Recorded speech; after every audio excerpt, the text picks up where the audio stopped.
Hello, YouTube, and welcome to another live stream with me, BlueAnkylo.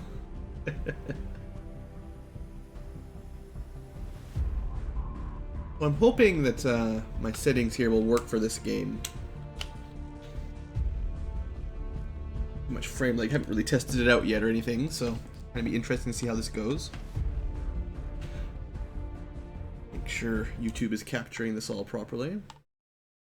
Looks good to me.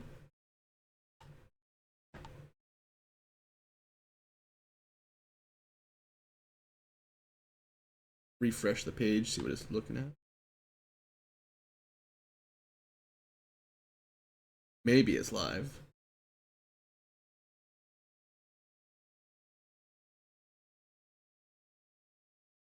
Hold on just a sec. Wanted to see my own stream. See if it's playing without any laggies or anything.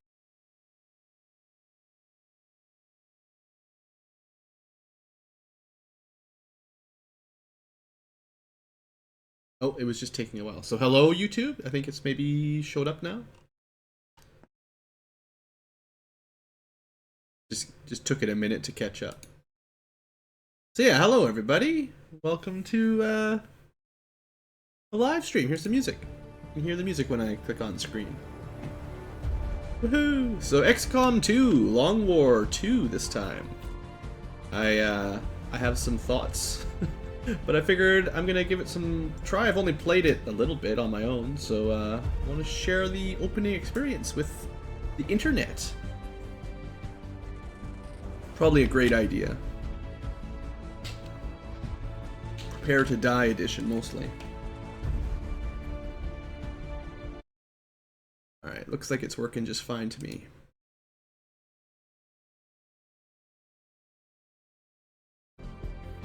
Okay, so options-wise, just for anyone interested, I've actually put them fairly low detail just so it's easier for the stream. If the frame rate stays high enough, I can change these later on, but I wanted to make sure it's easy on the computer and YouTube to start with. I haven't really changed anything else significantly. If the audio's too loud or too quiet, we can change that later on, easy enough. So one of the coolest things about XCOM 2 is the character pool importing and so on and so forth. So, like, I just picked up some random packs here and imported some various characters just for fun, just to see what they look like, and then that way we'll have, you know, some custom designed characters should show up during the game. You know, I thought it was pretty cool. I, of course, made one of my own, just for fun. But, it'd be interesting. Is it going to be on YouTube later? I don't know. Maybe. Depends on how things go. I'm not sure how this series is going to go at all, really. It could just be a one-day stream. It could be multiple series. Depends on luck and how much fun it is. So yeah, I don't know. I like the customization options here. Like, there's some pretty cool stuff if you're making your own character. I'm not going to get into it all right now, but you can also, someone can make a character and export it, send me the bin file. I guess you have to send a pool technically, and then you can use that to add them to the game, which is pretty awesome. That's definitely, like, of all the stuff they added in XCOM 2, I quite enjoy that one. So anyway, let's give the game a shot. There's lots to learn. I don't know a whole lot about how Long War 2 works yet, so this is a learning experience. I am going to be playing on the easiest difficulty, which doesn't mean easy in Long War terms usually. Especially when you're not familiar with the mod, the easiest mode tends to still crush you. So until we learn how all the new mechanics work, I mean, we could play it on a higher difficulty. We just, you know, we'd get wiped out quicker in the game. You'd have less time to learn anything. Thanks, Pyro. So yeah, we'll just start with Rookie for now, and I'm pretty sure you can change it in game anyway, maybe. So depending on how things go, we can up that later, or I can just restart it on harder. I'm not gonna bother with Iron Man, honestly. I'd rather be able to reload and save if I need to. So I have played through the game vanilla before, so I'm pretty familiar with XCOM 2 in general. But we'll share that some of these videos for people. 12 new gene therapy clinics will be opening in select The story's cities okay. by the end of the new I thought the year. vanilla game was quite easy, really. By fringe elements, operations at the new facility in Paris thankfully remain unaffected. In response to the unprovoked So story-wise, on the I mean, evil if you beloved played Enemy Unknown, Enemy Within, none of that actually happened. The aliens invaded and you just lost instantly. So this is like 20 years in the future, I think, and the aliens have just taken over, and due to propaganda, apparently everyone just loves them. It's kind of weird. Break the bond between humanity. That guy there, I forget what they're calling them, Dark something or other, but they've basically what the Thin Men turned Peacekeeping into. forces have already made several preemptive arrests of known collaborators. Advent again assures all citizens that Advent is not the same as Exalt. continue as planned. Exalt, I don't think even exists in this one. From Enemy Within, they just disappeared. The Advent administration reminds you Hey fella, and hey JP. suspicious activity. So yeah, the story, we can talk about it more as we go along. It's not a huge priority for me. We're more interested in the Long War mechanics myself. You were right. They've definitely got their hands full today. Stay focused. Prep gate crasher. 60 seconds. My 600 hours in Long War don't matter, it's true. I'm not sure if they'll completely wipe out this game. They left a really strong sort of Easter egg at the end of this game when you finally finish the campaign. So I think they're planning a sequel for this one already, to do with underwater stuff, probably. But we'll see what happens. Now. I think this game was generally acclaimed pretty well. Like, people seem to like it. So, you know, sold lots of copies and all that. Okay, Gatecrasher. Your turn.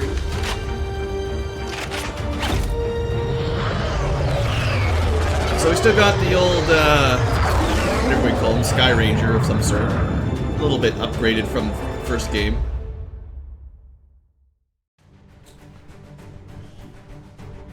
So luckily, we don't have to worry about the scripted tutorial. If you're playing XCOM 2 for the first time without any mods or anything, they'll give you a tutorial battle at the very beginning where you actually have to move exactly the way they tell you, and it costs you a bunch of soldiers' life, and it's kind of silly.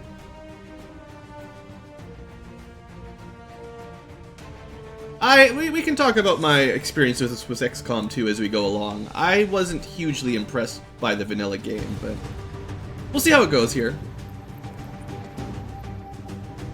Long War 2 changes lots of stuff, so you can kind of forget my original assessment. So anyway, if you've never played XCOM 2, you start Concealed. So, you know, for the most part it plays basically like XCOM Enemy Unknown and Within. Like, it's the same engine, like, exactly. Just a few little updates. More like an expansion, really, a lot of the time, than a new game.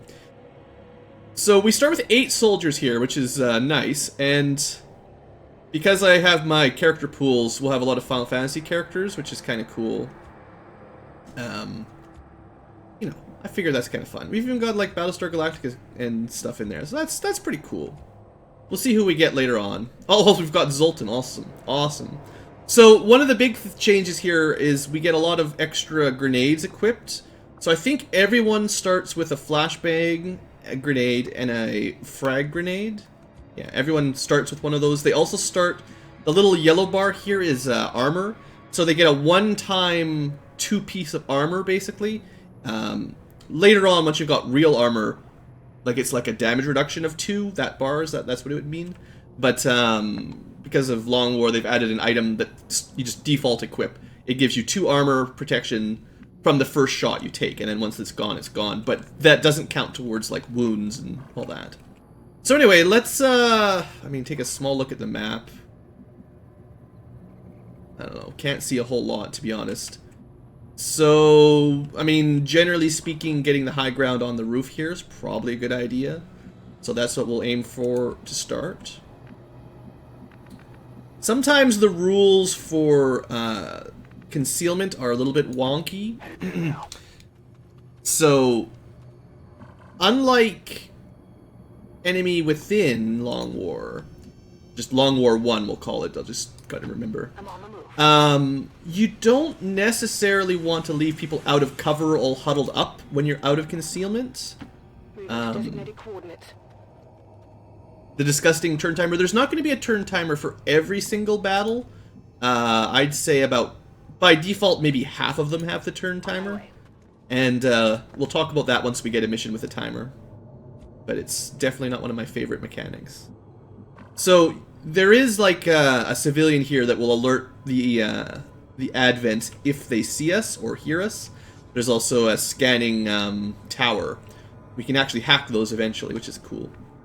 But you can see the little red squares. So if you step in one of those, you'll alert them. Or if you make noise. So if we break through this window, that would alert the enemy. But we should be able to dash over here relatively safely.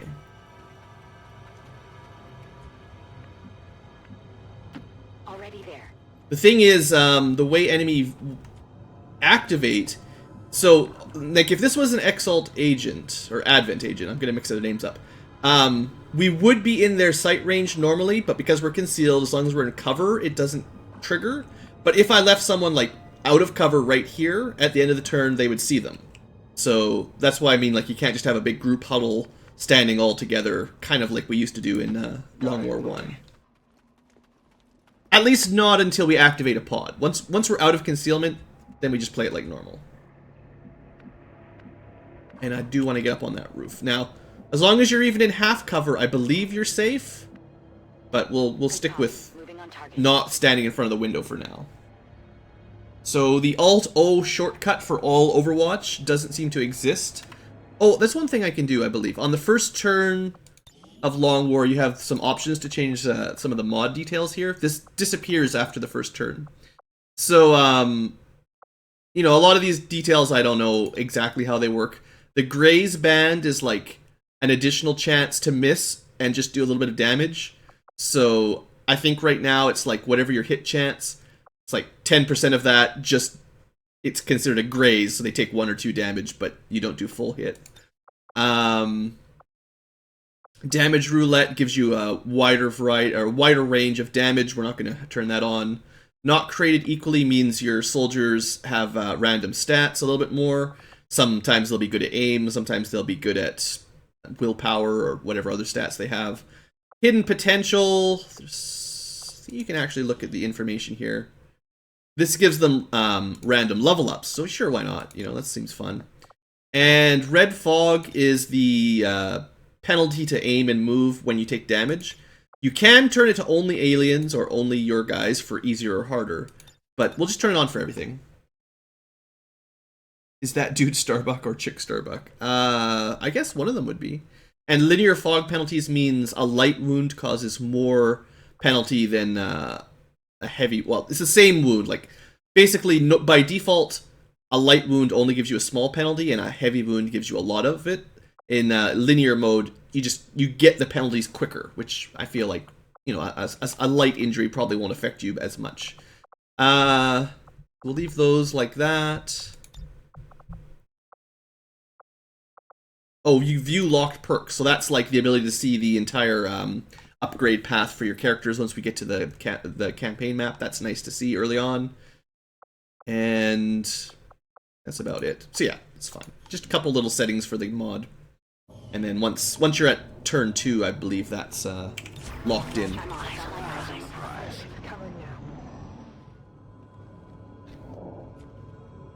Do basic enemies get 2 grenades? No, but they're gonna get a bunch of random skills and perks. So some of the I've only played like the first couple missions in prep, just so I get the very basics of how this is gonna work. There will be like Advent grunts, like the 3 HP beginner ones, that have abilities like move, shoot, and get a free Overwatch. So we'll be dealing with stuff like that from the beginning, and I guess that balances the fact that we get grenades. I guess. Okay, so I want to be careful moving up here, because we're going to be able to see a lot further. Headed there now.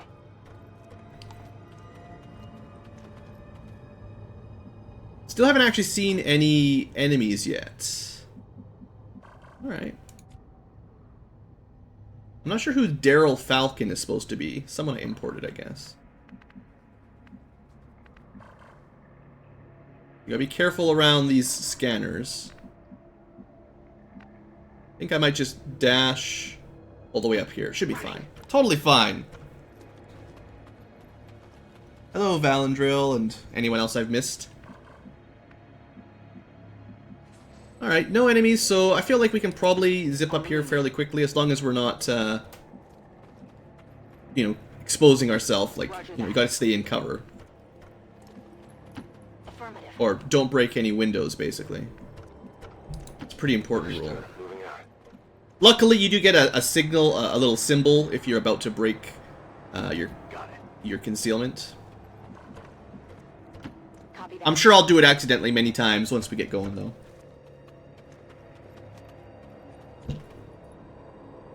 Overwatch. Eyes on the prize. Movement. It's clear. Alright, well, at least we got a ping, so we sort of know what direction the enemies are now.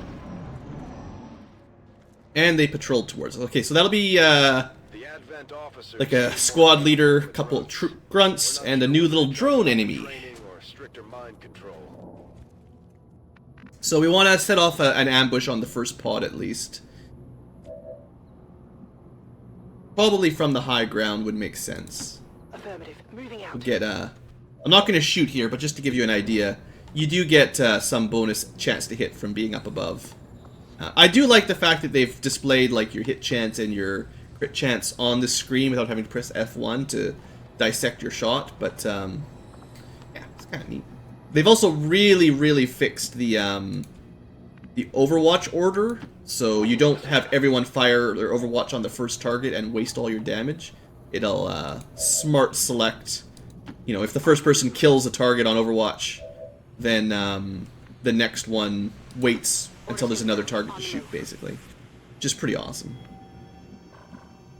We could try to get over on top of this little guard station, but I feel like that's probably too close to the enemy. Designated coordinates. Roger It's that. gonna group everybody up. It's totally fine. Affirmative. Moving out. Can't quite see from that angle. In fact, I'm probably gonna wait till next turn to pop them, because they'll probably keep walking towards us, and they shouldn't, if you can see their sight range here, they shouldn't be close enough. These type of enemies aren't particularly good at spotting you, so we should be fine for one more round. I'm on it. Eyes on the prize. And you won't trigger an Overwatch until you break concealment. They actually didn't walk towards us, but that's fine.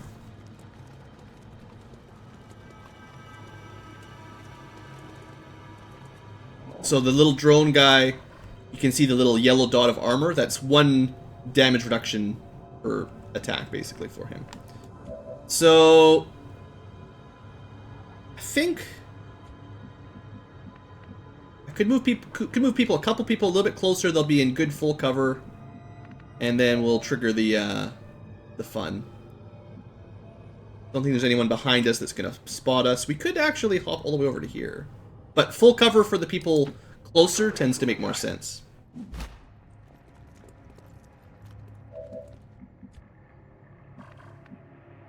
On the move.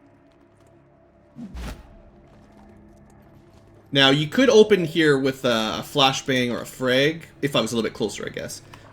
Keeping in mind that explosive grenades, like frags, destroy loot, and you do need to gather up a bunch of loot from these guys. So I think I'll just put, like, these 4 up on the building on Overwatch, and we'll get a proper ambush out of them. Scanning. On Overwatch. And so I should be able to tell, if you pay attention to the little enemy icons, depending on where I move, there'll be a sight range indicator.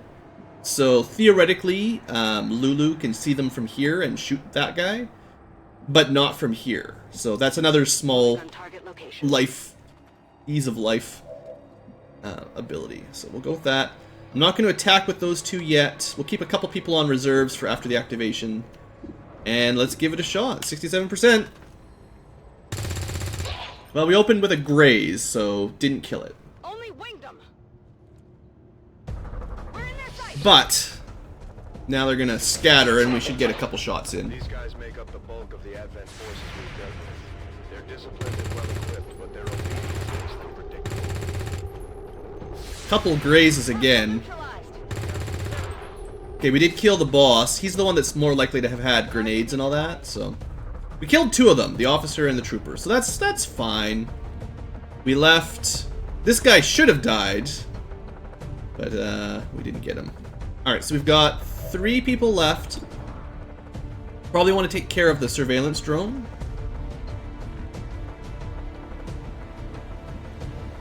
We have vision from here, but... Let's see.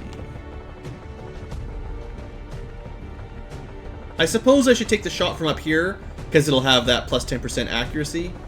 And not like it matters, but it'll probably just shoot one of the people with light cover. Yeah, 60% is probably about as good as we're going to be able to get early on. You can see it absorbed one of the damage. The basic assault rifles do 3 to 5 damage. So we could have killed it in one shot if we got lucky, but we did not. So far, so good. And at 13% from high cover. Also, this person is really bad at aiming. Edgar is, wow. 58 base accuracy is terrible. So, we could throw frag. We could also flashbang him. That'll give him like minus 25% aim or something. I don't think one Advent's going to kill anybody on his own, so... We'll let someone shoot him next turn. Or maybe... Yeah, well, with 58% aim, what do you expect? Adjusting aim. This is a second pod. This is why we took up position on top of the building. One thing Long War does well is they always add a lot of enemies to the maps. So this spot might not be super safe here for Oron. Yeah, they might be able to flank him. They probably can. So maybe move to here. Actually, this is not bad. He should get a flank on that guy. From here. He's open to a lot of counter fire, but full cover shouldn't be flanked, and he gets a flank. 67 though, not great. Alright, Oron. You got some pretty cool glasses. And you missed. Amazing flank shot. Good stuff. So really, in this situation, the smarter choice would have been to actually pull back so that the enemy can't see us, make a big overwatch line, and kill them as they rush towards us. That would have been better. But that's also cheap. I'm not going to do that.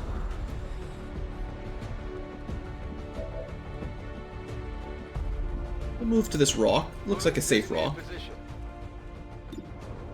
13%. Wow.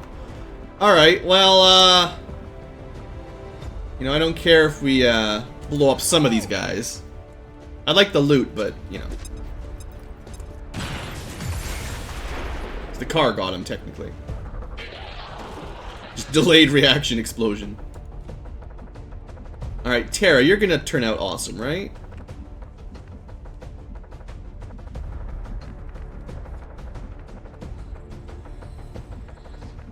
I think I want to put someone on that corner. Like, I don't want to move forward too much more here, but I want to get some full cover if I can. Sheesh. 16%. It's not even worth taking those shots.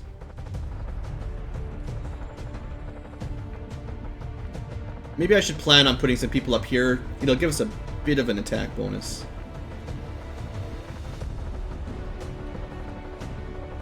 Well, I'm not sure. I'm going to put one person to sort of cover Oron a little bit. So Tara can kind of cover that flank. Depending on if the enemy tries to move around to flank us. The problem is, this is not a great position because they can just shoot at us. But maybe they'll move and we'll get some free shots. We're not gonna hit them at 16% anyway. No, don't even try. That guy's like running away. They're taking my strategy of pulling back, which is, you know, probably the correct choice. Taking fire over here. Interestingly, we haven't seen an alien yet. So that guy's got a cool gun. I like that. We gotta steal that one.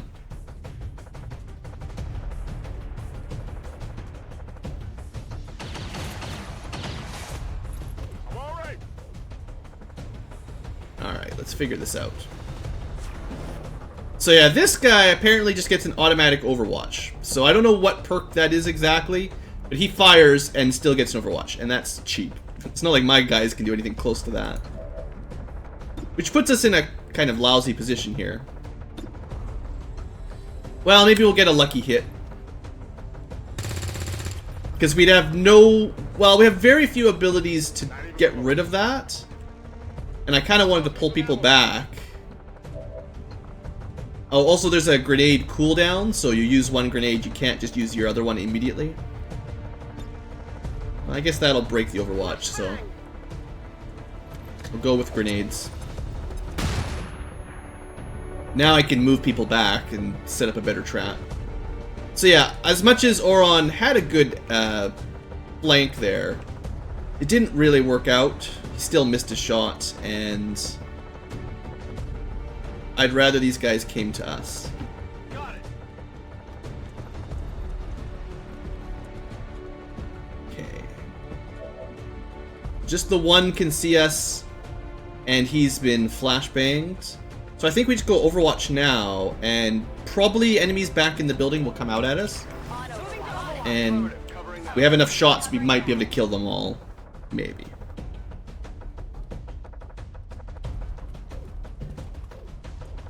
Alright, here we go. Awesome start. Missed. I guess we got lucky here, but great start, really.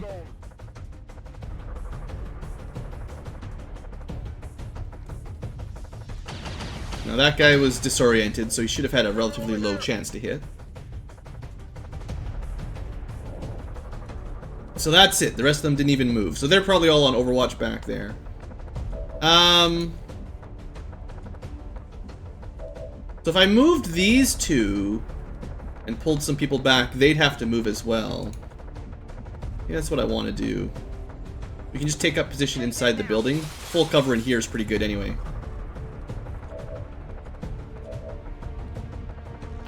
Moving to designated coordinates. Okay, you can still see one of them, but you're in good cover. I guess we could open this up. Not think it makes much difference, but we could hide out inside the little guard post. Heading there now. Okay, we're gonna pull the people that are in vision back. Sorry if I'm playing like super cautious here, but this is the Long War in me makes me really, really cautious for these sorts of games. Moving to position. In fact, even Yuna here should probably be pulled back into full cover. Not that we have a lot of good shots left. You never know, she might get some vision depending on how they run at us, if they run at us. Alright, let's see how this works. Overwatch. Come get some. Scanning. Moving to Overwatch. Come get some.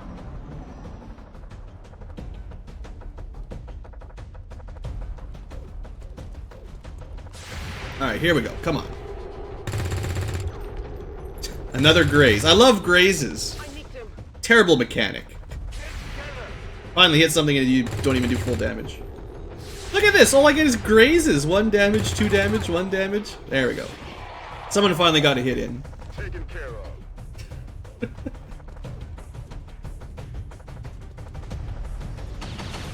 didn't feel good.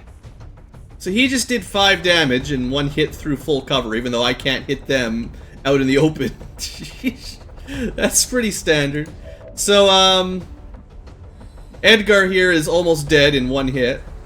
He would be dead, in fact, in one hit if it wasn't for his armor that he starts with. So, pretty standard Long War XCOM rule there. I guess I pull him somewhere they won't be able to see him. And nobody should have any line of sight on him from here. Roger that. And he needs to reload anyway, so... Awesome, awesome! So he'll be out of commission for, like, the rest of the game from the one bullet wound he just took. So, can we kill that engineer?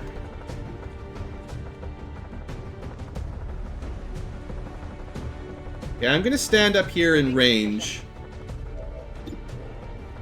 38%. We'll take it. Why not? Better luck on that than we had on Overwatches, honestly. Enemy down. Okay, so there's still 1 or 2 left that are currently activated. So we still want to hold on to Overwatch. Now, one of the cool things, I'm not sure if it was Long War 2 or XCOM 2. I'm pretty sure just XCOM 2. You can reload without ending your turn now, without needing a perk for it. So as long as you don't want to move or anything, you can just reload in Overwatch. Ready to engage. Got it covered. Reloaded. Affirmative. Covering now. Rock and roll. Scanning. I'm ready. Got it covered. So we'll see who the MVP is here once we get back to base. Who actually hit something. Here we go. Alright, good shot. Target neutralized. So that's... Because the music changed, that's probably 2 pods fully dealt with. So that's good. There's probably 1 or 2 more pods. Moving out. We still call them pods even when they're just groups of Advent soldiers, but... Good to go. Start moving up slowly here.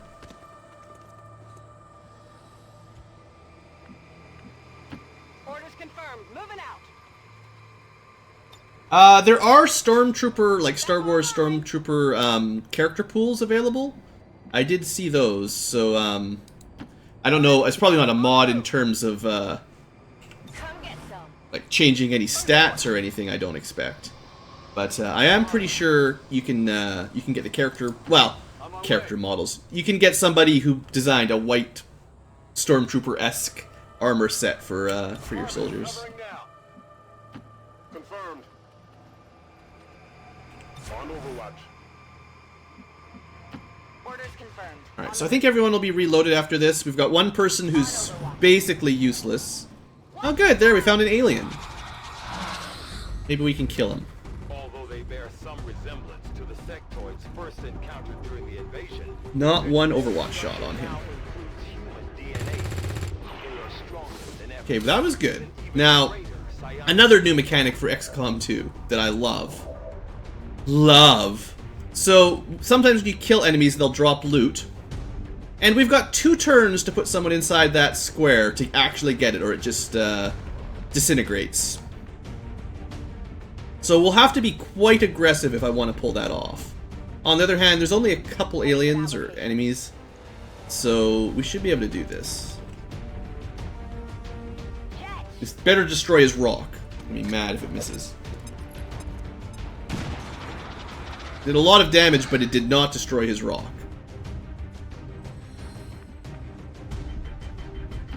Moving to designated coordinates. Alright, well we're gonna do this one aggressive mode one way or the other. Come on, 31%, don't fail me. Yeah, they're definitely gonna fail me. Target still up. Can we see from up here? No, this is too far back.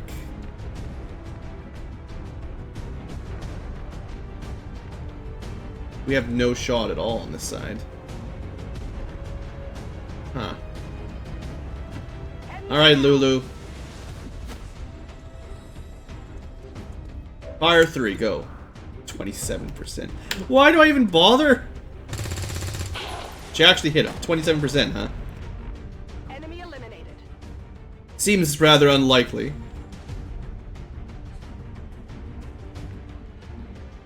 And we would like to deal with that sectoid. Target location. So sectoids start out with quite a lot of psionic powers in this game. I'm just gonna Overwatch camp this guy a little bit. They tend not to shoot their weapons very often. They tend... Oh, this was a mistake. What am I doing? Get out of there, Edgar. You're already dead. Yeah, so they don't generally shoot very often, but they do have lots of cool psionic things. So try to lock him down with Overwatch. We've already done a lot of damage to him with the grenades, so maybe he'll panic and run, and then we can kill him.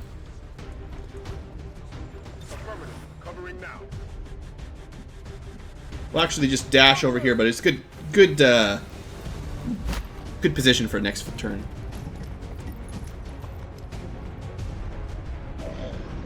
Alright, what you gonna do? Oh, he's on fire! That's even better. A graze. Come on, guys. Come on. So he definitely panicked. Probably because he was on fire. So that was a really good grenade. We may not have killed him, but should be relatively easy to finish this off now. Affirmative. Moving out. 60%. Yeah.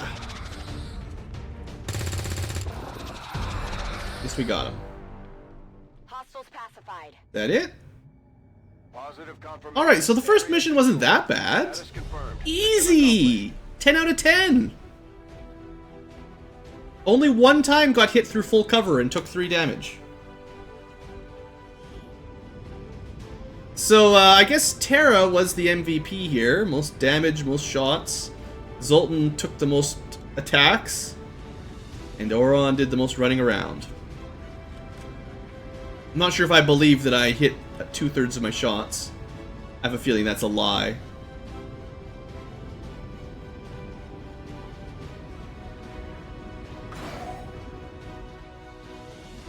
Yeah, I love Terra, so it's good that she was the strongest in the party. Seems fitting. So how long do you think Edgar will be out? Capabilities, Commander. Only a month! So he got to go on one mission and we'll probably never see him again, because by then we'll have lost. Okay, so best part of Long War always is the amazing perk trees. So there are 9 classes now, 8 real classes in Psionic. And so Kara, or Starbuck, picked up Squad Sight, which is the sniper one, so she'll have a sniper rifle. She automatically gets a free hollow target ability. This is different than the one in the original Long War and XCOM. I think it's not a free action, but it doesn't require you to hit your target. Like, it used to be you had to hit a target with a character with hollow target to give the +10. I believe this one is a different sort of action. It's like you scope them sort of thing. Squad Sight, hopefully everyone knows, and then like there are a lot of abilities to look at, and I'm really excited to start going through these. And I turned the option on so that we could see them ahead of time. Normally they'd just be locked until you got to the level, but I'm excited. We've got who is this guy anyway? Daryl Falcon? Did I actually import this guy, or is he just a random nobody? Anyway, heavy weapons means he's going to get a flamethrower, which is pretty awesome, I think. Yeah, so he gets a rocket launcher and a flamethrower. That's pretty fun. You know, that'll be good. So he's definitely your heavy, even though he's not really a gunner, but he's got all the rockets and stuff. Madwin, awesome. Maduin, I don't know how you pronounce it, but that's a good nickname for her, actually. So she's going to be a specialist. So she gets the Gremlin, and unlike vanilla XCOM 2, you do start with a couple abilities for it. So Aid Protocol is the defense bonus, and Haywire Protocol is a small damage, but it's nice because it's like guaranteed damage. The enemies can't dodge that, or at least they couldn't in vanilla. So, well, maybe this is different. It could be different. I'm maybe thinking of what it was like in XCOM 2. Maybe I need Combat Protocol. Yeah, Haywire Protocol looks like hacking more than damage. Combat Protocol is probably the one for damage. But that was really, really good in XCOM 2.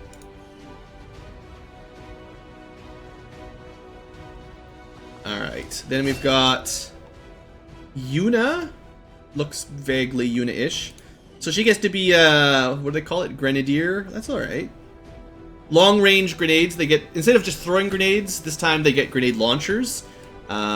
Which is pretty awesome. So that's good stuff. We've got... Ah! Lulu became a shinobi. Perfect. It's exactly what I expected her to turn into. So I don't know a whole lot about shinobi other than they're the melee class here. And they get like submachine guns instead of assault rifles, so less damage here, more damage here. And we've got, you know, melee attacks. They also get the automatic stay concealed after reveal sort of thing until they attack. And her aim is so poor that probably the sword is a good idea.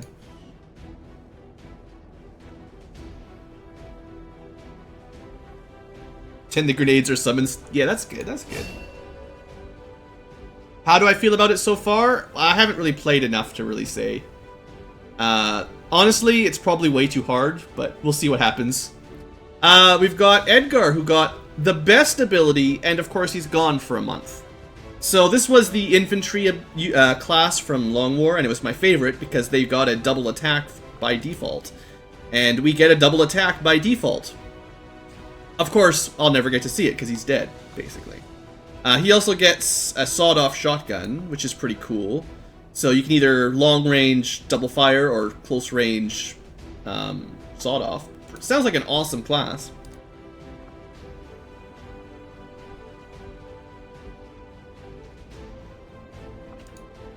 And then, because there's so many units, there's even more. So this is our assault. Run and gun is your standard shotgun deal. They also get a free arc thrower sort of ability, which is pretty cool. I like that. Looks like there'll be some abilities to upgrade your arc thrower in here as well. And finally, Zoltan made it to Gunner. So I think we got one of every base class. It's probably scripted that way. And he also gets a knife, which is interesting. I don't know how often I'll use that. But big gun, suppression, area suppression sounds pretty awesome. And some loot. So the one piece of loot they dropped, I didn't have to pick it up because we just cleared the map. So we get a little bit of defense for somebody. And a variety of corpses. And a little bit of alloys and crystals and stuff. I have no idea how the balance will work in Long War for that. Yeah, Zoltan's not super dwarfy. There's not a whole lot of, like, as much as, like, the customization options are pretty cool, there's not really a whole lot of character model changes. You can't really change height or, you know, weight or anything like that. All you get to do is change what color outfit they have. I've got plenty of time to focus on learning to fly this boat. From what I've seen, you could use the practice. You watch that lip, youngster. So, yeah, let's talk to some people. Might as well show it off. Impressive, isn't it? There is a story. Generating immense power, yet completely harmless to human life. If only the same could be said for the rest of the... In 20 years, he's going to regret that sentence. Commander. Dr. Richard Tigan, Chief Science Officer. I am responsible for the entirety of our research here, as well as the procedure you so recently underwent. Welcome to my lab, such as it is. Oh, so normally the intro video would be rescuing the player. Something. I forgot that. We didn't actually get to see that. A device. And then they pulled that out of your skull. Directly in your occipital lobe. Had I access to the equipment available to me during my tenure at Advent, I would already know the precise nature of its function. However, given time and your approval, of course, the commander was abducted by aliens and implanted with a very spiky-looking probe. Though aspects of this facility are indeed impressive, I am but one man. Were you to direct additional support personnel and resources to me, I could substantially improve the speed. Typical scientist wants more funding. I gotcha. Farewell, Commander. Well, the opening mission, I think if you play it with a tutorial, they force you to make some really bad mistakes, and it's frustrating. I think, though, if you turn it without the tutorial on, it's sort of like a normal mission. We'll see. So, you know, research. I don't know a whole lot about the research tree in Long War 2. In Long War 1, obviously, you basically had to memorize the best path or else you died. Generally speaking, we're going to want to rush to laser weapons as quickly as possible, as is true for every XCOM game, right?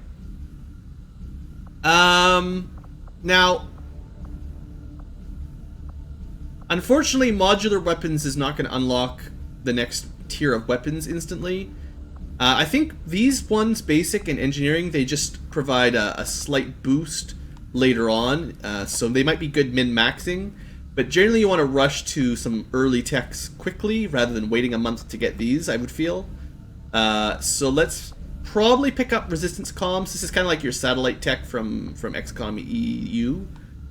I do find that area of research to be among the more intriguing options available.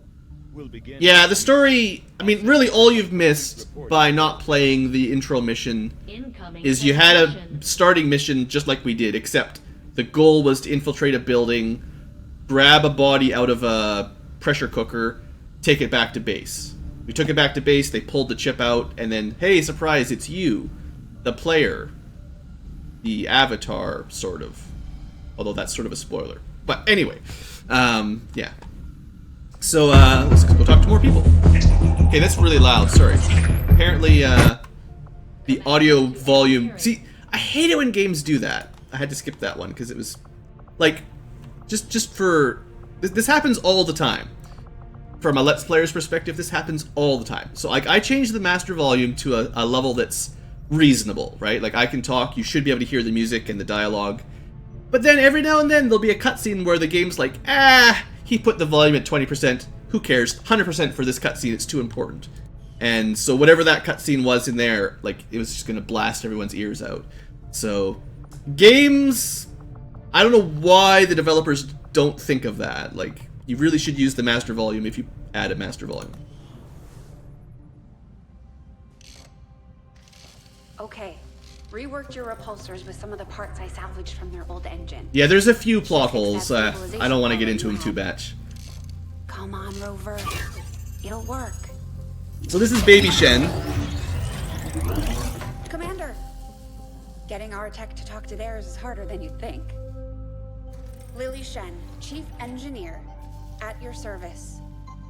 You were probably expecting to see my father. In all that's happened, I'm guessing Central didn't tell you yet. He's gone. And we'll never hear from him again. Everything he had to get us this far. This entire ship is his life's work. I know he would have loved to show you around the place himself.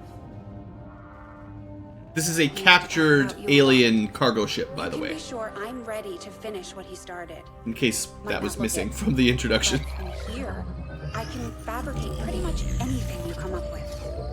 And with a little more help, well, you'd be amazed with what I can do. It was an honor to finally meet you. Honestly, the fabrication of anything is the real technology that's important here. They're fabricating food, probably.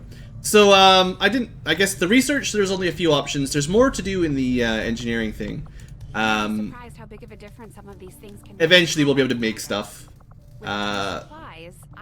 So, super basic base development. Even smaller than XCOM Enemy Within and Unknown. So that's kind of disappointing. The power cells will be used to make a bunch of electricity, or power. And then we'll have to clear out rooms to build stuff, and there's only 12 slots. Unfortunately, you need an engineer to dig it out, and then you get supplies for digging it out. Oops. Well, I guess we could try to build something. So standard stuff. Buildings require power. They cost supplies to build. Labs probably research faster. Workshops probably build faster. I don't know exactly what they do. I forget.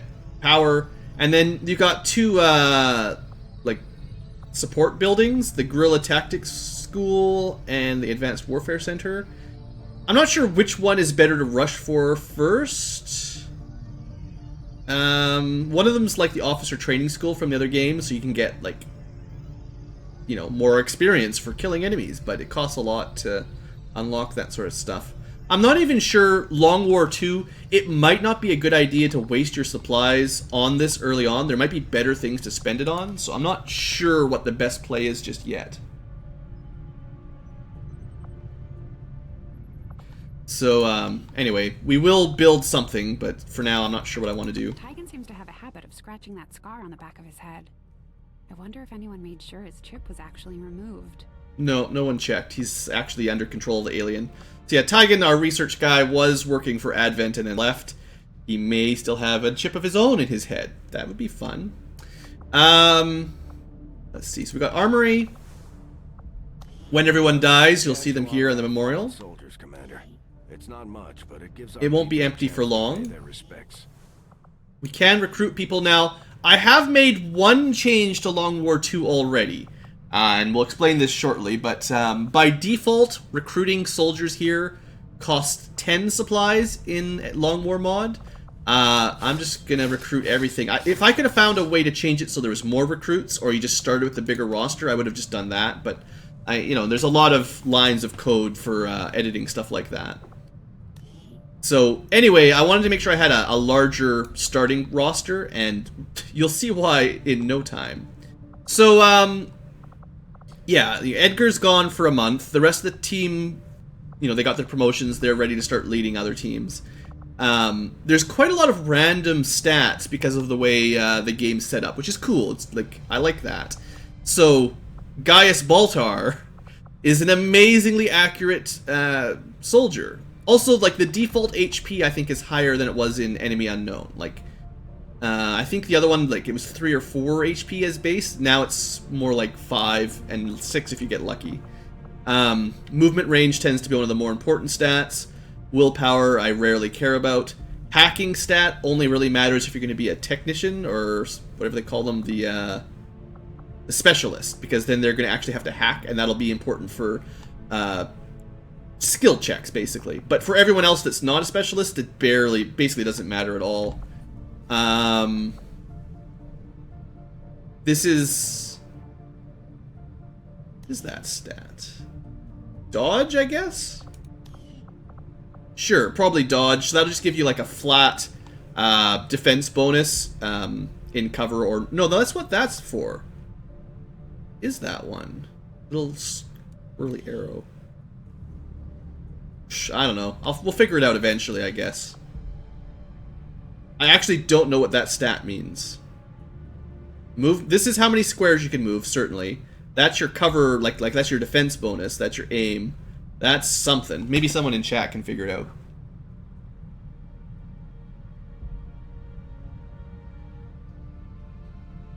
Sorry, let me just read chat. Did I miss anything? The stability of the game? Was that the cost of recruiting units?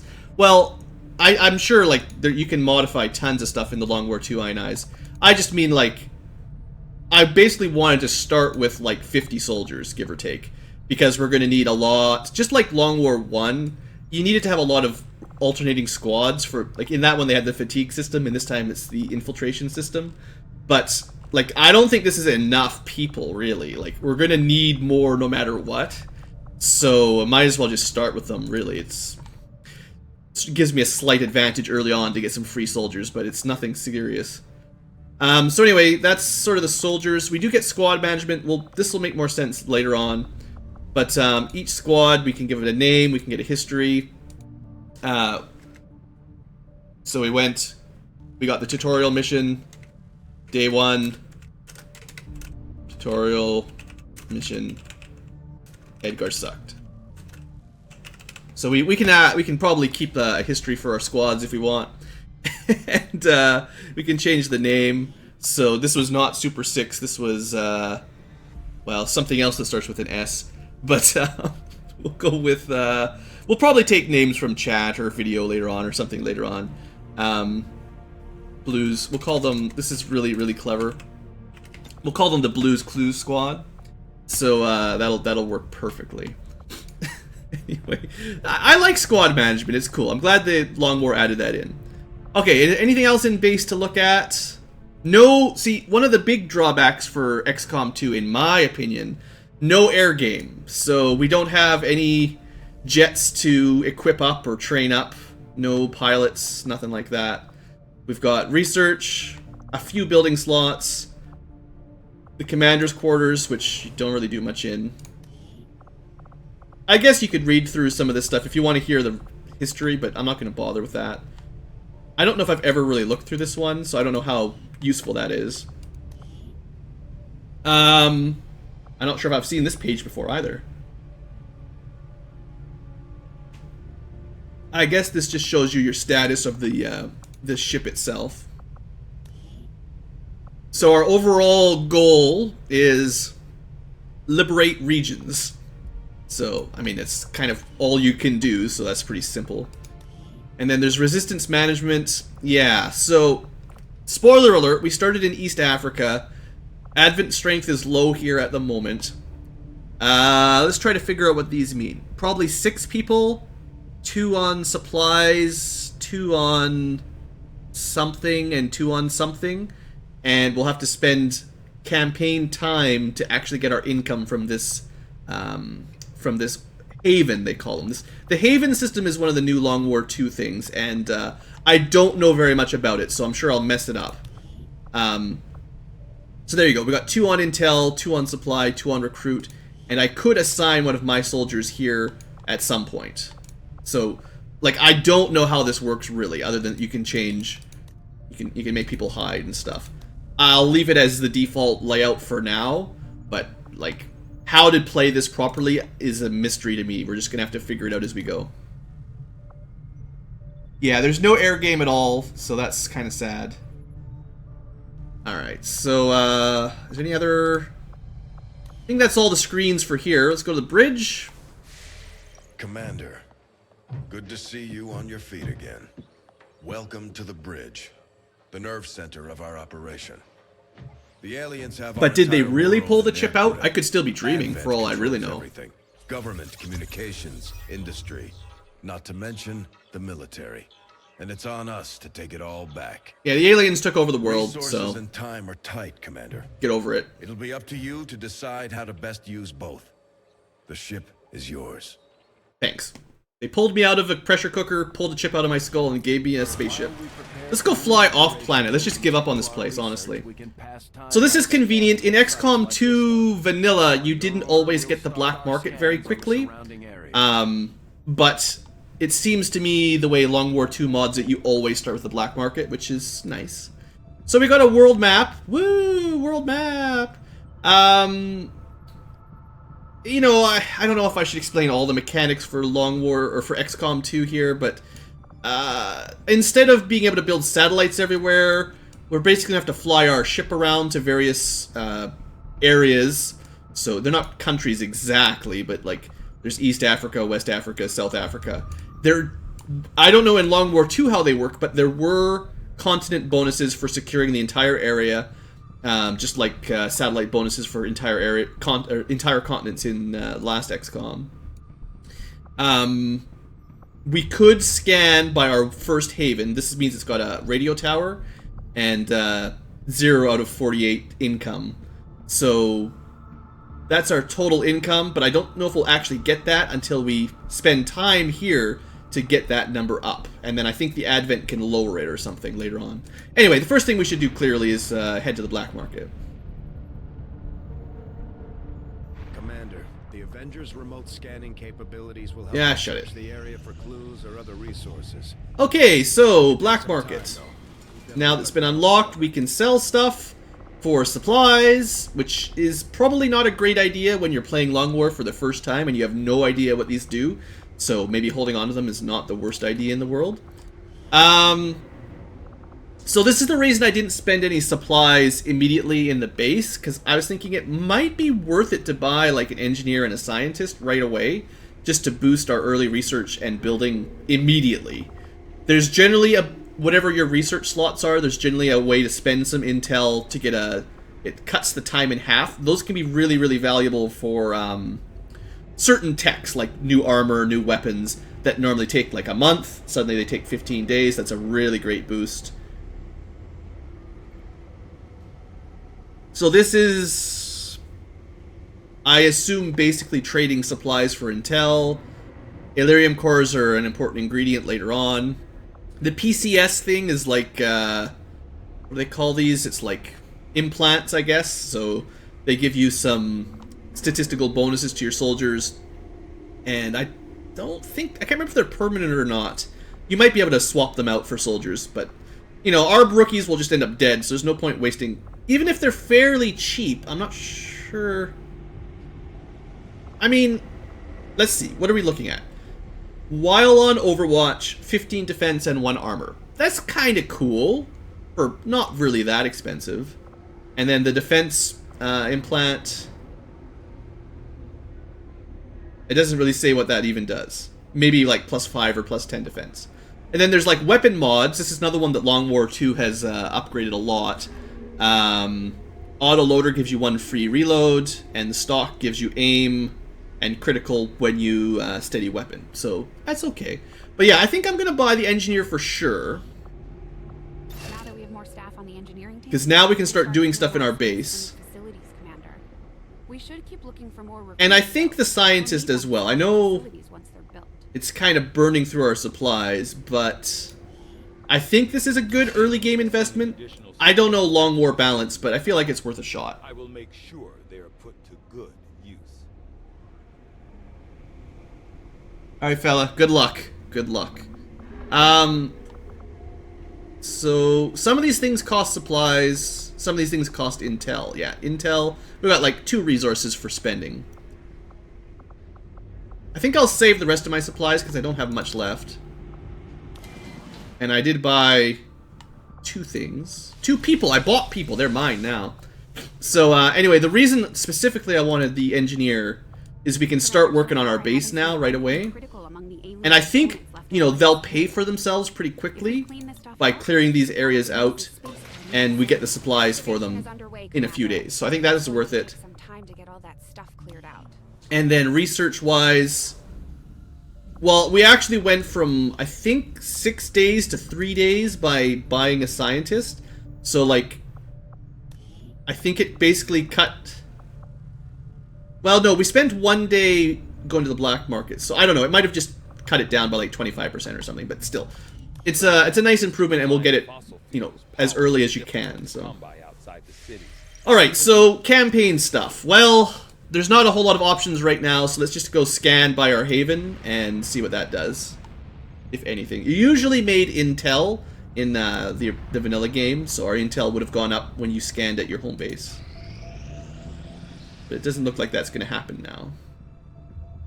Commander, as the resistance continues to grow, we'll have Guerrilla Ops. finding openings to strike So, this is essentially the difficult aspect of Long War 2. Instead of just going on a mission like the old days, we actually have to infiltrate all of these map missions, basically. So theoretically, it looks easy. Light, extremely light activity. We'll get a little bit of intel out of it. It looks like a good starter mission. Except... well, you may notice you can send a lot of soldiers. But there's an infiltration aspect here. Also, I think the way you're supposed to do this is set your infiltration time to less than the mission expiration time. Or else it doesn't really work. So, I mean, that's an important aspect here. So, when I first tested Long War 2 out last night, I played it for like half an hour or something just to make sure, I had 3 of these missions pop before even the first one activated. So I needed at least 3 squads of people on day 1. I don't know if we'll have the same luck now, but that was what happened to me the first time. So what I'm actually going to do here is clear the entire squad out. We'll probably bring a couple of our promoted characters, but I want to get as many rookies promoted as possible early on. Remember in Long War 1, the idea usually was bring full squads of rookies for the first month, and then try to get as many people promoted to their specialist class as possible before the month turnover and new aliens started showing up. So I'm assuming something like that will be smart for this one. Now, so we want to send rookies. Some of these rookies are a lot better than others. I suppose I should start with the ones with really good aim, because they're most likely to be good. I think maybe 4 rookies. Also, rookies with a lot of mobility can be quite useful as well for flanking. So 4 rookies. We still have a slight bonus to our infiltration time. As we send more people, the time it'll increase. Apparently, there's abilities and gear that increases infiltration time or decreases it as well, I would expect. So I would like to send as many soldiers as I can and keep it under 5 days, 13 hours. So I want to send, like, somebody that knows what they're doing. Maybe a Grenadier would be a good choice, because the long-range cover destruction would be really useful for helping out the rookies. So we're up to... Looks like 5 people was, like, the default size for this mission. That's the no big bonus or penalty. I can probably send, like, 1 more, I think. I'll send 2 of the squaddies, I think, just to help. We do have a very accurate sniper. 84 aim seems pretty good.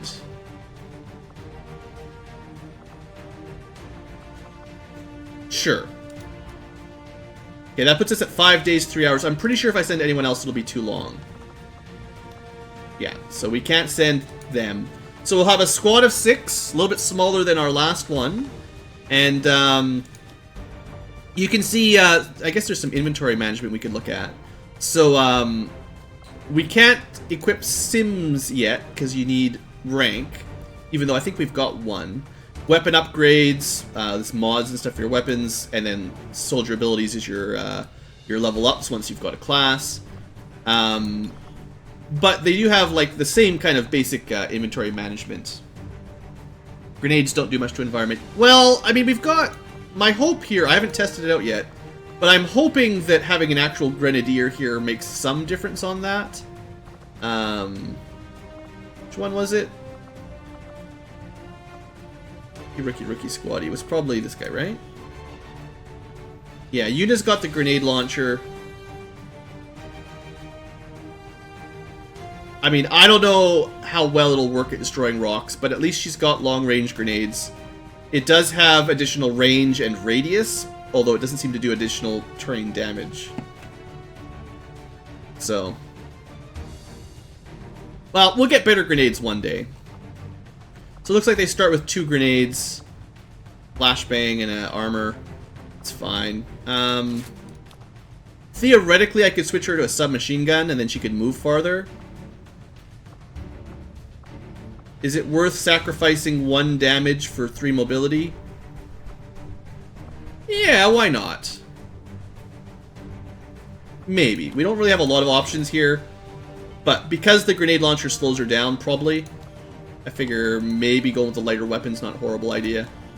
And then Kara has the sniper rifle, which does even more damage, but you can't move and shoot. So standard kind of operating there. And then we've got the holo targeter, which is how we apply holo targeting. So, like, the snipers in XCOM 2 by default had a big revolver that did a lot of damage. They do not anymore. Suppose we could switch out... There are some other... I guess I could give her a pistol if I wanted. That's kind of neat. We give her a med kit, so 1 person has a med kit. There's smoke as well. I'm not going to mess around with this stuff right now. Flashbangs seem pretty good, and grenades are guaranteed damage, so... We'll just leave it like this and get started. That doesn't mean we're going on the mission right now, though. That just means they're going to go infiltrate. The technical for that? Oh, the flamethrower rocket launcher guy? Deployed. I'm sure another mission will pop up. We'll start testing those guys out. So we drop them off. Instead of doing the mission, we're going to have to leave them for, well, 5 days or so. And we'll see what other missions pop up while we're waiting, basically. So we researched quick. And with this, we can now build a resistance comms in base. and research more into radio, which is going to be important campaign-wise. So I could go down that road right now. This lets us build radios in places that you've made contact with, I believe. But we haven't made contact with any of those yet, although I think we can now that we finished that tech. I think, though, I want to head towards better guns as soon as possible. That's generally the right choice, right? I'll have a report assembled as soon as the research is complete. So, now that we finished our tech, we can start spreading out our, whatchamacallit, our control. Once we've collected sufficient intel to make contact, we'll need to so you can see, like, the little bit of time I've spent by my haven has increased one of the numbers a little bit. 4 out of 48. I don't know exactly how that's going to work, but, you know, that's what happened, basically. Now, I think the smart choice here is to start making contact so I can start building more havens.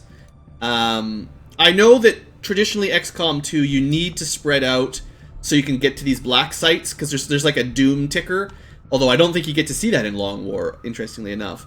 But I need to start finding black sites fairly quickly to prevent losing the game.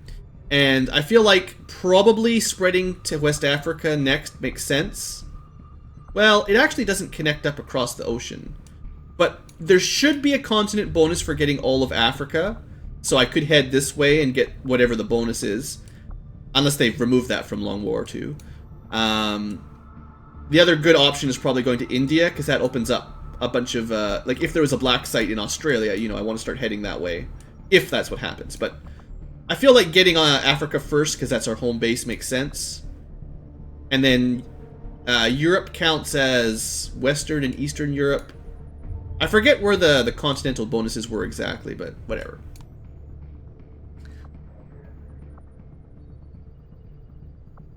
I guess, on the other hand, this is a 6-day haven, and this one's a 4-day, so like we could actually open this one up quicker. Still, I need to find out if there is continent bonuses still, so let's go with that. Intel cost to make contact. We'll have to scan the region for a few days before the local resistance. Yeah, it does say continent, like the resistance bonus for the continent. So I feel like there probably still must be continental bonuses. And we have a maximum of 3 contacts right now. No, we got 5 days instead of 6. Maybe. Alright, so let's say hello. Of course, we get a mission already. This is why I wanted more squad mates, basically. So mission 2, the Damned Blade. This is a rescue mission. Supposedly easy, and we get resistance personnel. I think those are the people that work in your haven. I think.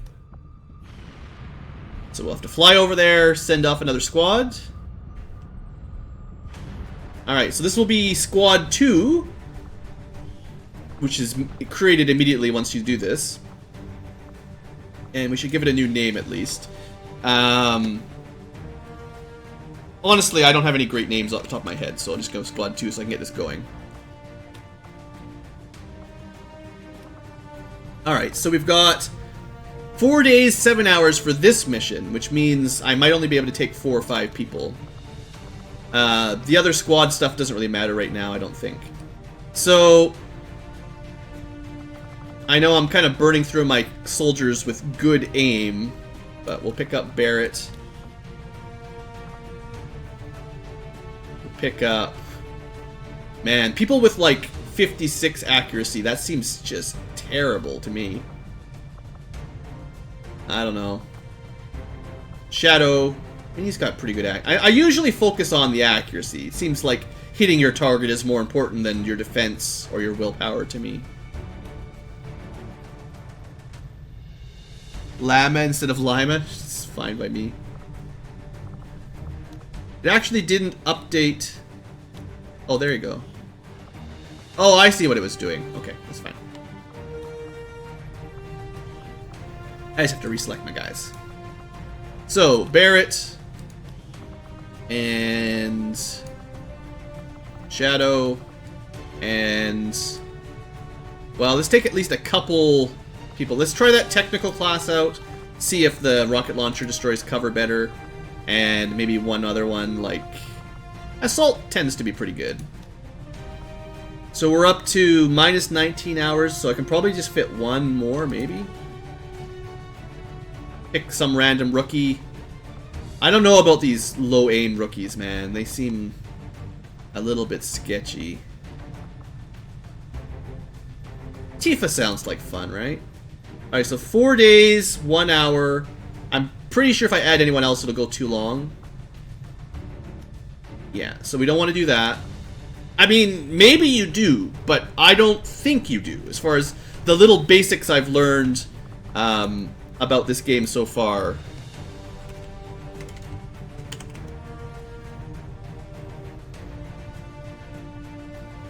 Let's go llama. Double the llama. Like, there might be some advantage to having more soldiers and the infiltration time taking longer than the mission expiry. I feel like that's a mistake, though, so I'm starting like this anyway.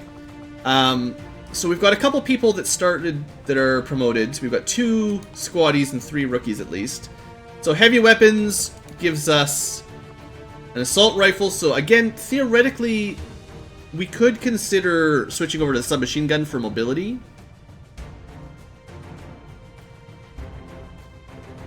The rocket launcher gets 1 rocket. The flamethrower does the colonel AoE and has 2 charges.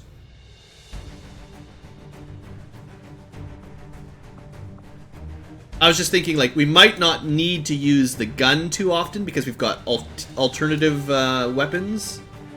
So we could go with mobility again here. We'll try it out. Again, like, you know, the best build is still... like, this is really early on. Long War 2 has only been out a couple days. I don't know what's smart or not just yet. We gotta try stuff out. We're experimenting. And then our assault has a shotgun. That's what I wanted to make sure. And an arc thrower seems good. Standard grenade layout again for now. I mean, medkits, I tend to like medkits, but I think... I'm not sure if anyone's really good with medkits in this. Like, there's no medic class. The best you've got is, like, the specialist, and they can use their drone to heal people, but, like, I don't know. We'll figure it out. Anyway, send these guys off. And, hello, Tim.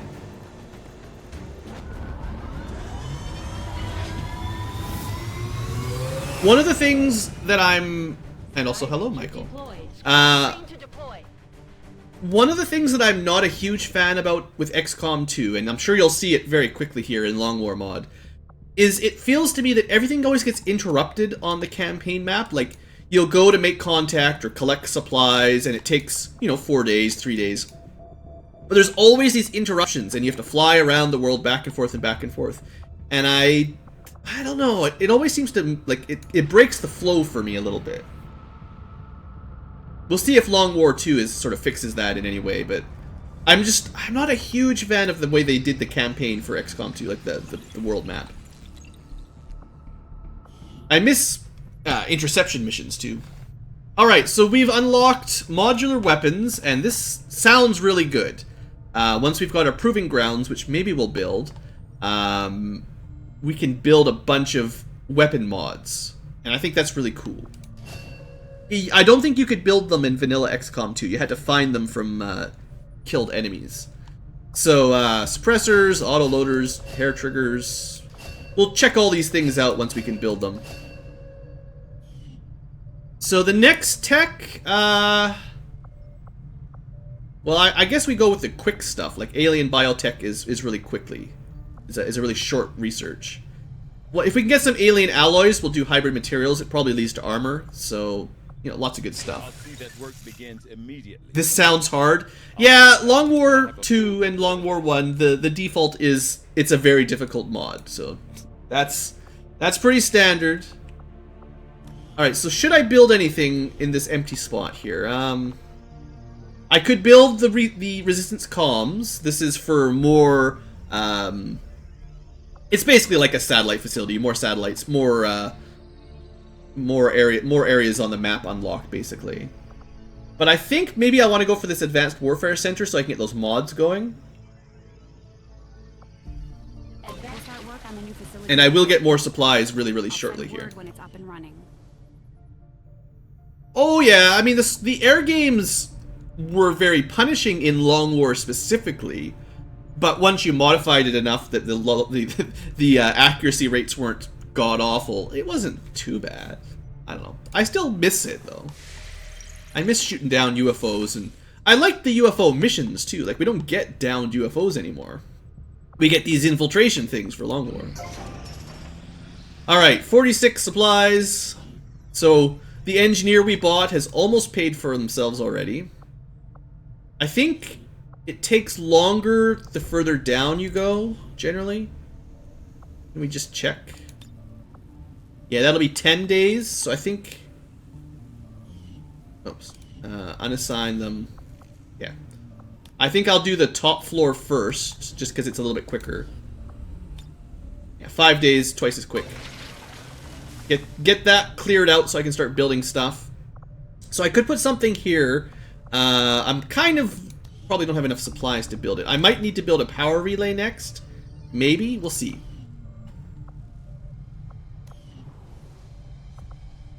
Anyway, we've got a good start to the base management, I feel. I do think that buying that engineer and scientist was probably the smartest thing to start with. Get that intel. Alright. We have contacted West Africa. Regional contacts. And that opens up a couple other connections.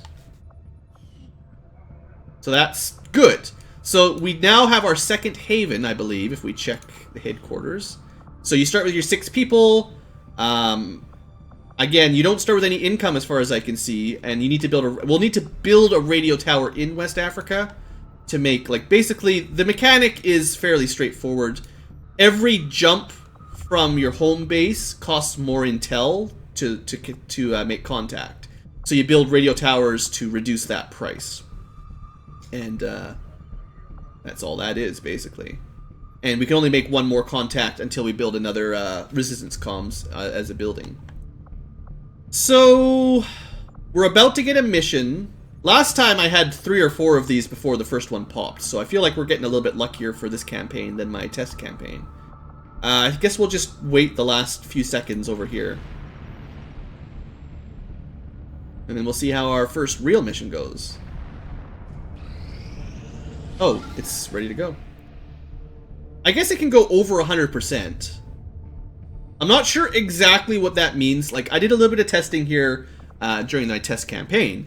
And I do know that if you get one of these to start at... The first one I had, it popped at 17% or 16%. And this was, like, extremely difficult. Enemy readiness, impenetrable, you're gonna die. And then you can spend intel to boost up your infiltration a little bit. I did that, and it went to, like, moderate. And I still got wiped. There was, like, 50 enemies, and... I think it was, like, a timer battle, so there was, like, 10 turns to get out, and there was, like, 50 aliens. Like, it was impossible. So, Long War. But I think if you do the infiltration properly, you can avoid those. Unless you get bad luck and you get caught by the aliens during infiltration. Anyway, let's not mess around with anything and just get going.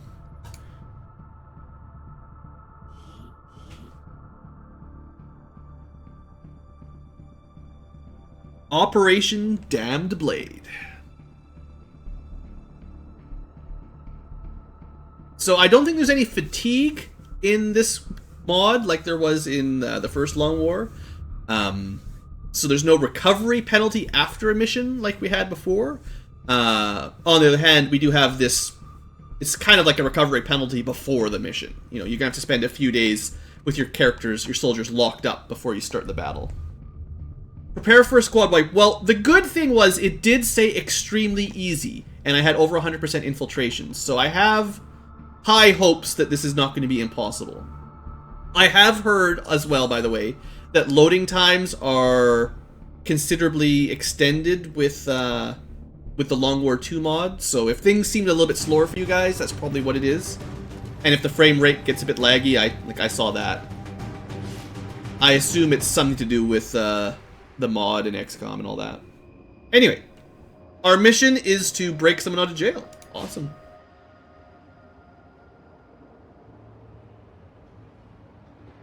Two people? 3 people? I don't think I've had one of these missions before. I think this is a new mission for Long War. Because, like I said, I played through the XCOM 2 campaign once or twice. I don't think I ever saw one of these. Now, okay, I have one thing to say. I haven't really modified the mod very much. But I hate the turn timers, just from the vanilla XCOM.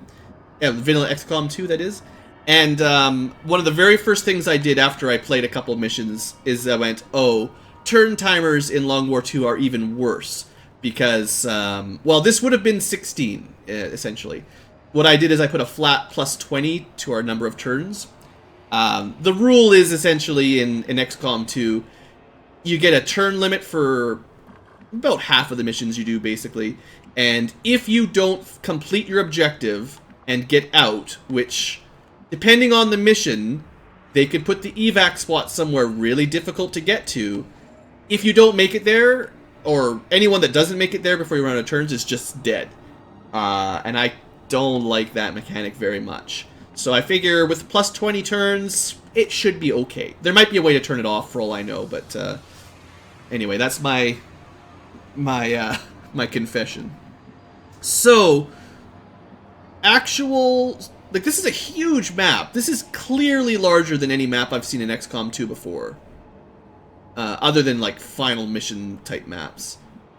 And I don't think I've ever had to rescue people before. So, like, I don't know what we'll be up against yet. So, we've got more turns than usual, but we still can't go super slow. Or else we'll still run out of turns.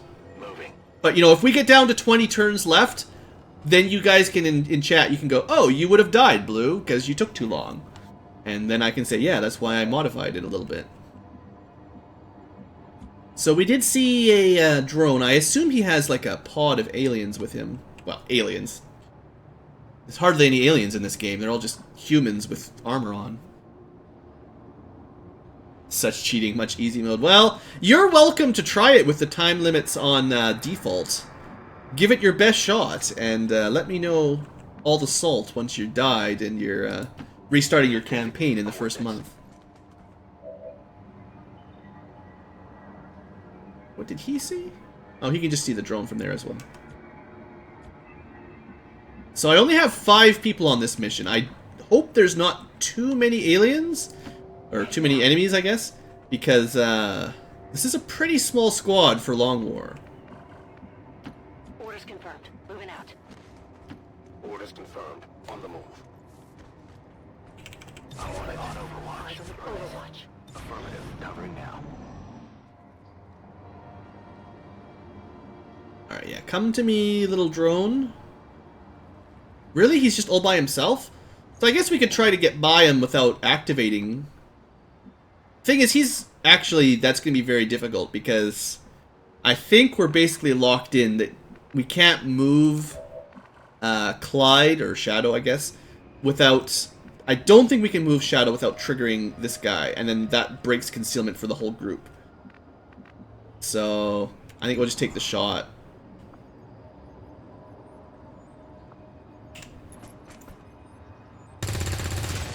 We're not going to be very stealthy, I guess. Yeah, the turn timer is definitely the new salt mine. I would agree with that, actually. Roger that. I'm sure some people like the mechanic, but not me, really. Roger that. Especially on Long War, where you'll get maps with like 40 or 50 aliens on it. Having a turn limit as well, in addition to having to deal with like, you know, dozens and dozens of enemies, it just feels like it's just too much. It's just too much. Gotta go fast, and you also have to fight tons and tons of really difficult enemies. Like, I don't know. So we are no longer concealed, so as soon as we find aliens, they will activate immediately now. So we're just playing like normal, basically. Affirmative.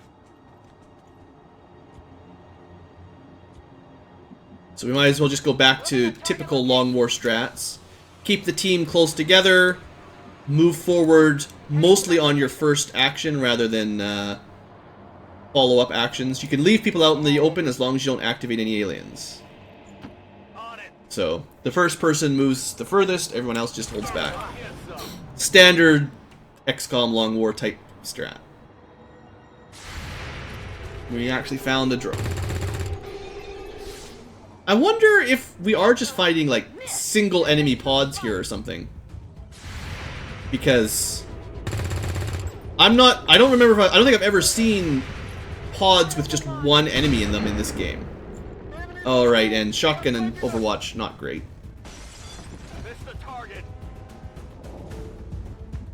I mean, this actually might be a much easier mission than I originally anticipated if it's just one at a time.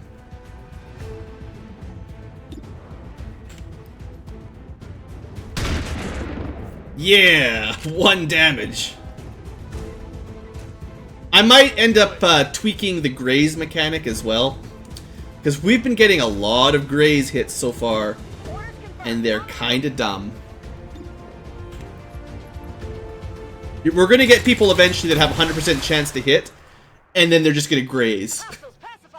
Instead of doing their actual weapon damage, they'll just do 1 or 2. Rolling. Moving to designated position. Good copy. Moving on target. And to be fair, this is only version 1.0. There's an actual pod. This is only version 1.0 of the Long War mod. It just came out a couple days ago. It's reasonable to assume that they may tweak the mod as time goes on, you know, as maybe more playtesting comes in and some people say, hey, turn timers are terrible or grazes are terrible. I could see them rebalancing it. Traditionally, though, the Long War developers just make things harder. What's more likely is someone will play it, find something borderline exploitive that makes the mod easy, and they'll just patch that out. That seems to be how they usually do it. So we do have 1 sectoid there. We actually nearly killed him on Overwatch. That's pretty awesome. This might get us a flank on him. Well, I was pretty sure we'd get us a flank. What I mean is we might be able to hit him from here.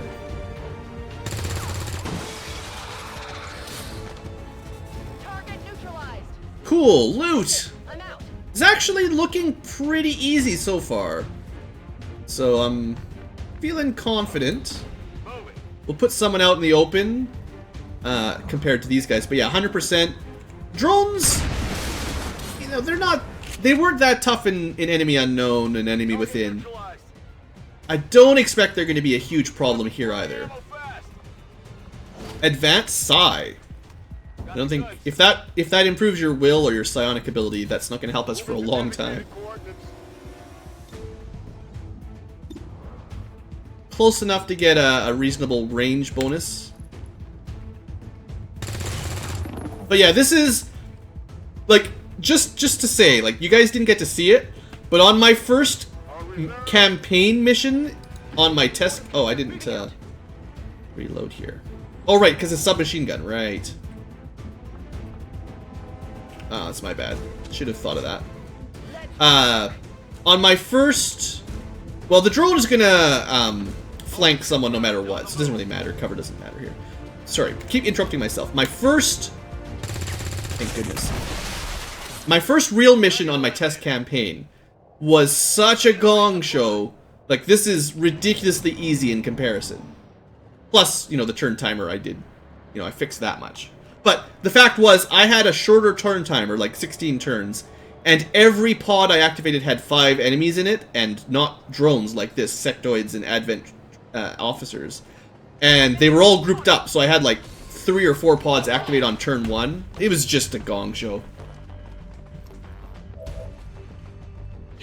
The first Long War 2 patch will reduce the starting members? Yeah, probably. You guys have had it too easy. Okay, now I really would like to get this loot, but it's not... Well... Okay, there's a relatively easy way to deal with this.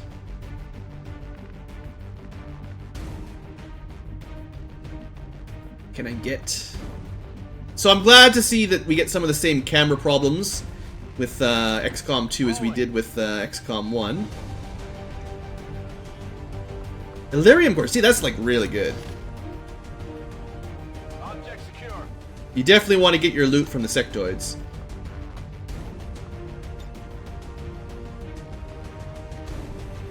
Now,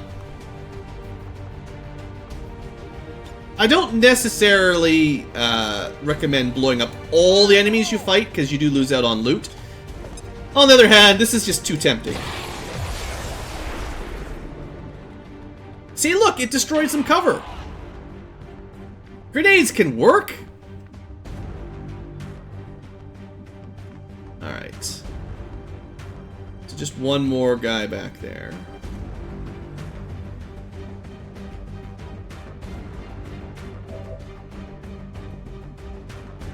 I haven't used my grenade launcher yet either, but we only have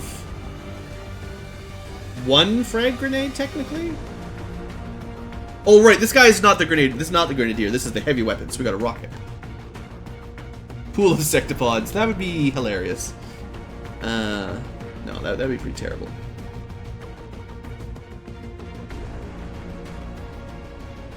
I think we've got too many people that need to reload to really push into this guy. So what I think we'll do is grab the loot, even though we had another turn we could have waited. Laser sight sounds good. Object secure. And then just get into cover. On the move. And you'll need to reload as well. The more people in full cover, the better. Understood. Moving out. You know, I'm kind of letting this guy get a free shot at us to some degree, but... Actually, I don't think he's going to be able to flank around this corner, so we can pin him down with Overwatch a little bit. Might even get a kill. Look at that! Target neutralized. Alright. Honestly, this is going way better than I expected.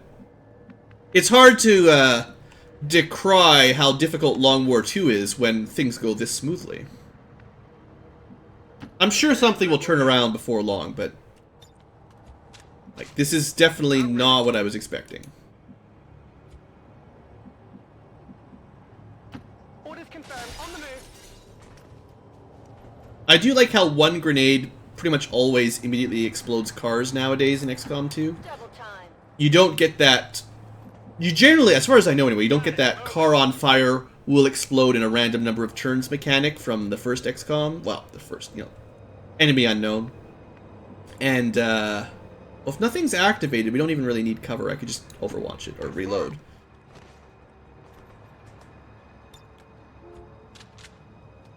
More of them coming in. Okay, so that's a reinforcement pack. So if you haven't played XCOM 2 before, all that means is that next turn, they're going to get a flyby drop-in reinforcement, as it does say. So what you could do is put some people around the area here on Overwatch, and we'd get a free shot as they dropped in. On the other hand, we're pretty close to the end. I do have a lot of turns. Like, normally we'd have 9 turns left. So going back would be a really bad idea. We do have enough time because of my mod, but we'll play it as though time's a little bit more important. I don't think you're allowed to jump through laser windows. Like, if I was designing the game, you probably would not be allowed to jump through that. It feels like it's probably the smart way to design that. On it. Solid copy. I think we can get into here, and then if the aliens drop in, we can actually defend from this doorway and windows pretty effectively. So we'll just get everyone up so we can breach in next turn.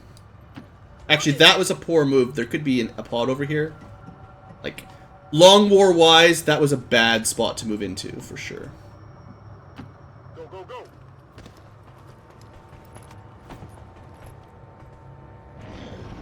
Alright, there they are. Luckily, early game, the reinforcements shouldn't be that dangerous. We got like a couple officers and some grunts. Later on, we'll start getting stun lancers and stuff, which are, well, jerks. Alright, let's have a look in here. Okay. So I'm thinking...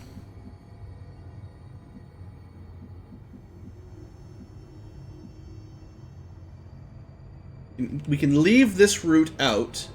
We just gotta unlock a couple doors to let people free of their cells. See if I can just look inside this one. Maybe it's open already. Like, Solid copy. oh no. Okay, yeah. So we'll have to hack open these doors. That's just an action to hack. If I had a specialist, we could do it from range, but these guys will have to do it from adjacent. Also, we could get on the roof. So, there is like a turrety looking thing up here. Maybe because we infiltrated so well, this is not activated. I have a feeling if you failed your infiltration phase, this would have been active and would have been shooting us. So, in fact, that one as well. I think that's how the mechanic will work out.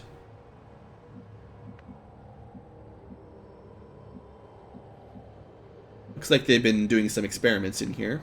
Typical aliens. Position confirmed. So yeah, I'm going to leave a couple people by the door for a little while. Orders confirmed. On the move. Get these things opened up. And Moving to Overwatch. if the baddies come at us, we've got a pretty good defense, I feel. Although we could probably just escape before they get here. Attempting a breach. Alright, hacking time. We haven't seen any hacking yet. This is the first one. So, because these people have no tech, there's no chance for selecting, like, actually interesting stuff. Really, there's no chance. Once we've got technicians or specialists, someone with actual score, you know, the hacking will make a lot more sense. Oh, did that just open all of the doors? It did. Okay, that's nice. So we only had to hack one, and then they all opened. Good copy. Moving on target. Affirmative. Moving out. Okay, so now I've got control over all these guys. The goal is just to get them to the evac point without dying, so... shouldn't be too difficult.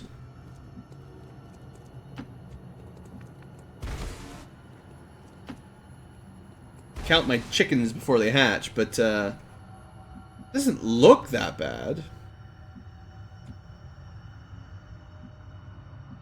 Put someone up on the roof, I guess. Confirmed. Like, you know, I could fire a rocket at somebody from up here. Affirmative. Covering now. Got it covered.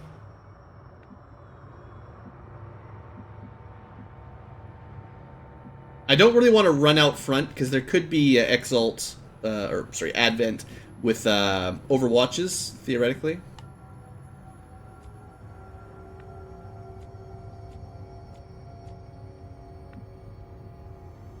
Well,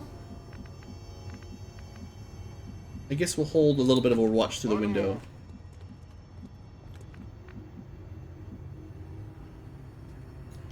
Stepping off.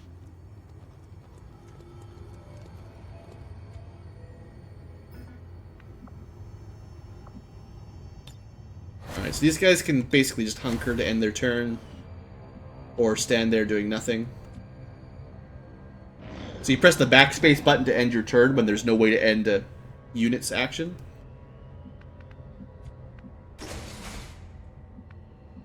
Okay, so we want to be a little bit careful moving out here, because there could be more aliens. Confirmed.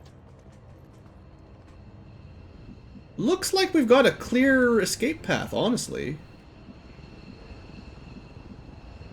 On my way. I mean, I know some reinforcements dropped in, but they don't seem terribly aggressive.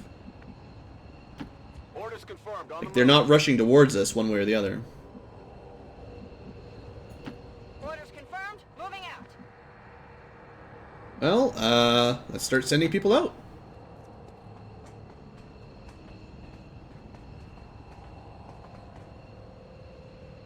And then they just evac.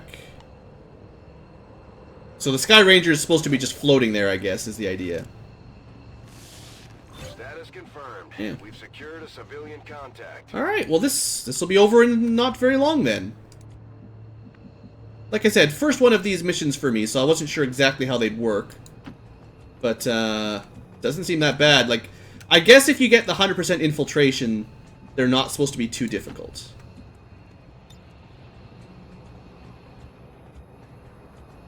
At least not in month 1, let's say that much.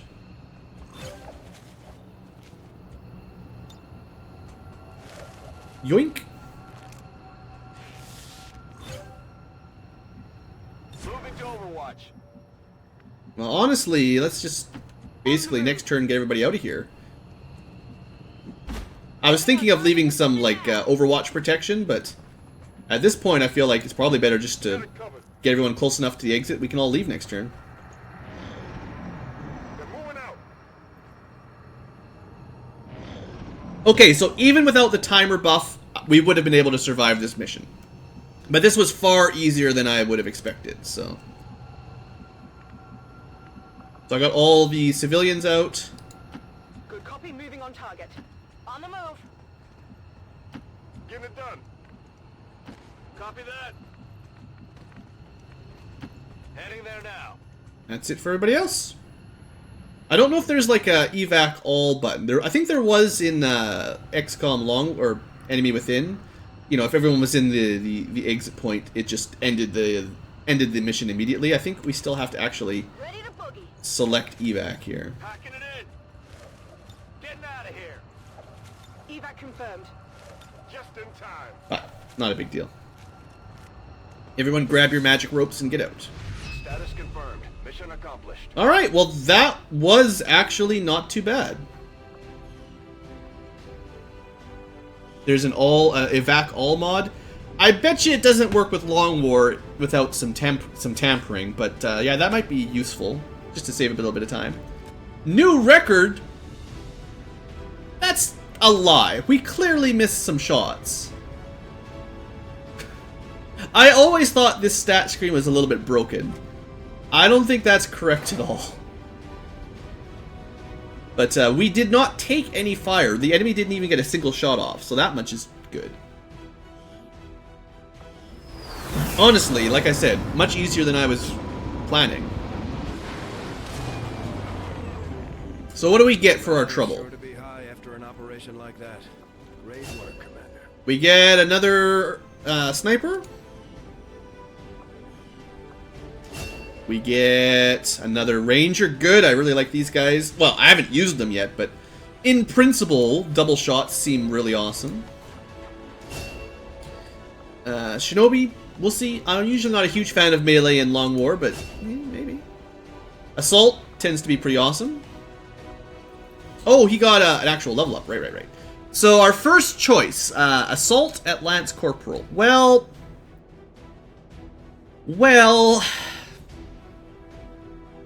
Let's think about this. Slug shot, primary weapon, shotgun, fires a shot that pierces 2 armor, has no range penalties, uses 2 ammo. That's cool. We'll certainly be fighting lots of enemies with lots of armor later on. And this gives them a long range shotgun attack every 3 turns.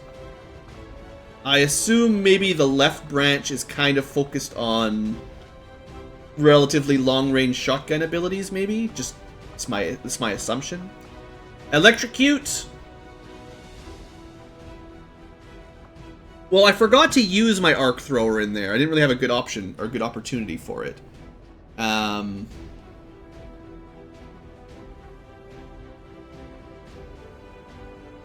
So I'm not sure how good the stun is or what its chance to hit is. Disorienting is the same effect as a flashbang. That's not bad. That's like a guaranteed disorient from your secondary. But the real choice is almost always go with lightning reflexes. I mean, like, We've learned this over the years. I don't know if this is overpowered as it was in XCOM Enemy Unknown. I know Long War, the first Long War, nerfed it to 90% instead of immediate, like an insta-dodge. Like, instead of a guaranteed dodge on Overwatches, it was 90% chance to dodge. This may be the same effect as that, or it could be worse for all I know. But I feel like that's the obvious first choice, because being able to break enemy Overwatches is pretty good. Sure, you can use flashbangs, you can use suppression, there's probably other ways as well, but reflexes is just, sometimes you gotta run them. And our first Lance Corporal for Heavy. I didn't even get a chance to show off, honestly. Like, that mission was too simple. So, more accurate rockets. If we want to stick with rockets, probably a good idea. I do like rockets, and there's certainly a lot of rocket abilities here. Like, I could see these being pretty awesome. Full damage for the whole area of effect. Longer range. I mean, that's pretty cool. It applies to every shot. I guess a buff, sort of. The thing is, I lost more units in Long War to that first Overwatch shot not being an instant dodge than any... Well, not anything else, but, like, in the basic XCOM, even if it was only the first Overwatch, it was 100%, so you could 100% of the time rely on it. In Long War, it was only 90%, so sometimes you would... First enemy, you know, sectoid or whatever, Overwatches, your lightning reflexes triggers, but it doesn't apply. You get hit, it's a crit, you're dead. And that happened more times than I'd like to admit. So I guess it's sort of a buff in a way, but I mean, it nerfs the really potent ability of guaranteeing running one Overwatch. So anyway, suppression, I don't think that's something a heavy is going to use, because they don't have... Even if I didn't use the submachine gun, we don't have a gun that has a lot of ammunition, like the big machine gun type things the gunners have. So, like, you can use suppression, which is cool, but it'll burn through all your ammo practically in one shot. And then Roust... Okay, that looks like, what was it called? There was a shot the assaults, an attack the scouts and the assaults had in Long War. Forget the name of it, but it did like 1 damage and made them leave their cover. Unless things have changed, I remember that being quite weak. Because what usually happened was you'd use it on someone who's in full cover, and then they'd move into another place with full cover. So it wasn't like that really helped much, most of the time. I think we'll just go with more accurate rockets, because I have a feeling my heavy weapons focusing on rockets, for at least the first one, seems like a good idea. I'd like the flamethrower as well, though, so maybe the second tactical officer, or whatever they're called, we'll go with fire. Because fire seems good. It was certainly the counter for chrysalids in original XCOM. So we did get a Psi-Amp, basically. That's useless for a while. The Elerium Core will be good. The laser sight I'll equip to somebody. Actually, it's just critical, hey? It's not just basic chance to hit. It's critical. That might be... Like, usually I thought laser sights like that were better on, like, sniper rifles and scouts. But in this situation, if it's just crit, and more crit for close contact... This might be more appropriate for shotguns, actually. Just as my first guess. And we did get 4 VIPs, which I think will go to the Haven. I don't think they're soldiers. Let me just check how that works. Oh, and this one's ready to go as well. Alright. Well, hold off just a second. I mean, I'll do this mission in a second. I want to check my my Haven thing before I forget. Okay, yeah, so that was our starting base. We went from 6 to 10. And they start off in hiding, which I feel like is probably not going to do anything. So, again, supplies and intel, maybe? I don't know for sure how you want to sort this out right now. But if that does get me more supplies and more intel, that's... I mean, that actually increased the income, so... I feel like that's probably the right idea. Just get more resources. Recruits, I haven't seen them recruit anyone yet, unless that means chance to spawn a mission to get more that we just did. Like, it's possible that is how we just got that mission. Like, the recruit chance might be that, or it might be a different mechanic entirely that I don't understand. Like, at the end of the month, we might just get a new recruit, because we've had people recruiting. Long War. That's the kind of stuff we've got to learn. Alright, well, let's go do another mission then, I guess. So, this time, we got to 108%. Still extremely light, so maybe an easy mission again. This time it's for intel rather than recruits. And... recover an item from a train. Okay. Maybe this is part of the story quest, actually, the Find a Lead quest.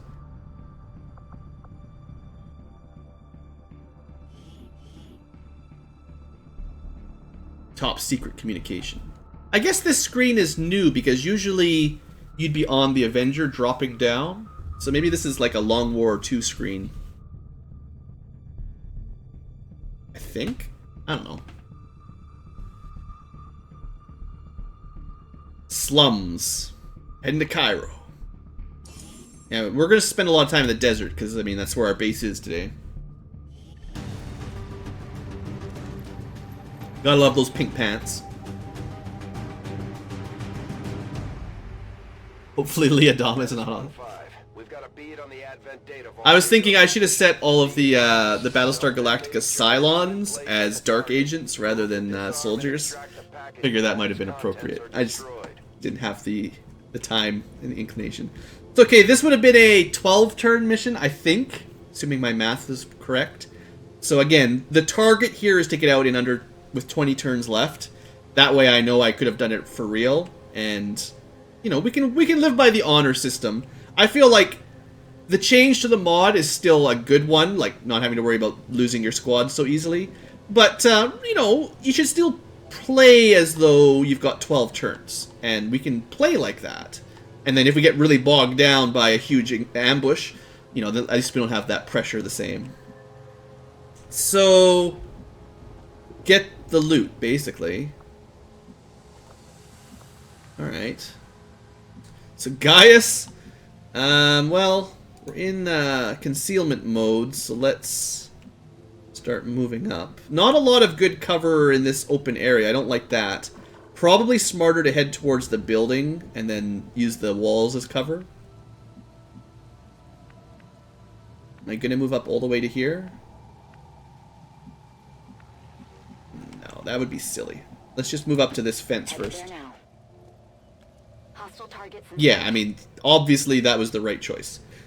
So we're not going to be in concealment for very long.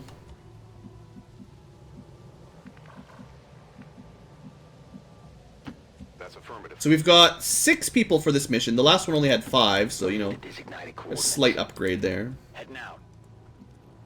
I'm on the move. Alright, so this is our sniper rifle unit.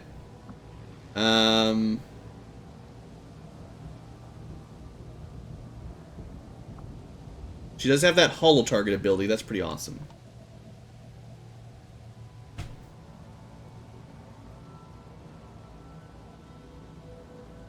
I haven't spoiled anything, Graham. Don't worry. All I said that there is some Cylons, and some of the crew of Battlestar Galactica might be Cylons. I didn't say who. I mean, even if you watch the first episode, you know there's human-like Cylons, so that's the first thing they teach you. So, we don't get steady weapon by default anymore, I don't think.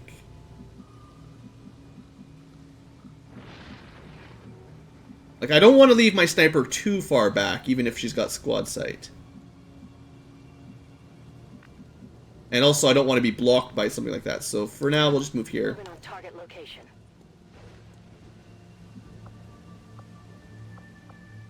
Yeah, would have been a good turn to do a steady weapon if we had that.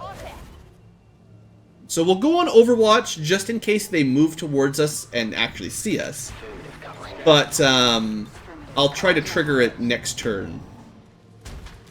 Yeah, no, they're not going directly towards us. We should be fine.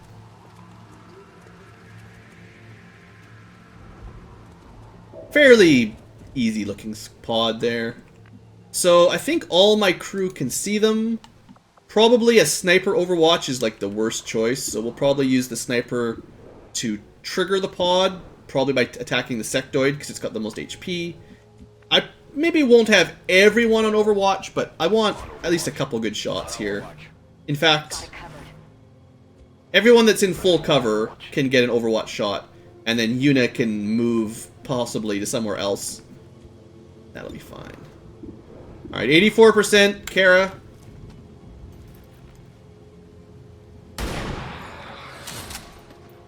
Good start for the sniper. Nailed him. Got something over here. They spotted us. You get steady weapon from the stock? Okay. That's fair. It was just a default ability in the original Long War. Well, that's how you do an ambush. No problem at all. Alright. There's an argument for not moving forward right now. It would be smarter to wait till everyone's got an action, but I want to get that loot, so I need to start moving up quickly. Come get some. So next turn. So this is my Grenadier. I can pull her back if we activate a pod. She's got great movement. And advanced expanded magazine. Sounds good. Object secured. Alright, so we didn't activate anything. That's good. That means the rest of the team can basically dash up to her position if I need to, which, well, you know, there's supposed to be 10 turns left, so you can't wait around too long. Moving out. Already there. Moving out. Yeah, even with a normal turn timer, this has been a really good start. Covering now.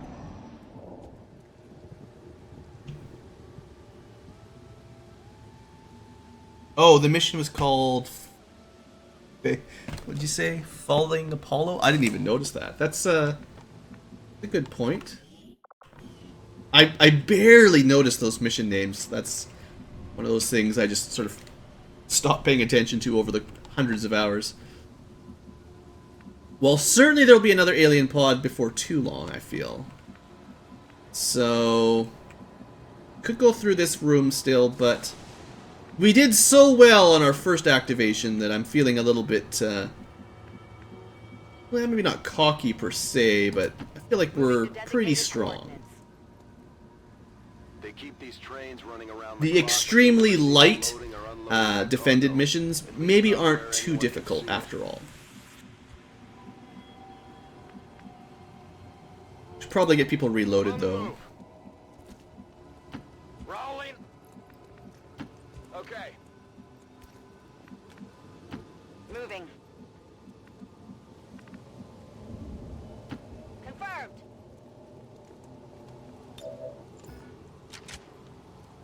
Let's do this. Rock and roll. Covering now. Back on it. Alright, good to go. Everyone's full power. Okay. Getting pretty close to the target. Understood. Moving out. Oh, that's, we can shoot containers, right, yeah. They'll explode and do damage AoE to anything nearby. That's right. I remember that. Affirmative. Moving out. Confirmed. I think we'll just dash the sniper up, because she can't move as far on a normal move. Hitting out. So she'll fall behind a little bit if I keep movementing her. Go, go, go. Is there a mod for a, Moving to Overwatch. Overwatch all key. On Overwatch. Like, it used to be Alt O. Oh, there he is. I even got some Overwatches to kill him. No? Yeah.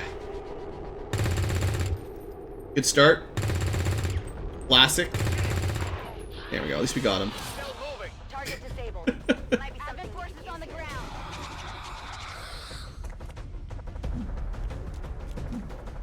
We're probably going to have a really hard time getting that loot. Unless we get some more lucky hits here. Alright, now that increases the incentive to move up quick. Ah, the game, it tempts me. Alright, well, what about the sniper? We'll start with the sniper because not a lot of options here. Shooting barrels or trying to shoot a sectoid. There is a button. Is it just somewhere in the key bindings I missed? No key bindings?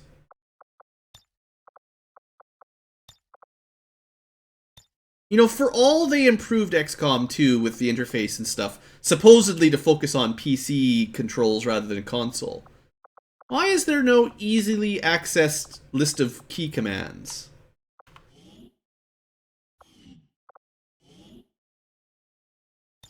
I don't understand why they wouldn't put that in. Like, it's supposed to be a PC game. Oh, it makes it a character action? Again, just, you know, small complaint about the actual game. Okay, now, the good thing here is we could clearly ambush or flank this guy. That square should be full cover. On the other hand, we could go point blank. And then we only have... wasn't there... I think there's still an officer over here somewhere. I guess... I can't remember if it was a pod of 3 or 4 altogether. I should try to get a little bit more vision before I throw anyone into the danger zone. Let's try to get a little bit more vision on what's up here. Oh yeah, see that's... they weren't even activated actually. So this was bad in terms of activation, but probably needed to happen anyway if I wanted to kill that sectoid and get the loot. If I can get the loot, I needed to have a look over here anyway. So there's 3 per pod. I feel like that kind of proves the sectoid's on his own.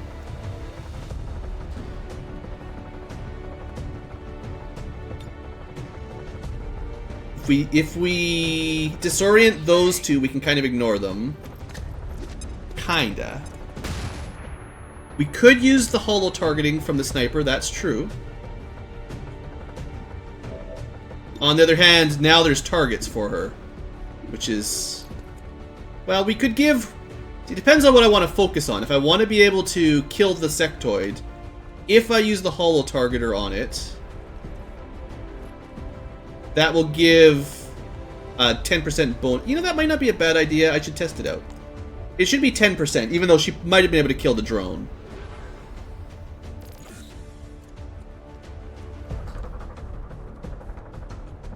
No symbols. I think there's a little debuff, the downward arrows. And if I target it... well, see if you can see it.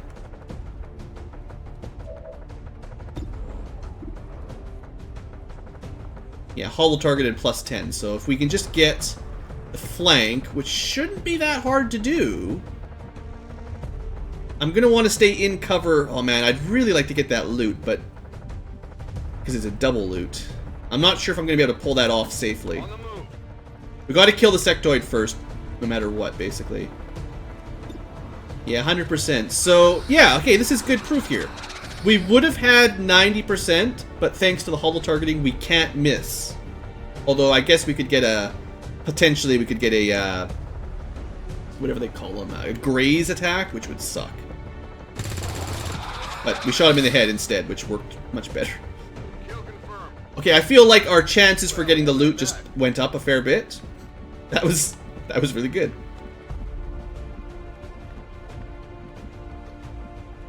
Okay. So theoretically, Yuna, I think from here could get the loot next turn. So if I pull her up... Actually, I've got another really good idea, to be honest. I could probably just kill... Or... Well, it'll probably kill both of them. I know I flashbanged them, but... I'll save her for last if I can't kill much. I've only got 2 other actions left, I guess, so there's not a whole lot of choice. I'll try to kill the drone with the Mog. Not a huge chance, but maybe. Pretty standard. I got nothing. Toss me some ammo. And Aerith... See, the thing is, cover... Because the drones fly around, they're so good at flanking. I mean, the cover doesn't matter too much. I just want to get close enough to get a reasonably good chance of killing it. And we didn't quite kill it. But we hit it, which means instead of grenading the disoriented units, the submachine gun has a... Well, I think if we hit it, we'll definitely kill it at this point. Even with 2 damage. Okay. So I think that was the right choice. Even though I might have killed both of the Advent grunts.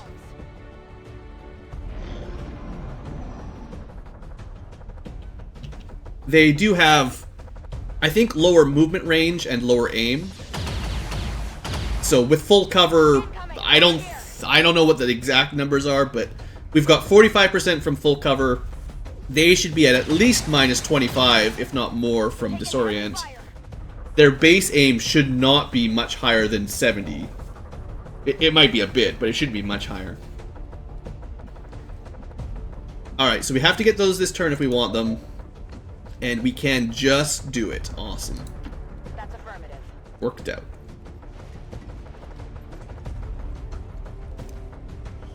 Alright. Hacking. Good for technicians. Or specialists, I guess. Got something new. And laser sights. More crits. Good, good, good, good. And she still has an action, so if I need to grenade them, I still can. And then over here... Well, those guys will break disorient pretty quick. Good. I think this will count as a flank, because you'll take 1 step over and shoot. I mean, it's only half cover, but... I think this will work. If I remember XCOM mechanics. Yeah. Even though we're not actually behind their cover, technically, it works because you step over and then shoot. Or, as far as the game is concerned, that's what she did, even if she didn't move. It's weird. I'll get him next time. And then 74% didn't matter, and we missed anyway. Pretty standard. Well, we can only see... Actually, we can only see one of them with a sniper. I guess we just take the shot. It's not great. I think we'll save the grenade for last. Heading there now. Can't really stack flashbangs. They'll break the disorient effect next turn, I believe. Probably... You might save an Overwatch.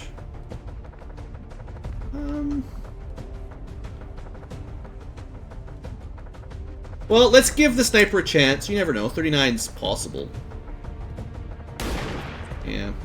Like, basically, grenade is kind of like my last-ditch attack here. Because I would like... We can wait 1 turn on that. We can get 1 more shot. I would like to get the loot and the alloys and stuff for killing them with bullets rather than with explosives where you lose it. But, I mean, it's not looking great. Have to just get lucky. Oh, good, he moved. I'm so glad that time he took a step to the side when he walked through a fence. Classic XCOM bugs. Alright, we got... Well, I think we take 2 shots. If we hit him, we hit him. If not, we grenade him. There's no more options for flanking or anything, so... Got lucky. But I had a plan even if we missed there, so no big deal. I need ammo. Alright. So that went pretty well, I feel. managed to get my loot. Bringing in reinforcements. Oh, good. Yeah, drop the reinforcements right there. I love it. So we gotta pick this up. Orders confirmed. On the move. I feel like the alien loot is probably more important than most of the Advent loot because it's gonna progress our research better. It's killing time. So what we want is basically just to kill everything that drops in here next turn. We've got technically 5 turns left for those of you keeping track. Ready to rock. Got it covered. Come get some. Suppose I could go grab this. I wonder if this will just end the turn. No, but probably have to extract, yeah. Doesn't hurt to check. It is really nice to bring a technician so you can do this kind of stuff from a long range. And also have a chance at getting a new rebel. But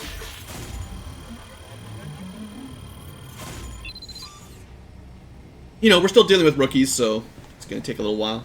Hack the planet. Hack the planet. Data cache, that's our intel. I'm sure the docs will want to see this. Oh, that broke. Oh, that's convenient. So all I had to do was I actually even without the turn boost, I actually had lots of time to get there. Because I didn't have to get the cache and escape. I just had, 12 turns to get to the cache. I feel like sometimes the turn timer isn't all that explicit on what it means. Like sometimes it's just get to the objective. Sometimes it's get to the objective and get out. Clearly. Alright, hopefully we can kill a couple of these guys. Good start. Yep, that's the stuff. Alright, 0 for 3. 0 for 4. Best ambush ever. Nobody hit anything. Ah, that's your classic Long War there. Very, very classic. Well, we still have them surrounded, so that's something. Man.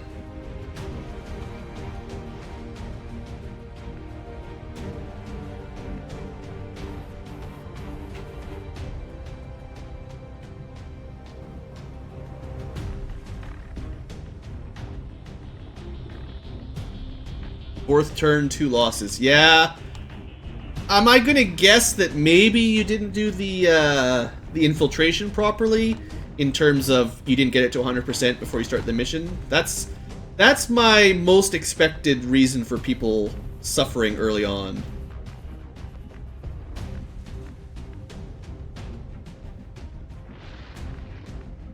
Alright. But yeah, like I've got like 500 hours in Long War as well, so theoretically I should know what I'm doing. Those two are in grenade territory for sure. So I'll leave them for last as a grenade if it's an emergency. And try to hit the guy up there, I guess. Kind of hard to even get vision on him, to be honest. Well, we've got our little sight range indicators, so from here we should be able to shoot him.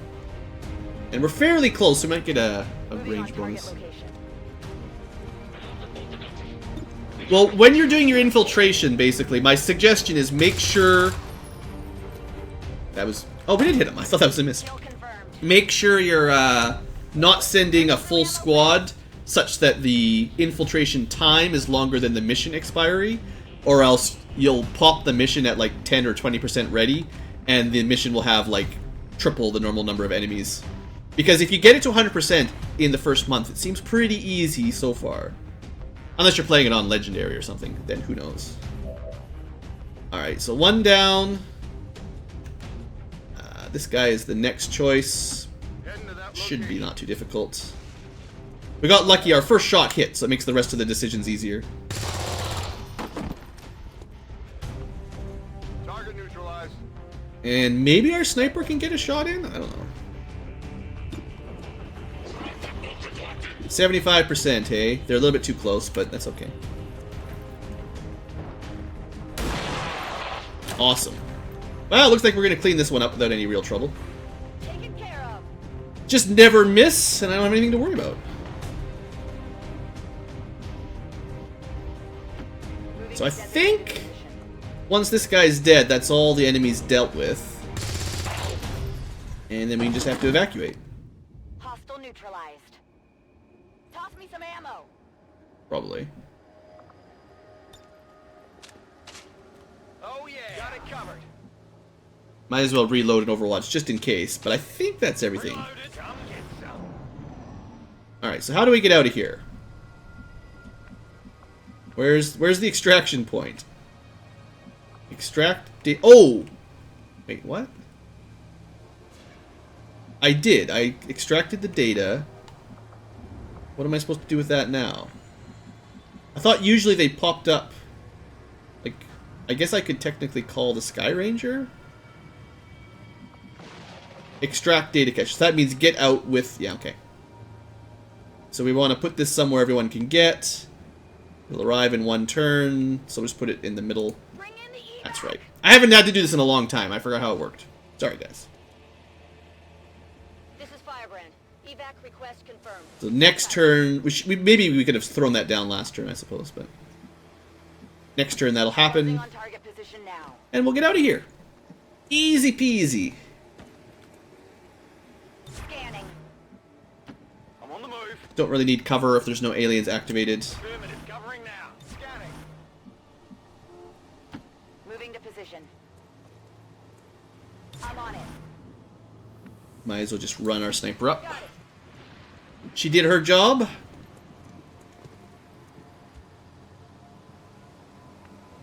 Position confirmed. Overwatch.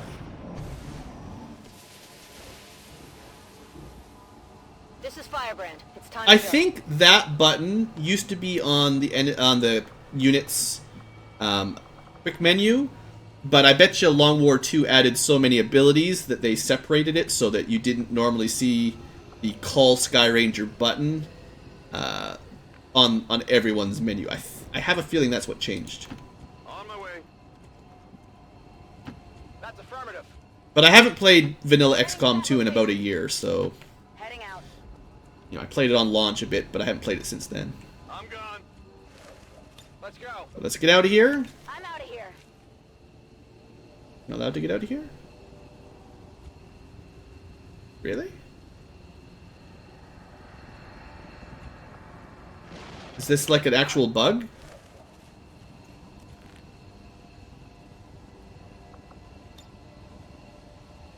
Pretty sure you're in the evac zone. Good copy. Moving on target. That's gotta be a bug. Unless... Oh, you know what? This is Firebrand. It's not a bug. The light, or whatever this is blocking the evacuation from the rope. That's actually really clever. I thought... I don't know if I've ever seen that before. Alright, that's cool, that's cool. Not a bug, just a neat little mechanic that's easy to miss. Evac Cool. confirmed. Little details like that. That's +1 for that. That's cool. All XCOM operatives are secure. Firebrand is returning to base. Status confirmed. Alright, well that was flawless victory. Good stuff. Man, I should have put the difficulty higher. Ha ha ha. It's a joke. It's a joke, guys. Just because we had a couple lucky missions does not mean that'll last.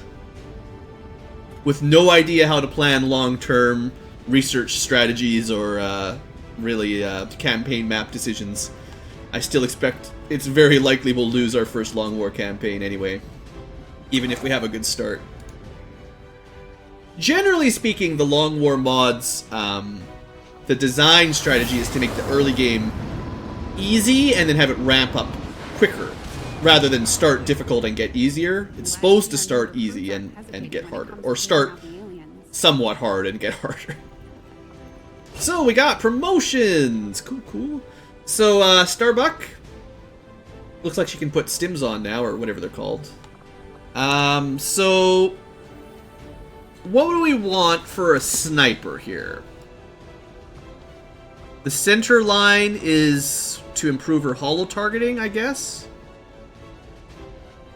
Sorta. Alpha Mike Foxtrot. Man, look at this Master Sergeant tier. 2 shots, always good.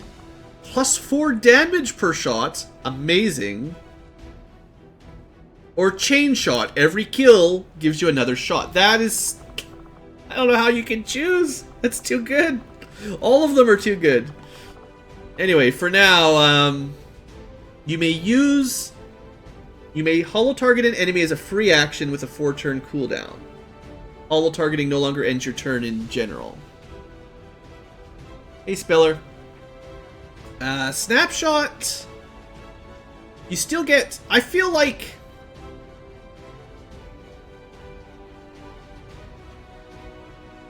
The problem with Snapshot is, while it does let you move and shoot, it still gets... like a penalty for moving and shooting, even though it allows it.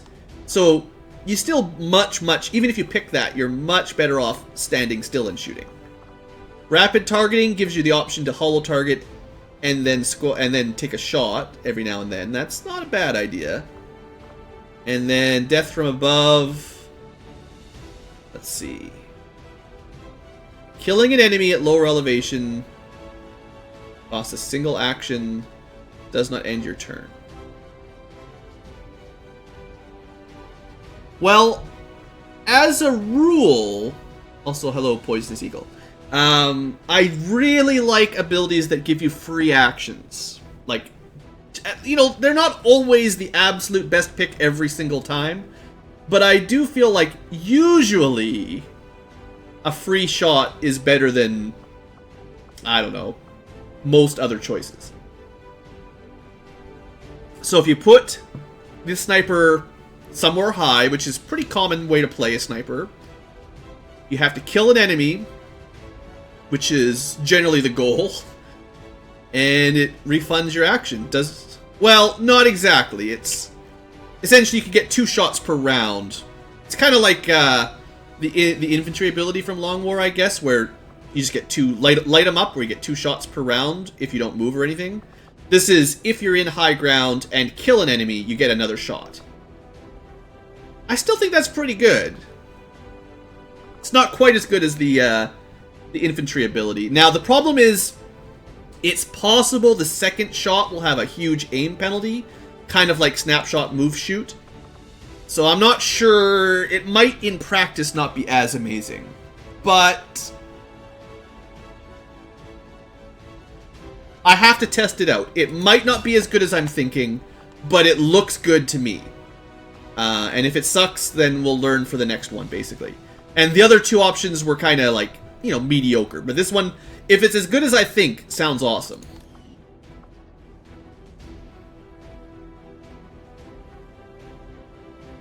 You cannot shoot after death from above?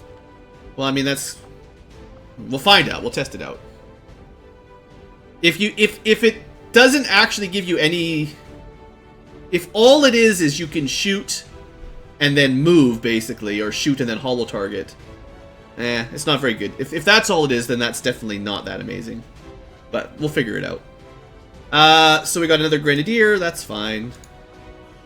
We've got another Assault. I do generally like Assaults. Got another Gunner. Got our Specialist, that's good, because I want to start bringing one of these to most missions where you can hack stuff. So you start getting bonus loot. And our first Grenadier Lance Corporal, so I have to have a look at these. So, yeah, Sapper seems like a pretty automatic pick, easily. On the other hand, your explosions not destroying loot could be useful, because then I could use the grenades more often without guilt. Or... let's see, launching... what does it say? Activate this ability before throwing or launching a support grenade, and throw will not cost an action. So that's smoke grenades and flashbangs, I expect. I don't think that's that amazing. It is a free action of a sort. but where it's like a free action that's only a support grenade. You know, sure, flashbang and then another shot, like either a weapon fire or another grenade. That's theoretically 2 flashbangs. You know, that's cool, but I think destroying cover is still the automatic choice by default. Because that's what you want. You want to be able to destroy full cover so that people can, like, not so much kill the enemy in one grenade and lose the loot, but open up the cover bonus so you can actually kill them normally once you start fighting higher level enemies. Yeah, I feel like that's probably the right choice. The needle grenades are neat, but I think the sapper is going to be more valuable. Alright, and we did get a few things. I have to start equipping my my mods and my sims. That's pretty good. Advanced laser sight, 10% crits, reasonable. Ah, here you go. Now we're starting to get some of the infiltration effect items. So, I don't know. I'm going to assume this is probably just like a couple hours less or something. But theoretically, if you could add one more unit to a squad for infiltration before the timer, and it was just a couple hours off between like pass or fail, this might be enough to get you one extra soldier on that mission, which is the kind of thing I'm definitely excited about. Alright, not too bad, not too bad. Now, I didn't get as many missions as quickly on this start. So, like last time, I'm pretty sure I had 4 missions going on all at once. So, this has been a little bit lax compared to my test campaign. But on the good side, we do have... Just check my my roster out here. Only 1 person has been wounded, which is also quite fortunate. So, that's lucky. And we're now at a pretty good supply of squaddies, and even a few lance corporals. I still probably want to upgrade some more of the rookies. Like, I feel, just knowing Long War, you're probably going to want 3 or 4 squads ready to go, and that's going to mean, well, depending on how many you can send, between like 24 and 30 soldiers at least, and then add on anyone that's wounded doesn't get to go. So 3, 4, 5, 6, 7, 8, 9, 10, 11, 12, 13, 14 per page. That's here. 15, 16. So I've currently got like 15 people promoted. That's like enough for 2 squads, give or take. 1, 2, 3, 4, 5, 6, 7, 8, 9, 10. I think I might want to turn all of these rookies into squaddies. That'll put us at around 25. That might be enough for Long War 2, maybe. But I probably want to recruit more once we can. I don't know. I don't know if I need as many as... Like in Long War 1, I think I usually tried to aim for around 40 to 45 soldiers in the first couple months. So we'll see if we need that many or not. Anyway, still just generically building the resistance. Welcome back, Pixel. We could make contact if we have enough intel, but I think I need to build like radio towers once we can. Like it'll cost less intel overall if I build a radio tower here and then make contact. On the other hand, perhaps the bonus for getting all of Africa is worth making contact early. I don't know for sure. Let me just check base management here for a second. How far away am I going to be for that? I could probably put a resistance comm here once I have more power. I like to put them, like, usually, like, you can make the, I think the engineering ones are the ones where you put an engineer in and you get 2 drones that can work in adjacent facilities. So you like to have the engineer outposts kind of in the middle type rooms so that any adjacent other room can be worked by the drones, and then you get essentially 2 workers for 1. It sort of doubles your efficiency. So, like, I could put the resistance comms here, and I think they have 2 slots for workers. So then once we build the workshop, then that's a good combination. If I remember, it's been a long time. Do I have a free spot for a soldier? Well, I haven't really worried about naming people too much. What I did was I just imported some random pools that I found on a couple sites. So I've got like some Final Fantasy characters and some what else? Battlestar Galactica and stuff, just for fun. I'm not sure if this campaign will finish, really, so I wasn't too worried about bringing a whole lot of viewers in on it. We'll see how it goes. I also can't really recruit people the way, like, in XCOM Enemy Unknown, you could just recruit as many people as you wanted, as long as you had the money. What am I looking for? This one. In this one, like, you're limited. Like, you can only recruit, like, 5 a month or something, so it's kind of weird. I guess I should be able to rename anyone that's got a random name here. There's probably a few that... I guess most of them are from my character pool. I did set that as, like, the primary, like, draw from that pool first, but theoretically you can still change their name and everything, I believe, even after the fact. So, you thought she was Italian, but not anymore. Now she's from China. You know, like, it's kind of funny. But yeah, I'm not too worried about getting a whole bunch of names in just yet. We'll see how it goes. If I do enjoy Long War 2 enough, I can basically say, instead of just streaming it for fun, trying to learn how it works, I will make a proper series, like, you know, episode format for YouTube at some point. This is more of just, you know, a look at, like, a let's just see how it goes kind of deal. Anyway, I think I want to see what happens if we max out the income here, because I really don't know how the month-to-month mechanics works for Long War 2 yet, so, well, we're going to be sidetracked here anyway. So much of my own research based upon this simple design. If only I had known. Ah, Commander, excellent timing. The magic brain chip. Progress. I've managed to break down several key components of the chip implanted into your skull. My analysis reveals that its primary function was that of a conduit, passing a vast amount of data directly to yeah, I think, Spiller, the plan would be, rather than me trying to customize to a user's request, just have people send me the import files or the export files. Much easier to just bring them in with whatever you guys already designed on your own. You were processing was astounding. It is truly remarkable that you survived as long as you did. Though this may seem disconcerting, there is still some good news. This chip bears a striking also, no permanent brain damage by pulling this out of your skull. It's probably fine. At the gene therapy clinic in New Providence. My understanding was that the implants were intended for high-ranking Advent officers only, captains or above.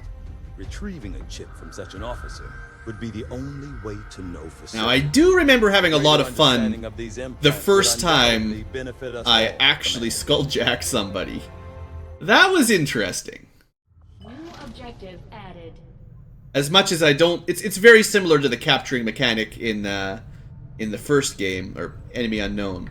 But there's some side effects of the skulljacking that's pretty cool. Have clearly been modified. Oh, good. We can do some autopsies. Is that... That must be Long War 2 specific, right? Render corpses? Like, that was not in it. There's no way. Armor-piercing rounds? Could be good. Alright, so...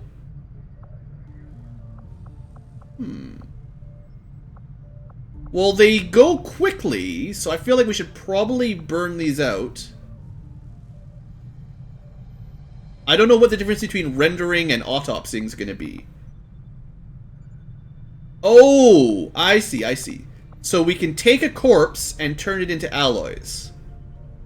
You render them down for materials. That's kind of neat. So you can probably get different stuff from different corpses. Well, we'll do the autopsies probably. Not a whole lot of options here. We can either spend some intel to get the radio facilities underway, which is probably long-term very important, but I think I wouldn't be surprised if the trooper, like, I don't know the tech tree for Long War 2 at all, but I wouldn't be surprised if the trooper turns into armor, and the sectoid probably turns into psi stuff. That's usually how it goes. Well, it's much quicker for the trooper, so we'll do the trooper. My past surgical experience is limited. I am sure the crew appreciates that I hone my skills on fallen Advent forces, before triaging our own wounded. To the uninitiated, the common... Yeah, if I could get a good pool of user-submitted characters, that would be a lot of fun to Spiller, for sure. From the human form, Dark VIPs. I haven't seen the one I made show up in the pool yet, so my character could show up as an enemy too at this point. Anyway, we'll do that. We need to we need to kill an officer and do an autopsy for this plot. By the possibility of examining another subject for comparative analysis. Engineering anything in here yet? Likely have expired long before arrival. So I can make AP rounds. It's pretty cheap, but I really don't have a lot of alloys to go around. I wonder if Long War 2, you're supposed to be rendering down all of the enemies. How's Long War 2? Well, my test campaign was a huge failure, but I did learn a very important lesson about how missions work, and for today's stream, the 2 missions we've done have been very smooth. So, once one of these pops up again, I can explain it a little bit better. Essentially, you need to do the infiltration correctly, or Long War 2 is basically impossible to play. If you don't understand it, I feel like it doesn't explain it super well, although it's the information's there. It's just, you know, it's easy to mess up. Like, okay, here we go. View mission. So, in normal XCOM 2, you would just start the mission. Rescue mission, light activity. Looks like a fairly easy mission. We definitely want an engineer, so sounds awesome. Definitely would always do this kind of mission. The thing is, for Long War, what they've done is they've given you... Oh, this sucks. 1 day. Oh, that's real bad. So...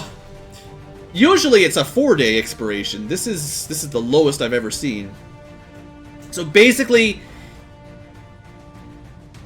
we're screwed is what this means. First off, we have squads. I only have 2 right now, but if I use this basic default squad, we would have 4 days plus 2 and a bit, and we would basically get through about 1/6 of our infiltration. The enemy, instead of being extremely light, would turn into impossible, and the mission would be like, there's no way we would do it. So basically, I need to take less soldiers until...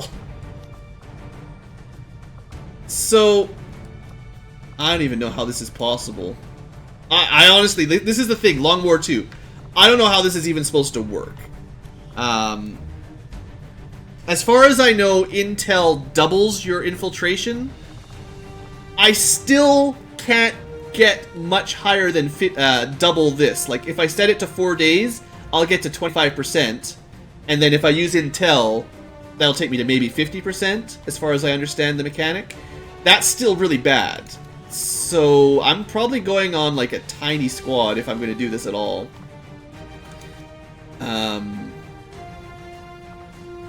I don't know. I don't know. This is scary. I'd love to bring a ranger. Let's bring a ranger. So 2 is fine, I think. 3. Let's see, what else we need? I'm only going to be bringing like actual promoted soldiers for this one because we're going to be a really small squad. Assault, a ranger.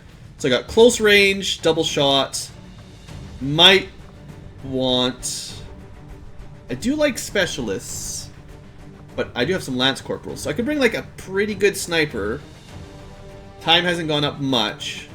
Maybe we'll just do like a 4-man squad if that's not too bad. Technical... That's the one with the rockets. Well, I should get some sort of... Actually, no, we'll go with unit because they'll get 2 grenades. So this is 3 days, 8 hours. So I think we'll get to like 33%.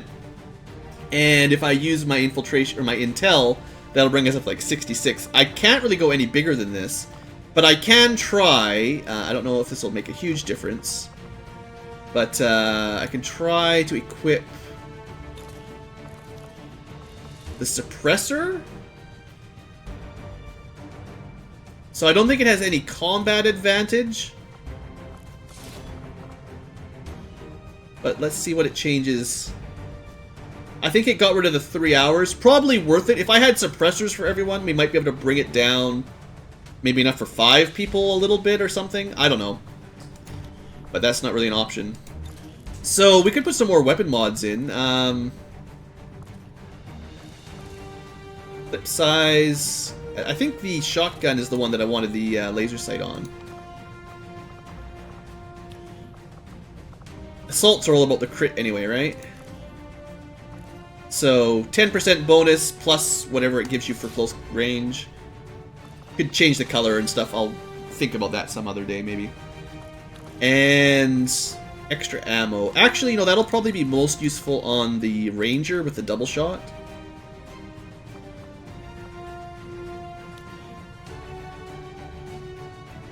Right, Rangers used to be shotgun, and like the names of the classes throw me off. In Long War 1, they were just infantry with the double shot, and then Rangers in XCOM 2 were the close combat sword guys, but now they're more like the infantry.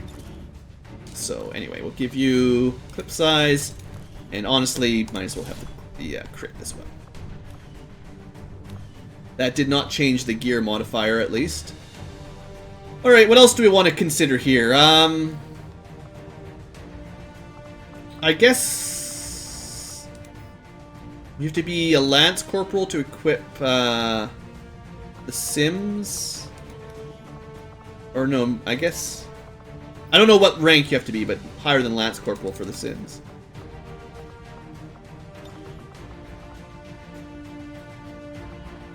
Bubble Targeter's pretty good. I'm just trying to think if there's anything I could change here that would make my mission a little bit easier.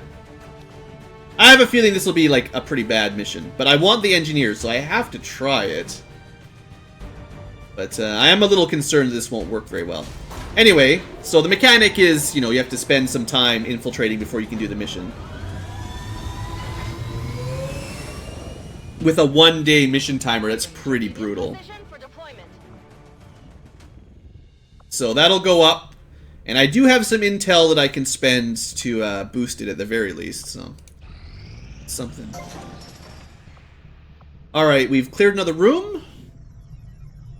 So what do we want to do with our base? I might actually need, I think I basically have to put another power plant on the top floor, or else I can't really build anything else anyway. Power relays do get the effect of having engineers working in them, so it's another one that's fine. But like, I'm gonna have to do it one way or the other, basically. Power relay construction initiated. I mean, we don't really have enough base power. So we could build it in 5 days, which honestly is not our priority. I don't need power quickly, specifically. I just need it to happen. We could make this faster by assigning the engineer, but I think I mostly want the engineer to keep clearing debris. This one comes with alloys, although it's probably slower to clear. 20 days, yeah. I think I want to build a workshop here fairly soon, so getting this one open probably the priority, because then I can build a workshop and get one, like once I've got a couple more engineers, then I can have one engineer here providing power as I need it, basically. I mean, that'll happen. We'll need it eventually. Hopefully I get another engineer from this mission anyway, and then we'll be fine, but we'll see. Alright, let's keep building up our East Africa haven for now. So there, 1 day went by, we got to 33%, which was about what I guessed. Moderate to heavy and fortified is pretty bad, in my opinion, just from what I've learned so far.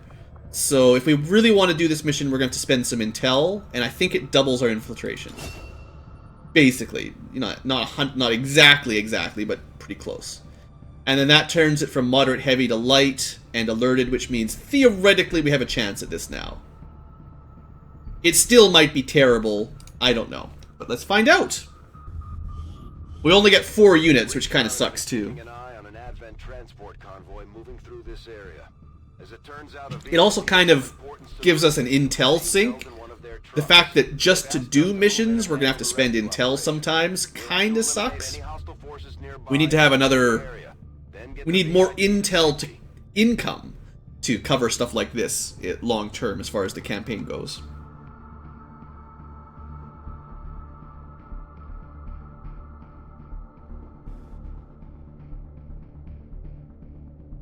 Anytime.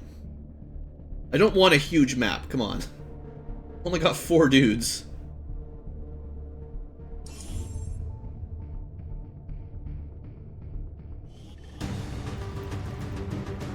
Seems like the beginning of the mission always has a bit of lag for some reason. A little bit of frame rate drop. We have a confirmed location for the VIP. Move to rendezvous. Eliminate all hostile contacts. Okay, so... Again, I get a lot more turns. We want to aim for getting out by turn 20 if we want to be fair, but otherwise, whatever. They don't have too far to go to get to the VIP. And we do have a nice little building here in the middle that could protect us. And then we have to climb up to the next building to get out.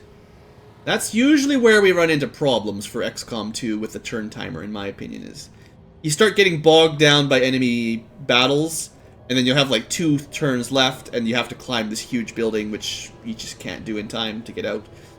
But, you know, some people probably like the turn timer, so I'm not going to continue to complain about it.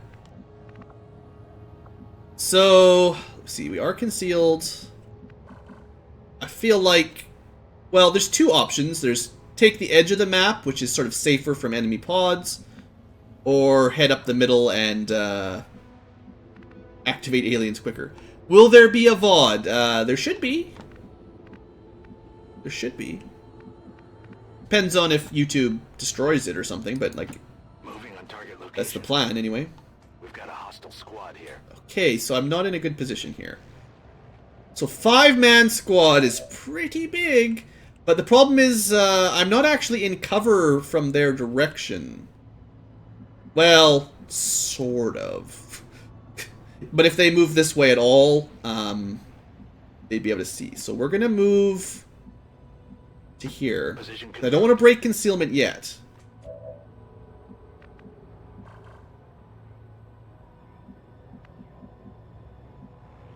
Five-man squad. That's not a good start. This is my assault, right? Yeah. Moving out. How far am I into the game? This would be our third battle on the well, 4th if you count the tutorial or intro mission.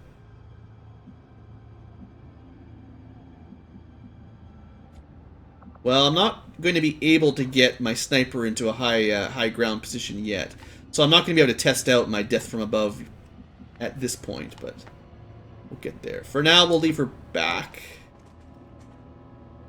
And we'll send Yuna.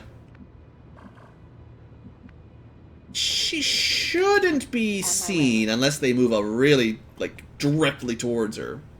Got it covered. And then you can't really do anything. Maintaining position. Alright, Spiller. See you next time. So we might want to open this one up with a grenade, because I am kind of outmatched here in terms of numbers. So if I could get a little bit closer, I could just blow them all up with the opening. On the other hand, we could start with Overwatch and a snipe. You know, it's reasonably likely we could kill a couple with some Overwatches and a good start.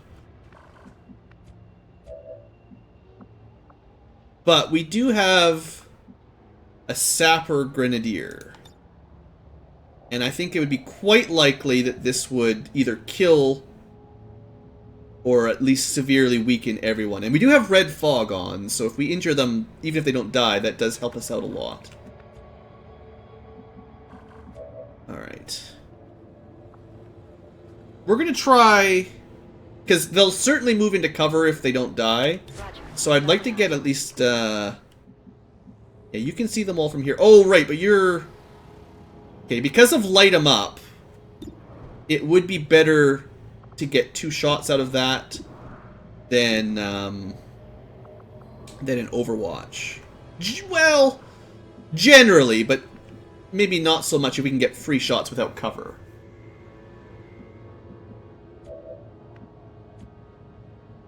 And then the shotgun has a stun, and run-and gun, which is suicidal in this situation. I mean, it would be better if Oron threw the grenade, just because he's not going to be able to do a whole lot at long range otherwise.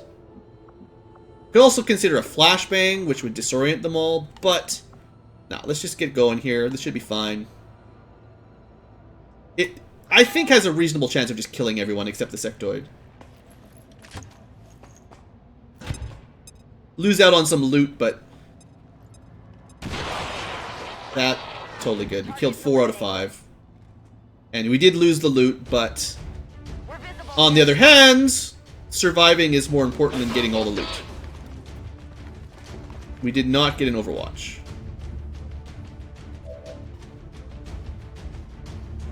Who knows? Well, now that there's only one... Do I ever stream on Twitch? I used to stream on Twitch, but I kind of stopped. This is probably going to get me killed. Here you go. This is why assaults always die. Oh, I was sure we were going to activate another pod. This is what always happens. The reason run and gun isn't as good as you'd think is because of this exact problem. Yeah, I knew that would happen practically, but I was impatient.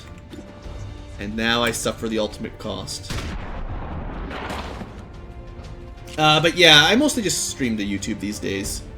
Because it automatically exports them to videos. I don't have to deal with it myself. Well, we'd probably be able to kill the drone. Yeah, probably. Great start. I was hoping to hit on the first shot. Good job smacking the nothing. They still haven't fixed little bugs like that in the interface, or the engine, I guess is the word. Oh, good. The sniper finally takes a shot and overkills the drone. Sure. Well, could have gone better, but I still have high hopes that we'll survive this. Good. Resurrect people. That's exactly what I want. Much better than them mind controlling us. No respite for the dead. The aliens Ah, don't worry about it, Bradford. Okay, that's bad news for our assault. But you got lucky. Incoming over here. Count as full cover this time, so that attack should have had a low %. That's everybody? Oh, I hate that. Like, first month, beginning of the game, and we've already got enemies with automatic Overwatch. I mean, we've got lightning reflexes so I can run it out, but I don't like the fact that, I mean, Long War 2 just always does stuff like that. The enemy, what is it technically? It's a Advent Sentry. Just automatically gets Overwatches just before you even have technically any skills yourself, hardly. Anyway, we can draw the Overwatch out, or we could try to shoot it with a sniper rifle, which is not very likely. Well, technically the Overwatch, or lightning reflex, is a 90% chance to dodge Overwatches. So it's probably better overall to take the small shot to kill first, because if it hits, then we have no chance of taking damage. And we got really lucky there. Overwatch removed by killing that guy. But in the big picture, there wasn't going to be much better for the sniper to do, and that just makes sure our assault is pretty safe. And I feel like chances are from here we'll be close enough for a really high % hit, even though he's got full cover. Probably. I can run away if it's terrible odds. 52 is pretty terrible, actually. Alright, change of plan. We'll just explode them.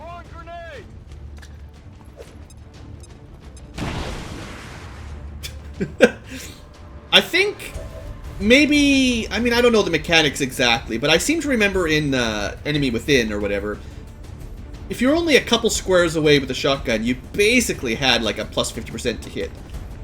But I don't know. Anyway, we've got our grenadier, we've got our infantry who can't see anything. Oh no, I guess you can see. Well, let's just kill the Psy zombie. Good, just keep smacking the empty air. Really awesome infantry here. How's the arc thrower? I haven't tested it out yet. I guess I could have. Unfortunately, chat takes. The reason we can't hit anything is because there's a invisible pane of glass that is really confusing our soldiers. I guess I could have checked the percentage for the arc thrower. I should have done that. That would have been a reasonable thing to check. Alright, well I would like to get the loot, but there is still a sectoid over there, so we're not going to be rushing up.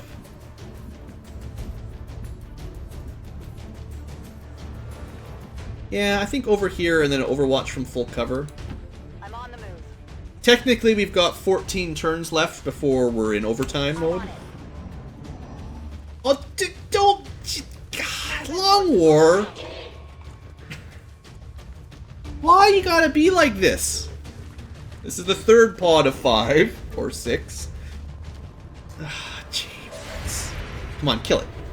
Get a crit. Actually, you probably can't even get a crit on Overwatches right now. Maybe a flesh wound. Okay, so good time, good times.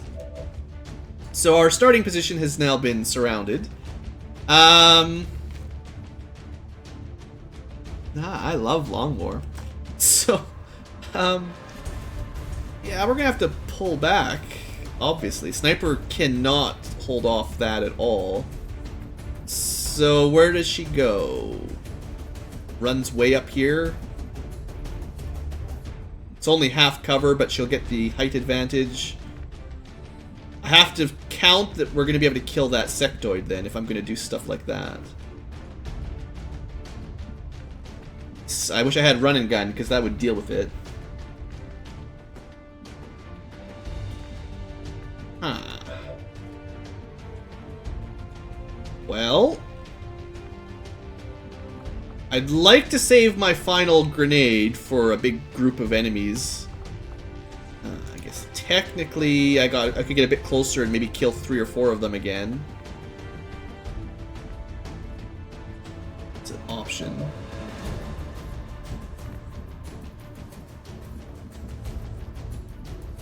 Try to blow that wall up.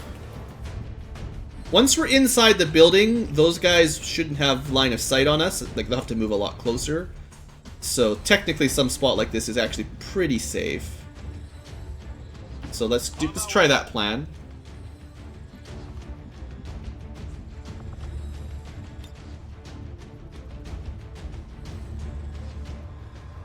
Wonder if I can get it to deal damage to him and destroy his wall. Like, I don't want it to blow up on our side of the wall and do no damage to it. So I think, hopefully, that square by the window will still hit him for like 4 damage or something. Well, or 2, but you know. It did not destroy the wall though, which was kind of the plan.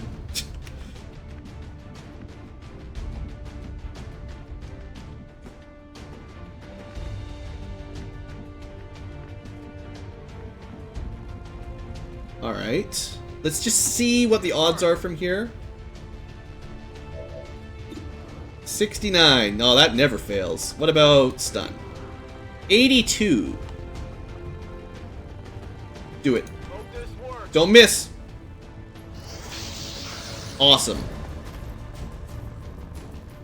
2 turns of stun. That's perfect. That's all I need. Alright, that was good. Okay, good, good, good. We're in a good position again. So, Sniper, no need to worry about sectoid for the moment. We're gonna take the more back, sort of, because there's gonna be like 5 shots coming in if I put her right on the edge. I feel like that would get her killed.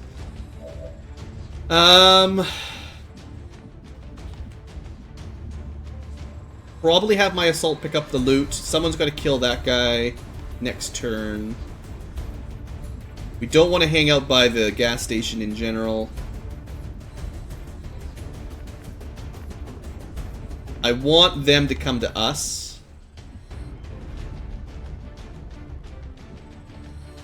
Full cover is as good as it's going to get. On the move.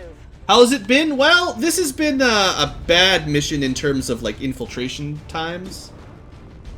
That's a waste of a shot, honestly. Come get some. We had a mission that gave us 1 day for the expiry, and I had to send 4 men because I couldn't send any more than that. And we still only got to, like, oh, come on, grazing, always with the grazing. So we had to spend some intel to boost the infiltration chance from, I think we got 33%, we went up to 68.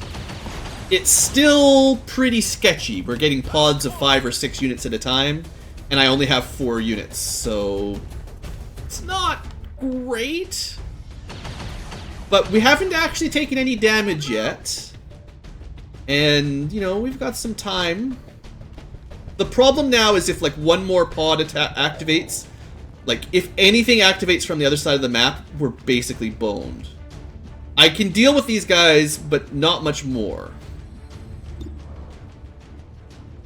65, 65, 65, 48. I think we'll go with a 65. Not a lot of other options for my sniper. Could hollow target. Well, hold off. We'll wait a second. We do need to kill that, so...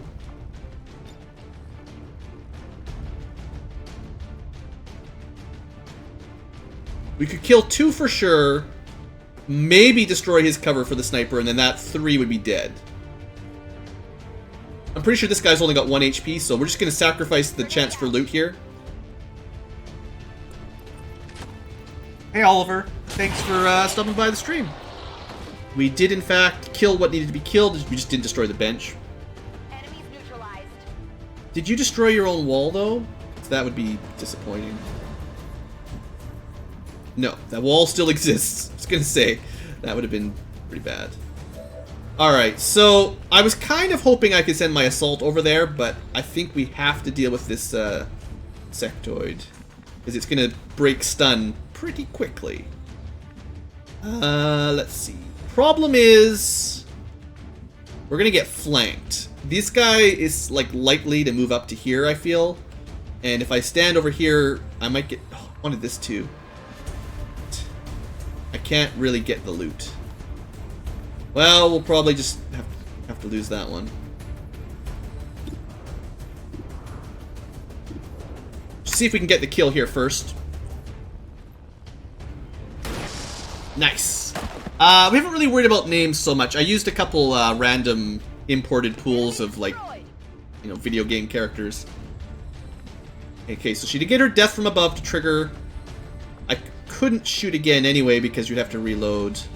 Technically, we could hollow target, but I don't think we have enough shots for that to really matter. So reloading is pretty good. So death from above, even if you don't get 2 shots, a shot and a reload isn't a bad ability. I've only got the 2 characters left, so...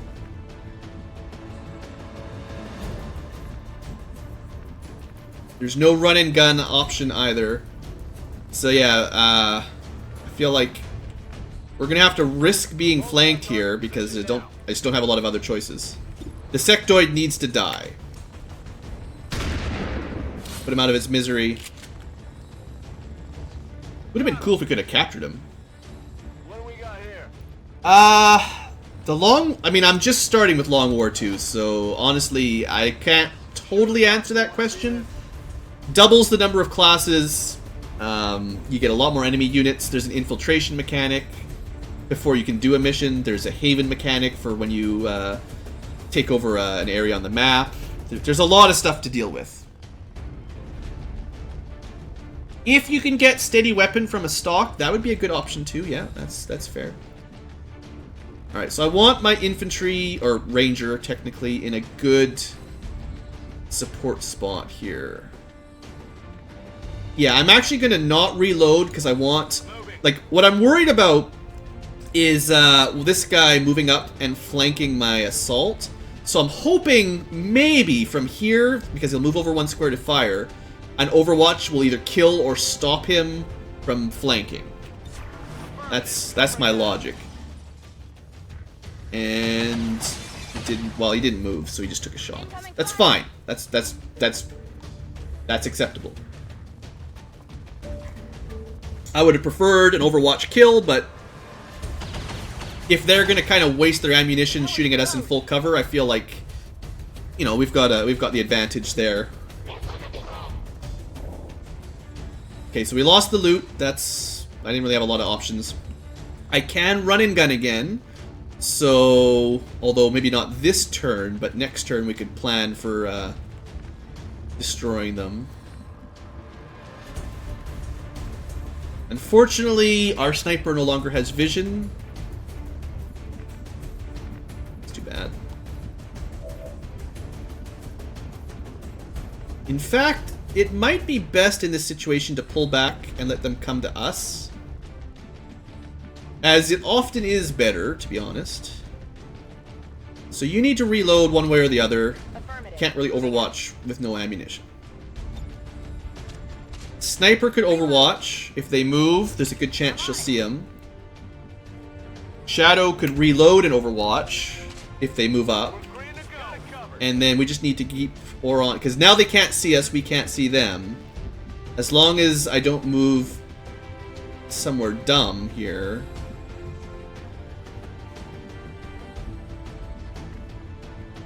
I really don't want to move this direction and activate another pod accidentally. That would be terrible.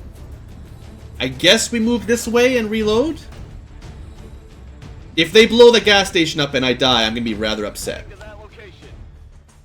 But we can't see them, so they can't see us. They'll have to move, and we have at least one person or 2 people on Overwatch at least. Alright, come on, sniper. Awesome. I wonder what the penalty for sniping Overwatch is. I think it was pretty brutal in Enemy Unknown. Okay. So this guy is on Overwatch. You can see a little eyeball there. We're going to get a reinforcement squad appearing next. 29% is not great. We're kind of getting bogged down a little bit, seeing as the objective is grab the person in the van and get out. But, you know, life doesn't always work the way you want. We could lightning reflexes run and gun up here. Flashbang, if we're close enough, we could... No, we're not.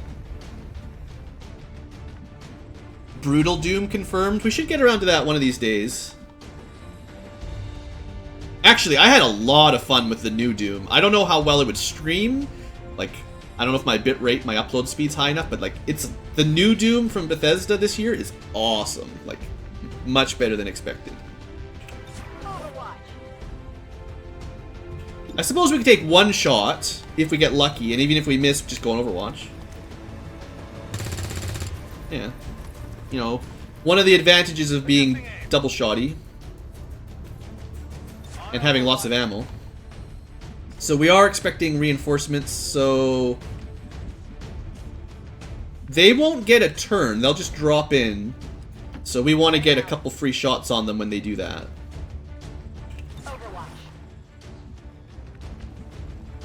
Fortunately, I blew up all the wall here, so we're not getting good cover.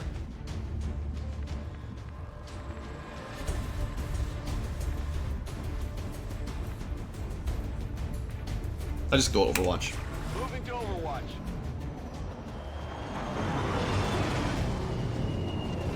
Hopefully I can kill a couple of these guys.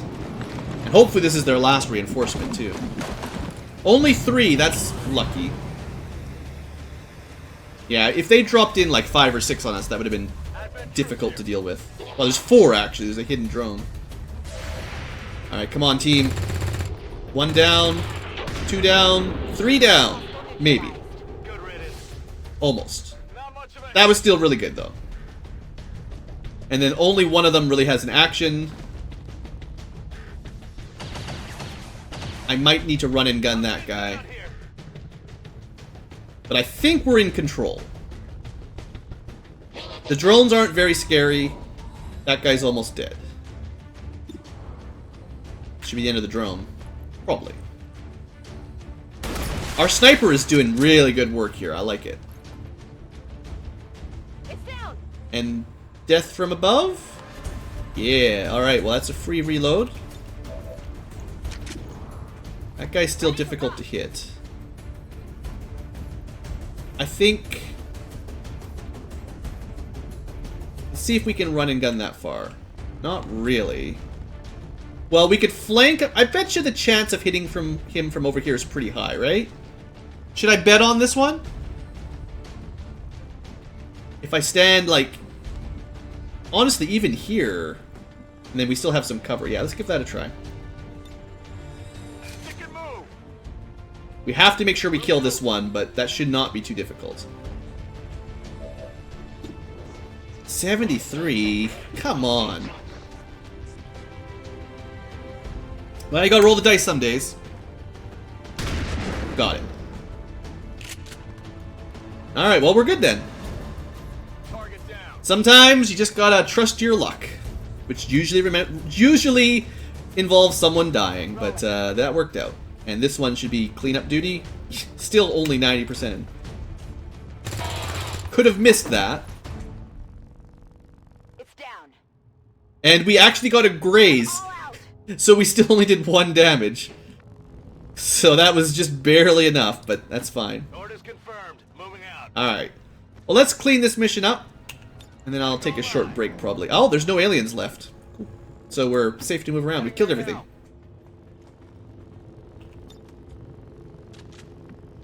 I'm ready.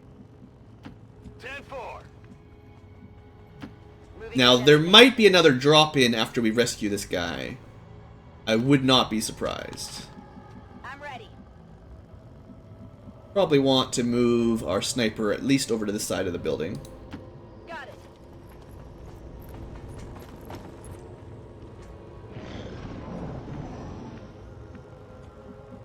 Alright. I didn't bring any specialists, so we're not going to be able to get any real gain from this hack, but... You know, one day... When we have a 1% chance.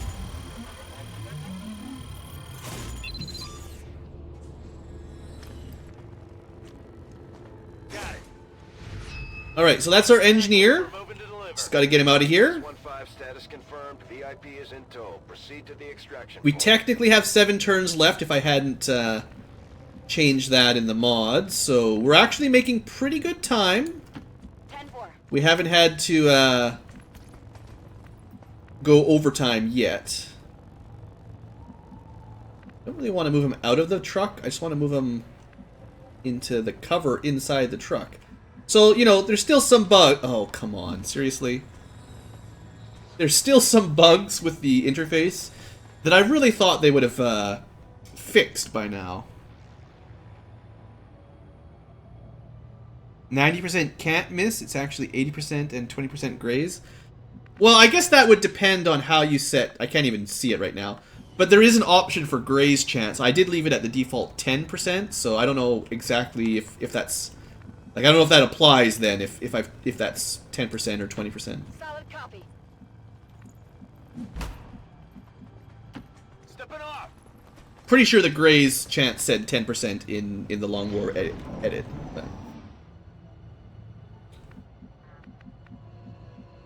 Okay, well, if there's no enemies, we're lucky that there's a pipe here. It makes it fairly easy to get to the evac. Sometimes it's a fairly long hike to get there. But, I guess we'll just get out of here.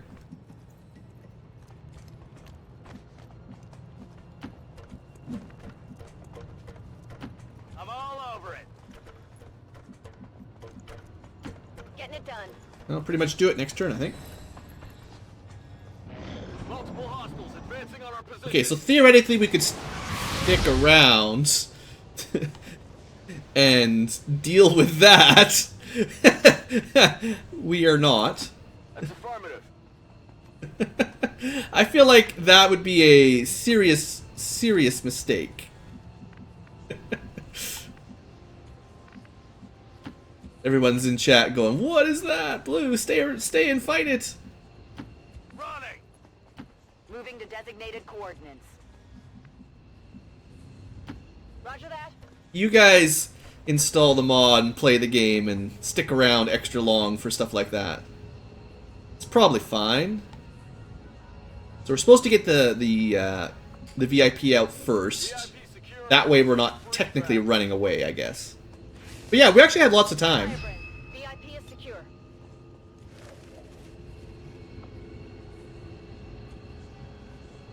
Three. Heading home. Let's go. Ready. All right, another successful mission, I think. Too fast for the aliens. 19 kills. Yeah, that was a pretty big fight for only 4 soldiers. I think we did a really good job there, actually. Like, that was not an easy mission. Like, we got a little bit surrounded by low-level enemies, but there was a lot of them for only 4 soldiers, so that was cool. Yeah. The stat screen that I don't believe. Oron cleared the awards though. Good for him. I guess I mostly used grenades and overwatches, so maybe, but I don't know about that.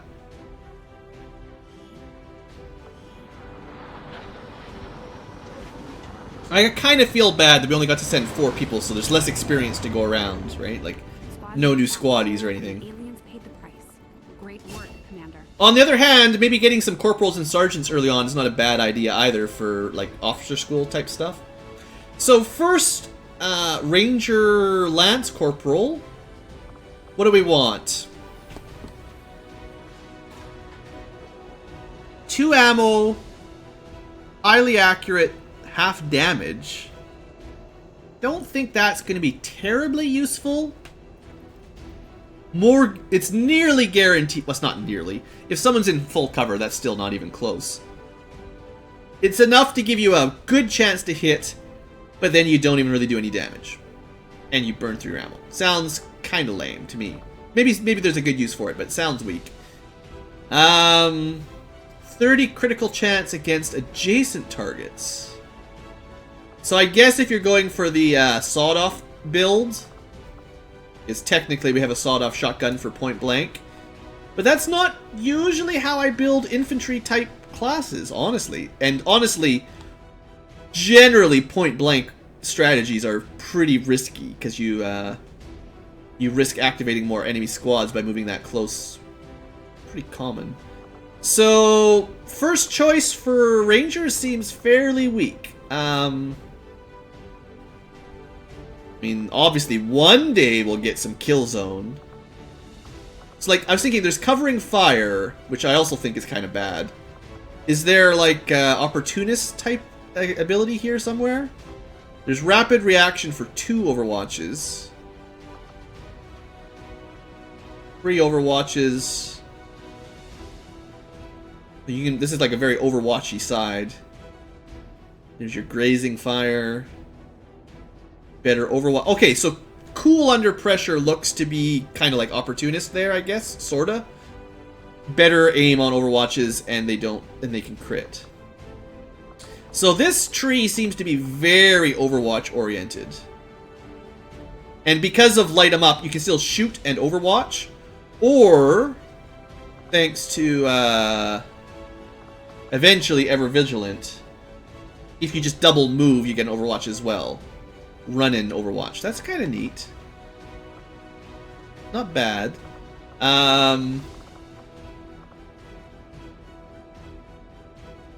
Locked on sounds pretty good for just not Overwatch, just shooting. Aggression can be very nice, especially in Long War with huge enemy encounters. I don't generally like Executioner too much. Bring them on stacks with aggression, so you got chance to hit, or chance to crit plus crit damage. Rapid fire, double shot was always nice. Gives you 3. You can fire once and then rapid fire for 2 more. And then Rupture looks kind of like the way shredding used to work. Deals crit, and then you take +3 damage from things in the future. That's pretty cool. And then the middle one seems to be a little bit more defensive oriented. I guess we'll go with a combination of either Overwatch build and attack build, but the critical build is generally not my priority. I don't like relying on crits, so relying on Overwatch is maybe better? I don't know. I'm not a huge fan of either choice there. Next up, our first Corporal for an assault. So we have reflexes, of course. +30 crit for adjacent targets. Declines with distance. Sounds very shotgunny. Arc Pulsar. It will now damage mechanical energy enemies. I mean, the chance to hit on our Arc Thrower was pretty high. It was a flank, but it was still pretty good. Trench Gun. Special Shot. Fires a short-range, cone-based attack. I mean, that could be really good, especially at clustered-up enemies, like, I don't know, maybe some chrysalids one day or something. If you had a bunch of them all together, just run up. I don't know what kind of AoE size it is. It says short-range cone. But that could be pretty good. There's a lot of options. This is why I like Long War so much. It's all these options. +30 crit chance for its adjacency.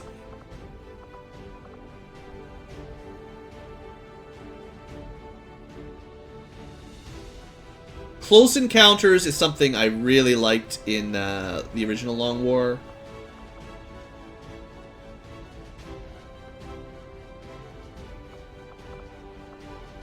If you get a kill, you get a perfect dodge on the next enemy attack against you. That sounds amazing. Like, that sounds really good. Close combat spec was your standard anti-melee unit, though. Like, that was really good as well.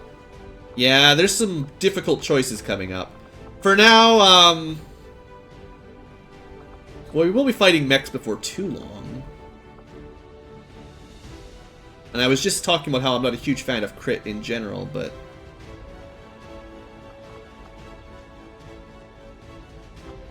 I haven't seen anything else particularly anti-armor yet. I'm sure there's some classes just have lots of anti-armor that we can get. But maybe getting a couple points into stunning is worth it. Like, it really saved our butt against the sectoids, so... I think that maybe that's worth a shot. Oh, more customizations. Awesome. Because you're a corporal now. And Kara, the sniper. So, death from above, maybe not quite as awesome as I was hoping, but still good.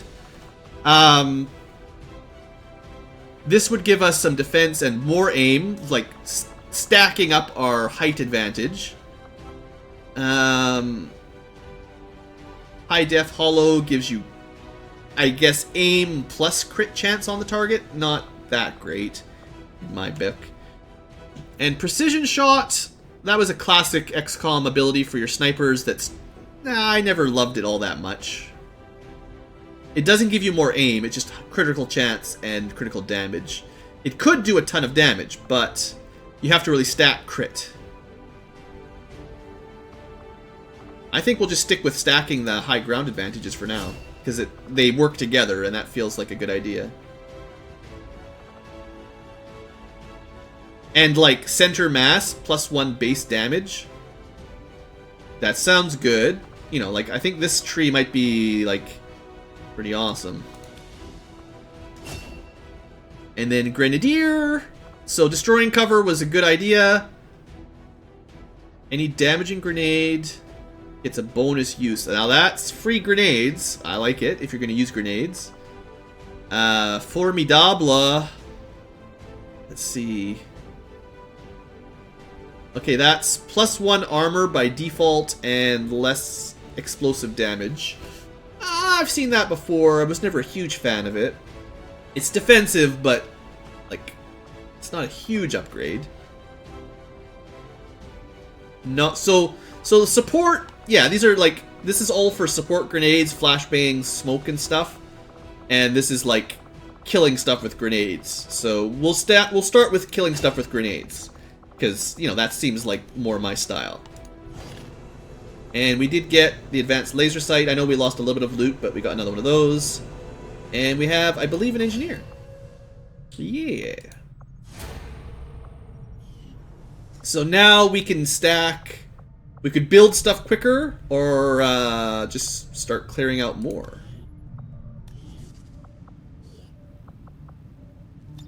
The more we clear out, the quicker, the better we are, I think. Alright, well, I'm going to take a short break, just to get a drink, stretch the legs. We will be streaming a bit longer. It's been 3.5 hours so far, but I'd like to get a little bit further into the game. We haven't really had a huge loss yet, and I mean, I don't want to play until we have a huge loss, but I feel like it's not fair to say Long War is easy, just because so far it's been pretty easy. But I'd like to go until something deadly happens. But let me just put up a little notification on the stream, and I'll be right back.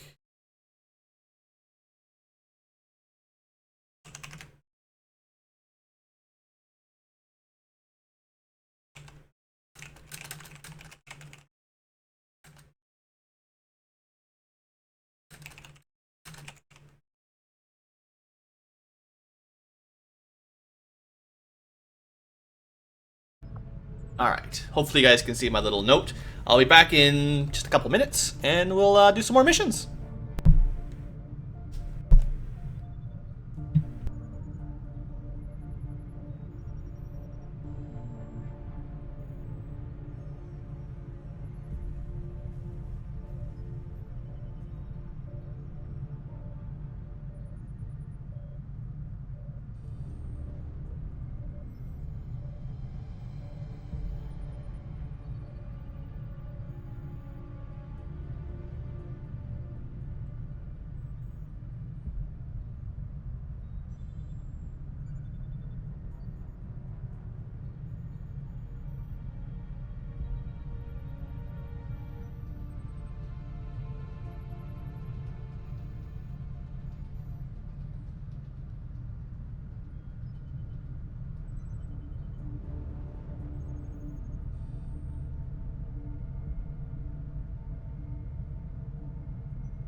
Alright, folks. Back in action. Ready to keep playing some game. Oh, wait. I should make sure I can see my chat, right? Here. I can see my chat. Okay, so let's keep going, right? We're doing... I mean, it's only been like 10 days. I think we started to be like March 1st or something. So it's not like we've really played very far. But we've done a couple missions and not died. I'm a little bit worried about, like, income, because I'm not 100% sure how that's going to work. We're doing autopsy, we're building some stuff. Supply drop is not that far away, which is kind of like your end of the month income. I feel like, you know, we made contact with West Africa, but it's not going to get us very much right now. Like I said, I'm not 100% sure how these sort of mechanics work just yet. We do have the black market. I have a little bit of intel. I kind of want to reserve some for those infiltrations, to be honest. Let's just try to boost our income. Or, you know, not. So instead, we're going to get another engineer, which is awesome. I mean, more engineers, the better. Hopefully we get more than a single day to prepare this time. Oh, 9 days. So we got lots of time for this one. We can bring a huge group, which is awesome because that means we got another chance to level up some rookies here. So I want all the rookies with reasonably good aim to definitely get a chance to do a mission. And I'd say anything above about 65 is good aim. And if you've got less than that, well, we'll talk. We'll talk about it. Kate Sith, I don't know about that. That one's probably going to get left behind to die. Anyone who played Final Fantasy VII knows why. So there's still a fair number of rookies. Probably should bring Cloud. But yeah, we're still only at... So 5 units takes us to our base of 4 days. We could obviously run like this, infiltrate it quickly, long before the expiration, and that would be advantageous. But I figure we might as well level up more soldiers and bring a full team as much as we can. Alright, that added 1 day. Should probably bring some of the squaddies, maybe? Some suppression. And some, like a couple like experienced troops to lead the rookies, right? I haven't seen a shinobi yet either. I haven't, like, this is my first time bringing a gunner, and I have not brought a shinobi yet at all. We might be able to bring one more. I haven't brought a specialist yet either, I don't think. Okay, no, that was too much. No specialists. So green light, we can bring 7. It's a pretty good sized squad. I'm actually pretty sure there's a kind of like an officer school training upgrade that reduces the modifier for having more soldiers. Like, we could have 5 by default with no bonus. I think the squad size upgrade for this Long War will be, instead of you can bring more, just you get a less modifier. So instead of 5, we can bring 6 or 7, and then 8 or 9 without any penalty, and still take 4 days. Mind you, we'll still get gear modifier, I guess. So speaking of gear, we should have a quick look. So we've got, we got some weapon upgrade slots. We've got an advanced laser sight we could put on somebody. Can't do sims. The loadout for a gunner is a giant cannon, which is awesome. And a combat knife. Not very much damage like the swords. Does not end your turn. So that's something to remember. I could attack maybe twice if they're adjacent. Or move and attack at the very least. But maybe even attack and move. Like, at the very least you could attack and move with that description.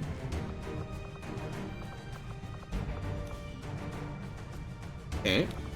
Basic gunner. And then we've got our shinobi, who's got a submachine gun. We could use one of the more damaging weapons.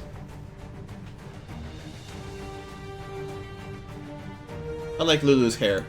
But, like, the aim is so bad because of the class, I feel like we're supposed to be relying on the sword. Not that it does a lot of damage. But, I mean, that's the strategy, I guess. And we do have a special attack that does extra damage for a long-range sort of charge attack. Also, I gotta remember, Phantom could be useful, theoretically. And then everyone else is a rookie, so don't worry about them really right now. Alright. That'll take a while to infiltrate, and then, I like how they're, like, just barely standing on the elevator there. No worries, I'm not gonna fall off, it's all good. Sky Ranger deployed. Squad green to deploy. Alright, good luck, team. So they'll be infiltrating basically until the supply drop. Yeah, we're getting like 4 every day, maybe, or 4 or 5 a day. Alright, we finished our first autopsy. So we've learned that, you know, blah blah blah, they're sort of human, but not exactly. Now we can build the Proving Ground, which is where we get special ammo.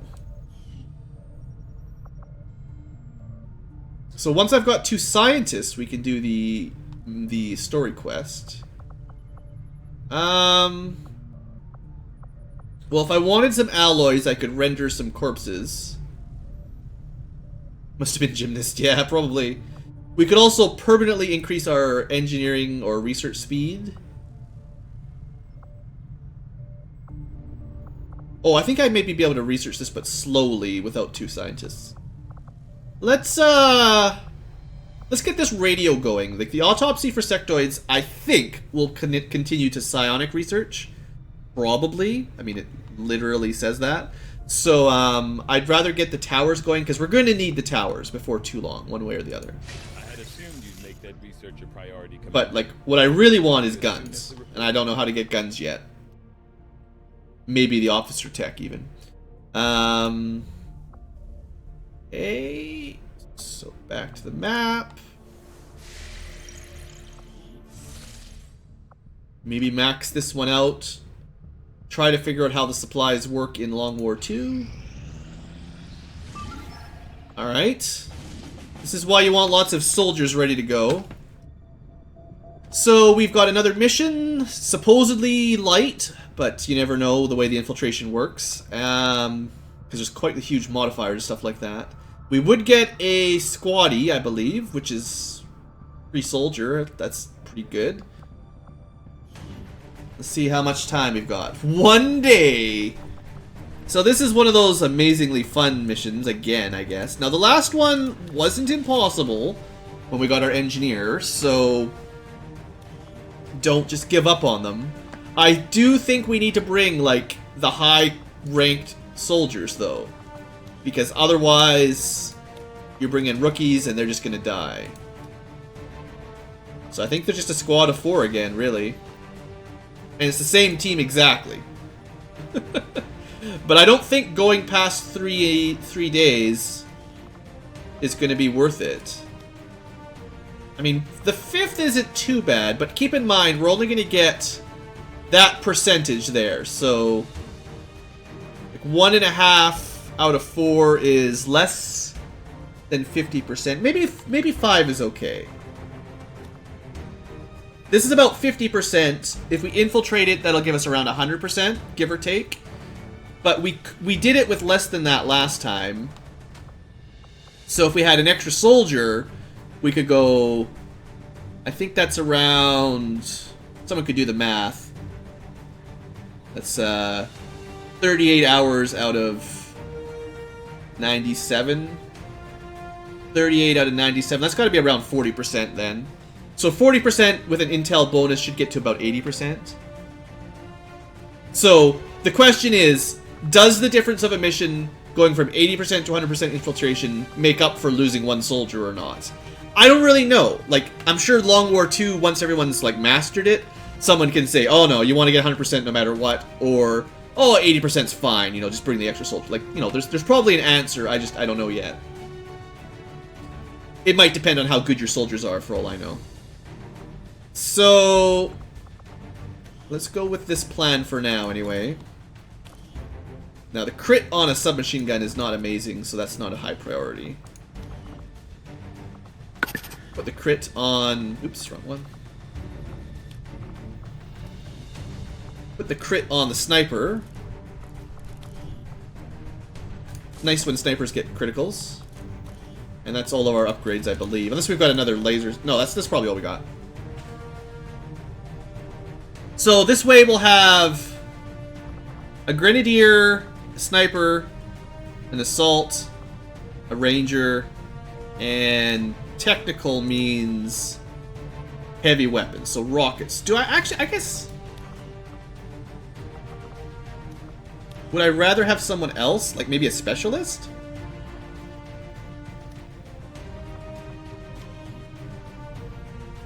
Gives me the option to hack at range, which is something. I haven't actually brought a specialist yet. Once we start fighting mechanical units, having a good specialist is a great idea. And technically this gives us a kind of like a... It's kind of like a smoke grenade, like a single target sort of deal, like a little bit of defense bonus. Which is not a bad thing.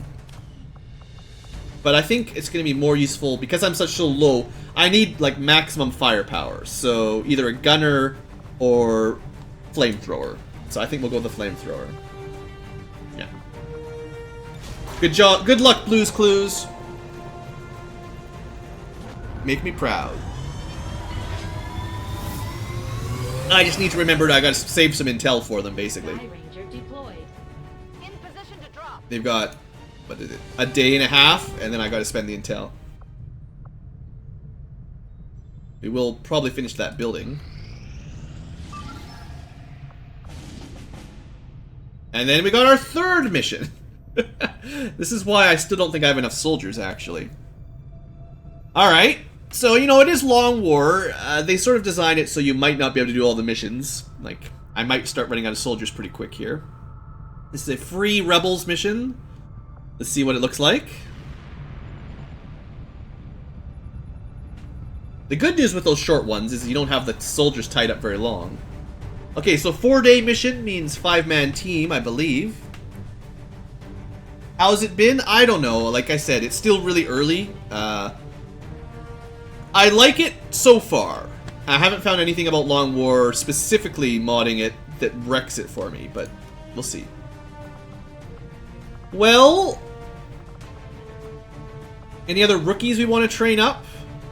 Maybe bring like 2 rookies and the rest promoted. I'm worried about these low aim rookies though, I don't know. They seem kind of bad. This one's at least got a lot of HP.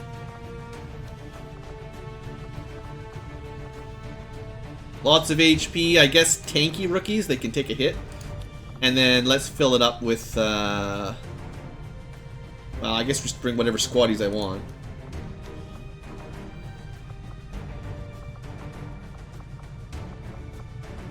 Probably a Grenadier is a good idea. Got like 1 more slot open, I think. Assault seems pretty good.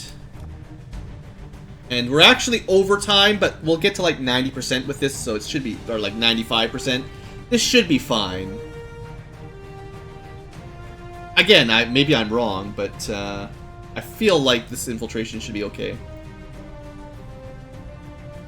Alright. But we're, you know, we're running out of soldiers pretty quick.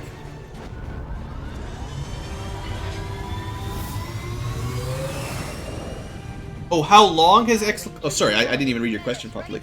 Long War 2 has been out for like 3 days? Not very long. Alright, well, we're gonna have missions starting in no time, but we'll fly back here. Gotta build up the home base, I guess. Advanced Warfare Center now operational. Okay. So we built the Advanced Warfare Center. So, first building done. And the way this thing works is you can assign an engineer, and then soldiers will heal quicker. You can assign soldiers. While they're training, you'll get them from squaddie to rookie. Or, sorry. No? I thought that's what it did. Oh, advanced abilities. That's actually different. They must have changed this. I didn't even know exactly what this means then.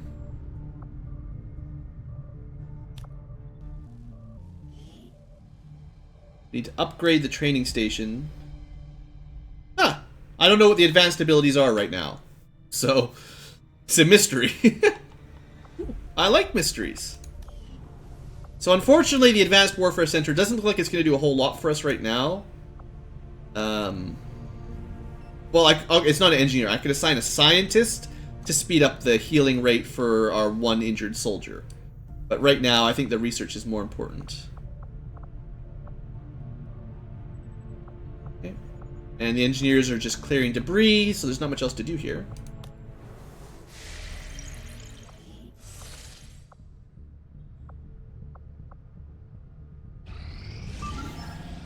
Another mission?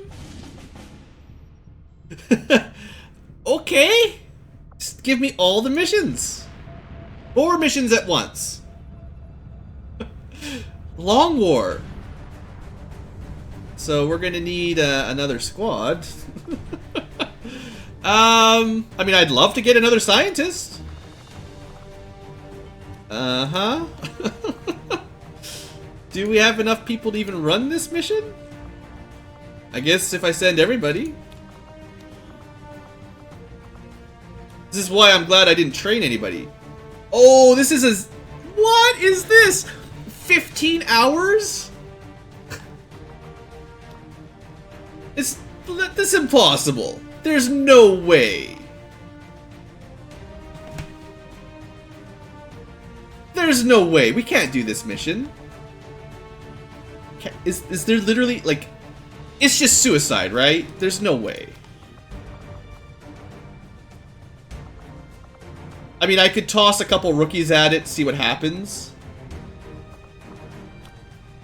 But even that's like 15 hours out of 48, 52. So 15 out of 52, that's 30%. Even if I burn the intel, that's 60%.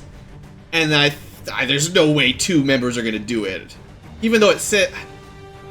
Should I try? Or would it be better off to have less percent and maybe a slightly stronger squad?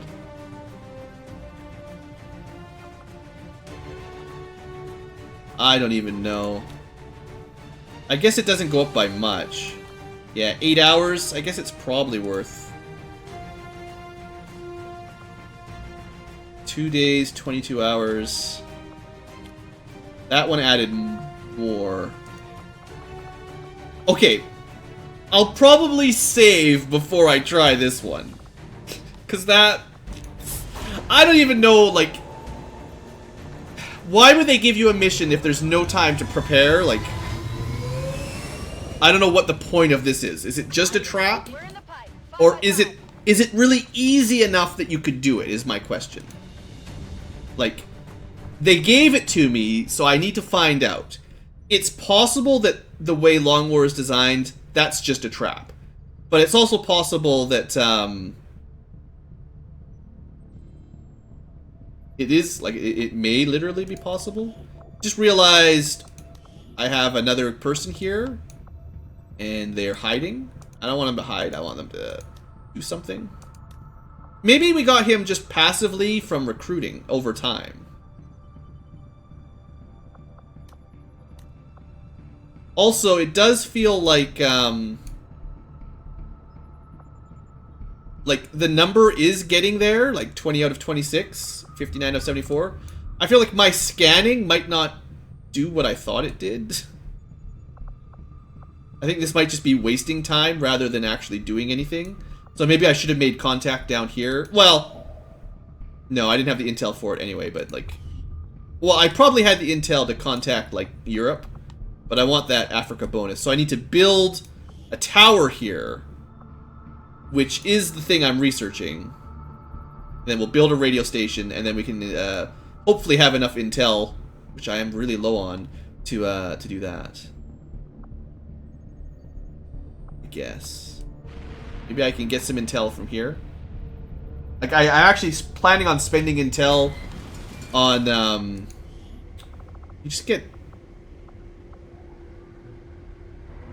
You just get supplies out of here, though.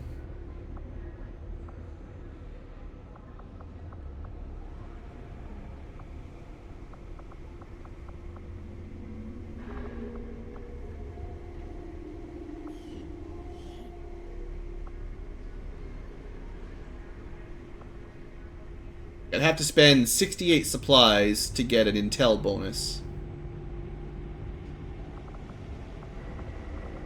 Which, you know, would be nice, but I don't think I can get to 60. Like, I think that's too many supplies. I don't think I have enough. I can't sell enough to get that. Even though I'm not using Psi right now, like, I could sell it. I would need to sell 59 in total, so 30 more than that. Like, I have to sell almost everything. It's probably not a great idea. Okay, so 39% infiltration. This is the last of my intel. So the other squads that I'm planning on doing this are kind of screwed.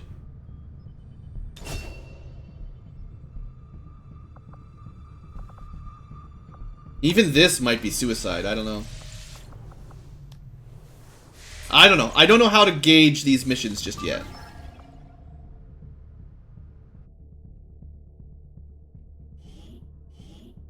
Advent forces are moving a VIP through this area on board one of their transport trucks, and the Resistance is asking for our help staging a rescue operation.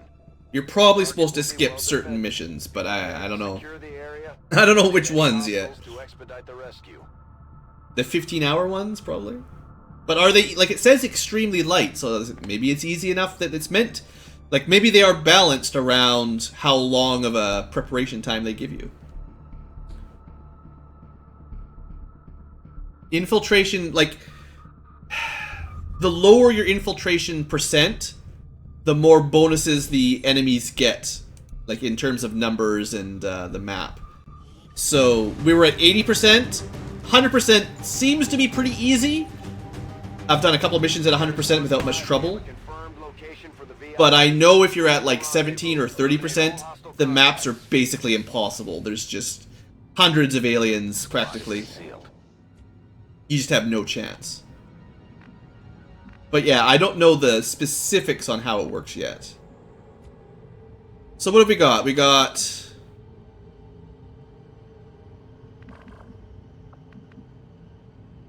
I wish I had an easier way of telling which class was what. We got a sniper. Got a grenadier. We've got sort of a heavy with a rocket. Got an assault.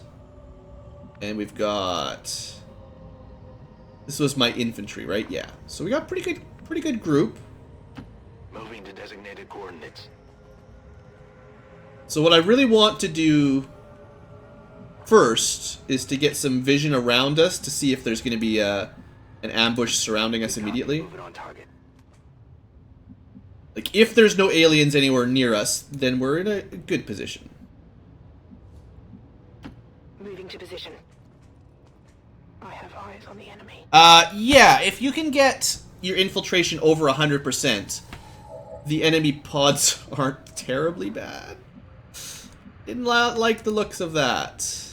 So this was 80%. Does 80% mean I shouldn't even be here? That looked like a lot.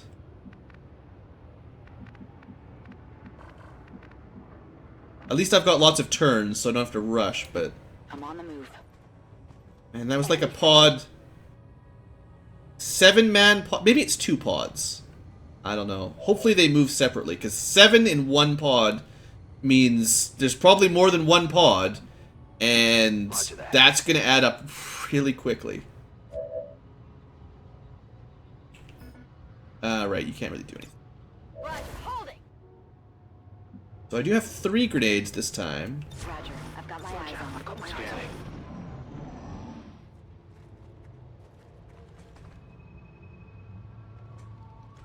on. Alright. Well, we're gonna have to activate... I'm not moving out of the high ground here, clearly. So... probably gonna open with a grenade or a rocket. Gotta see. The range of the flamethrower isn't that high, so you know, we're not gonna use that in this situation yet. But we've got 3 of these big grenades. Particularly if I move a little bit closer, if I can. Oh, my sniper's blocking the staircase, or the ladder. Oh, this kind of sucks. So I can't really move any closer here. Shoot, because I was... Yeah, okay, I'm not going to attack then.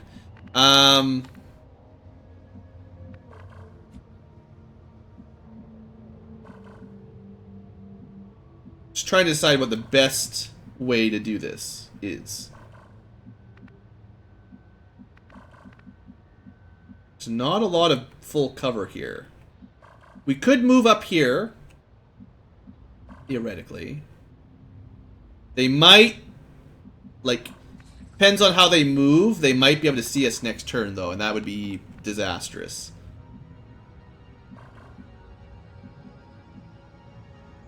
I think what I do is I switch so that my grenadier is just as close as possible.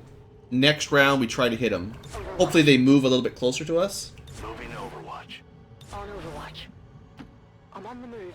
So this Overwatch isn't really going to accomplish anything. Also, the assault...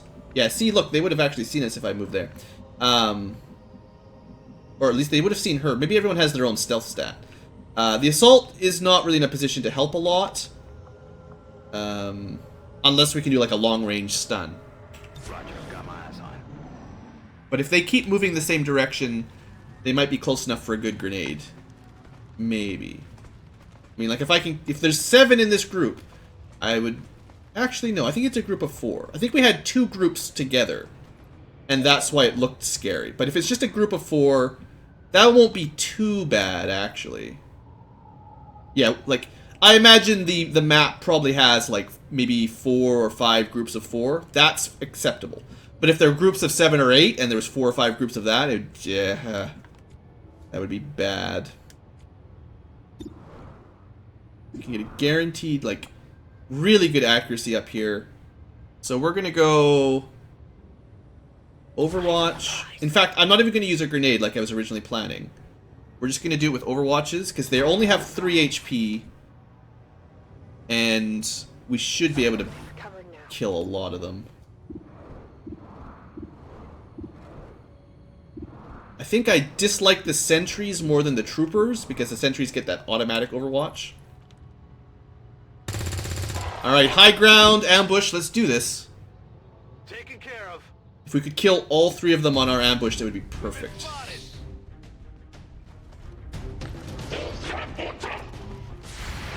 They might all die right here. 1 down, 2 down, almost. If we hadn't got the graze, or the weak roll, we would have killed that one too. I definitely got that one.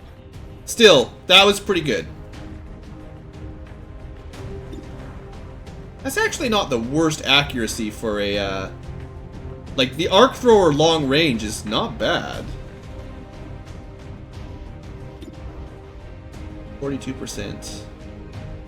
Let's just take the shot. We might get him.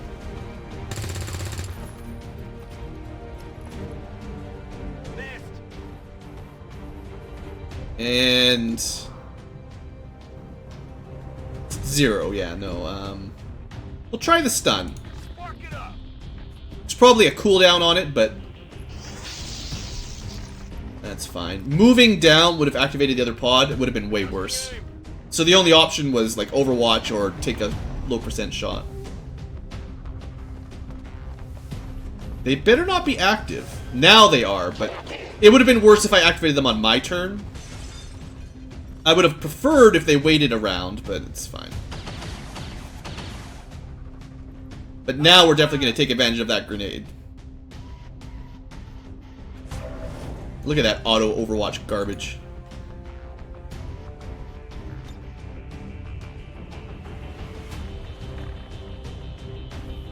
So it has Sapper. I think this guy is like an officer, so I really want to destroy his cover. So he kind of has priority because he's got more HP.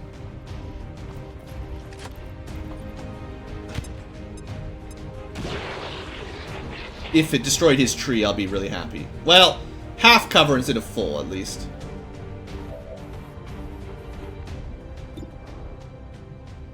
Yeah, let's try to kill the officer first. Got him. I feel like I don't want to lose my height advantage right now. I know we're only in half cover, but we are getting a pretty significant bonus for some of our characters. Enough that I can take these shots. Yeah, it's looking good. It's dead. It has to be dead. And she can't fire again. But we could holo target this guy. Just to give someone a little bit better chance of killing him. I know he's got Overwatch, so I don't want to really move until we've dealt with him.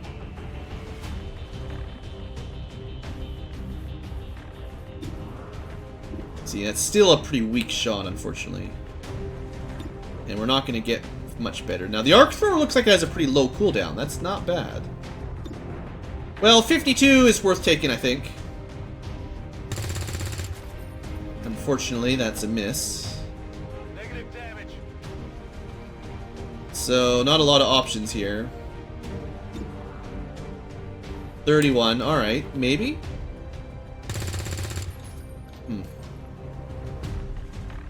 Not good. Maybe I can just hit him with a grenade or something. My weapon's spent. No, too far away. Alright, well... I mean, technically we have lightning reflexes, but I think there's still probably a couple active enemies down here besides him. So I don't want to run down there this next turn, though. Not this turn. This is not going to hit. I don't know, it probably had like 1% chance. That is not good. But yeah, I knew there'd be more, so I didn't want to run down into them. Alright, him and his dumb auto overwatch. This guy picked a really bad spot to stand. So bad time for him.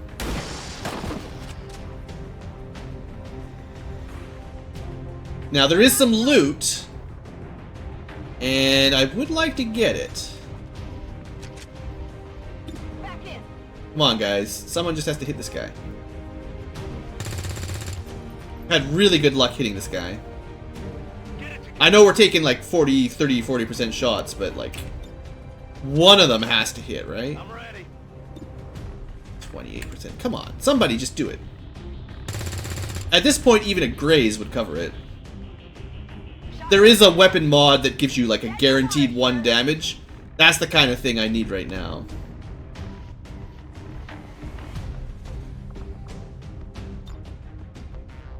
I mean, I could waste my rocket, maybe. Alright, I'm gonna do this. We have lots of flashbangs. Oh, he's protected by that fence. Oh, that sucks. Alright. Well, tired of staying on top of the roof. Good luck, Oron. Try not to die. Got it. Move it.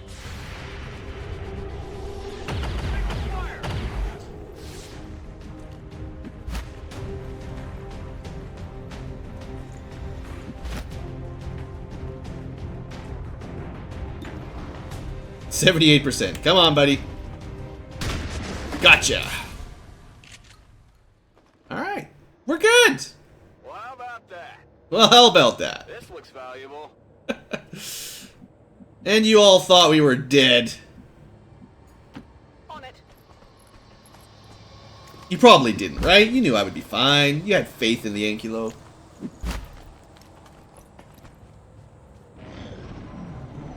Alright. So I don't think there's any active aliens. There's certainly more, but we're good for a turn or two. Let's gather up. I'm glad I was able to make it to this in time. What do we get? A laser sight.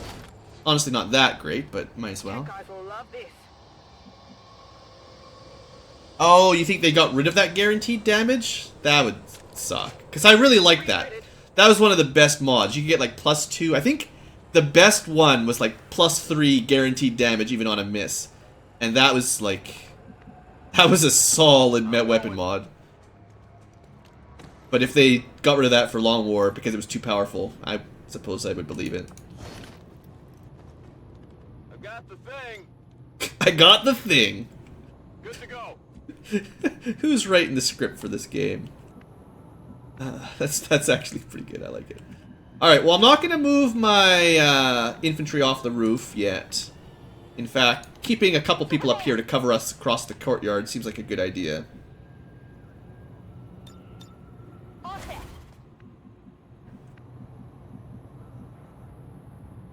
Yuna's got pretty amazing mobility, so that's good for her to run around. Like, steady aim plus 20 aim is nice, but, you know, guaranteed damage. Alright. So I think we're all reloaded. Okay, so now, let's see. We need to get to... I guess the next obvious choice is to get to the top of this building. See if there's any enemies surrounding the building, and then we can free our friend. And then we head to the exit point. Simple enough. Also, technically only 10 turns left, which is getting a little bit short. So we're probably going to want to go up that one. Seems doable. Okay, if nothing's activated, I feel like we can probably run people across.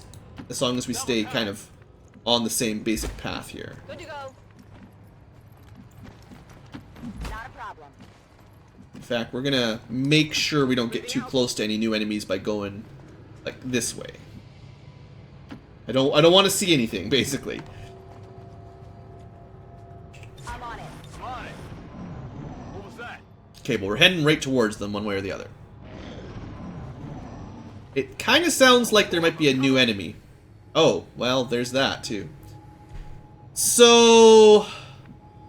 maybe we should just prepare an ambush for these guys first. Yeah, we don't want to activate a pod and get another reinforcement drop behind us. I know we're running out of time in terms of doing it properly, but that's why I don't care about turn timers very much. So... you'd want to keep the sniper... might want to actually run her up.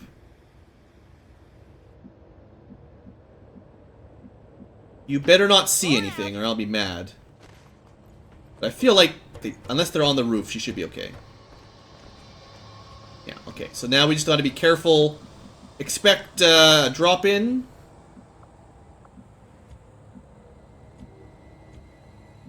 Probably move the shotgun a bit closer. No problem, boss. For range. Overwatch. Submachine guns actually don't have the best range either. Oh, come on!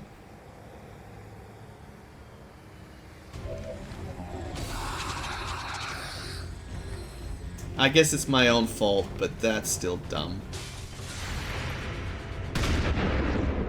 Good. So glad we got something on the Overwatch.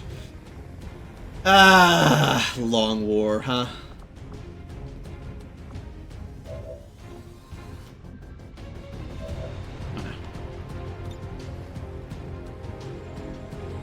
Just gonna blow up some of the building here.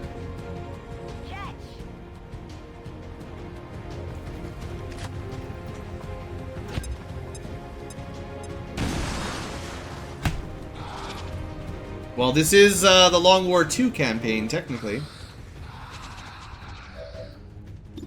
Alright, we blew up his cover, so I have a pretty good chance of killing him here. That was a really bad damage roll.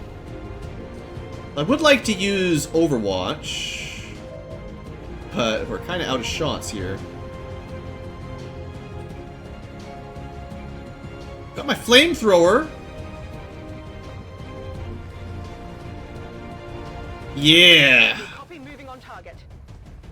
You mess with the blue, you're gonna get burned. I've never even used this flamethrower yet. Here you go. See ya! I wonder if that destroys the loot. It destroys the building. We probably just destroyed our own cover there, but that was worth it. Good times, good times.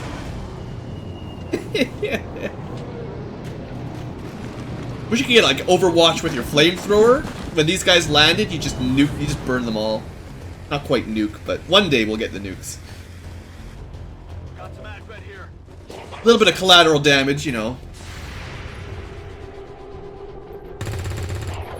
Alright, good. At least we got one of them. Enemy eliminated. I think we're still in control, but...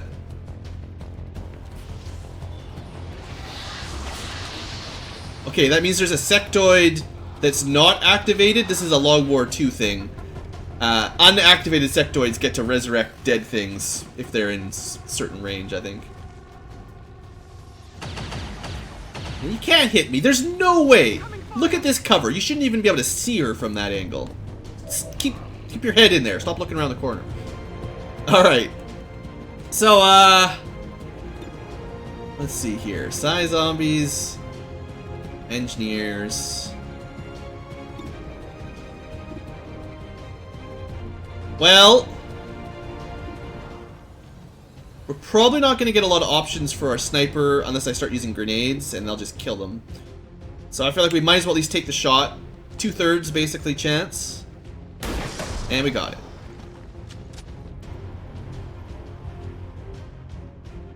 Also, because of death from above, now we can still help out the rest of the team by making it a little bit easier to kill that engineer.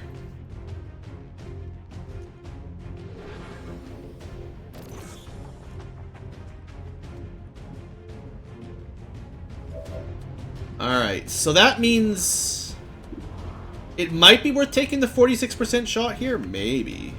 We can do 2 of them. It's got 4 HP, so I wouldn't actually rely on the submachine gun killing him in one shot.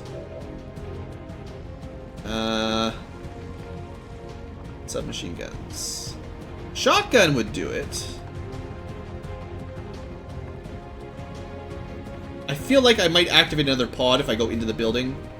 There's probably one left, unactivated. You know, I guess it's worth a shot. Perfect. We got really lucky. Alright, and seeing as we're not going to be able to deal with the sectoid right now, we might as well just try to kill the zombie. They're not particularly hard to kill. Okay, we're in really good shape.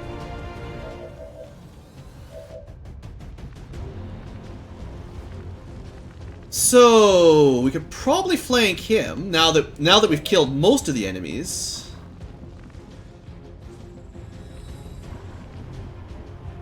Not a lot of great cover.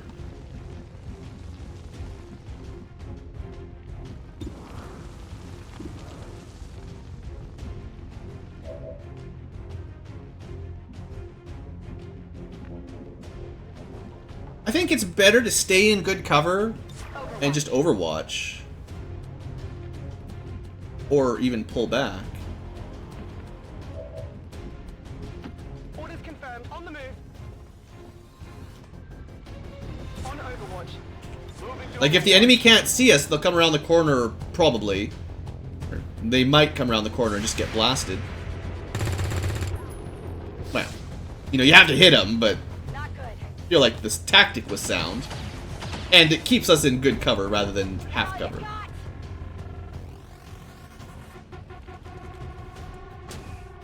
Now that isn't fair. Okay, it's totally fair because we got lucky and he missed, but we pretty clearly should have had an Overwatch, right? AI being smart about things. Alright, well, we're gonna make sure this guy's dead then. I can handle that. 100%. Not too shabby. Okay, then finally...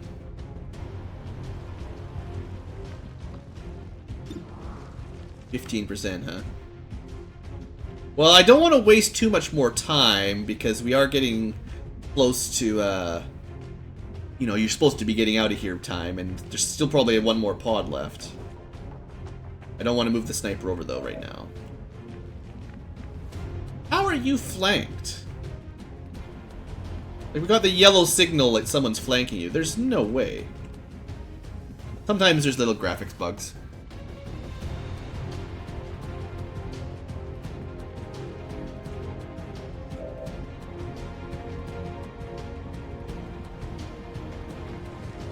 Again, I don't want to activate the next group if I can help it. On my way. Got some advent here. Yeah, you know. I get it. I knew there was a pod somewhere over there. Didn't think I'd activate it just by hiding behind a wall, but it's okay. This is how XCOM does. That puts my assault in a rather unfortunate position. I wonder...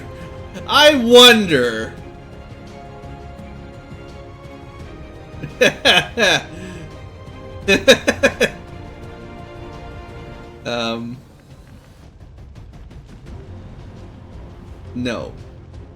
I have a better plan. Heading to that location. That's a good plan, but I have a better plan. It involves fire.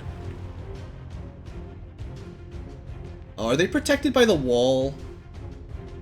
I forget that plan. It involves fire. A rocket. You're not gonna miss. Just hit the wall, kill them all. Yes! Yes! That was what I wanted. Even if you didn't know it, that's what I wanted. Where's your cover now, suckers? Alright, otherwise...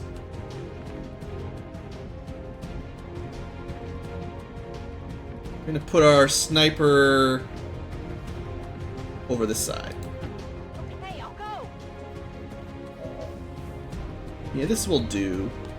Can't really help out there. Hollow targeting's not gonna matter. Let's just hunker down so she's a little bit safe.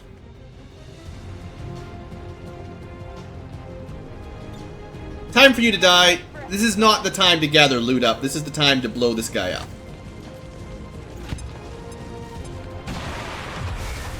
That's unfortunate. I was hoping for a little bit better damage.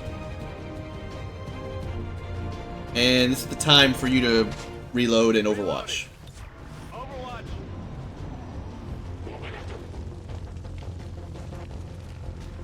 Alright, sectoids. Come on, full cover! Help! Help! Someone help! Kara Thrace never panics. I don't know what this game thinks it's saying. I watched Battlestar Galactica. That's incorrect. Sure. Just keep your head down.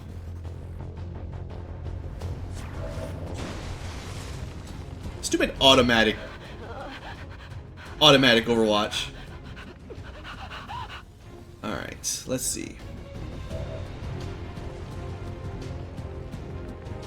That guy needs to die. We can't even see him. He's invisible. Why is he invisible? It's a peculiarity of the XCOM engine and the bugs that they never bothered to fix.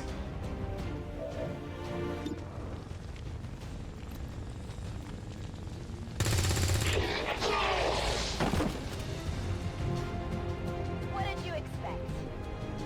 Well, victory and nothing less. Alright, so we still have the two. We've still got flamethrowers.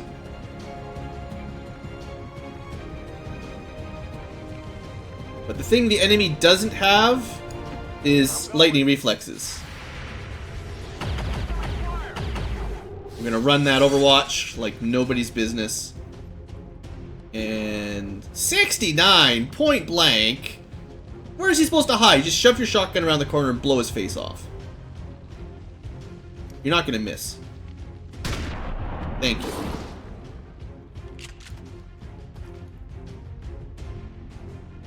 rest yet?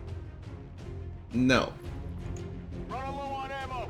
Elite autoloader. Ooh. What am I doing with this?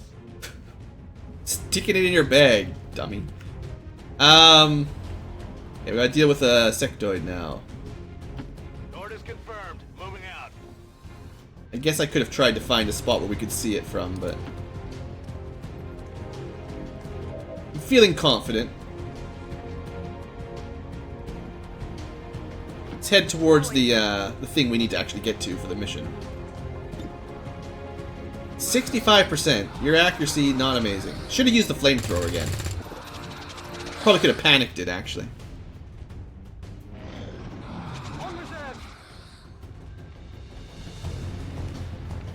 Still, what's he gonna do? He's surrounded. Oh, he actually used his weapon. That's rare. You don't see the sectoid shoot you very often. Well, we've thoroughly destroyed this building, so mission success, really. And that's the whole objective, I think. This was the secret alien base of operations, and we took it down.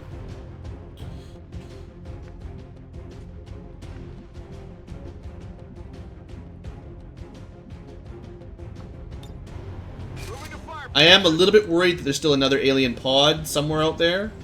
So we're going to do this the fairly smart way, I think.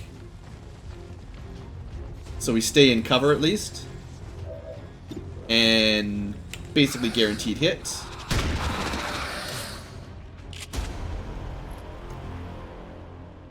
Goodbye, good night. Alright. So technically we have 5 turns if we're not cheating. Which is not really a lot for how far we need to get. Sure thing. I think it would be enough. We'll try to make it out in time. Back online. I think you can hack it from the side. Totally. Working on the door. Trying to remember how the old game works. Well, we have a small chance of some intel.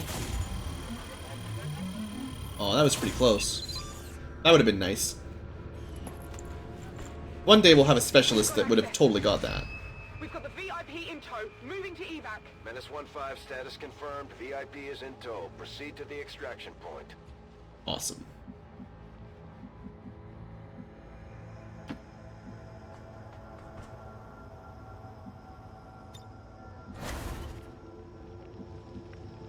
Okay, let's get everyone together. Got it. And see if we can get extracted. That was a good fight, though. That was good fun. Multiple hostiles advancing on our position. Yeah, we're not done.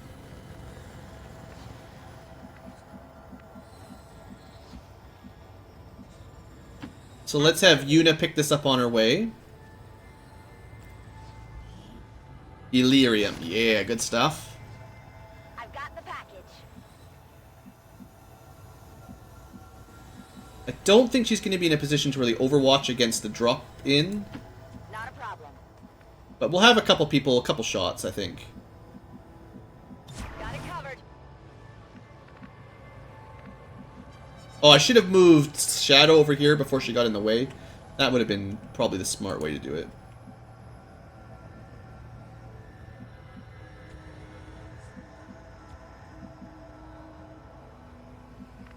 I'm still a little bit concerned that there's more enemies this direction.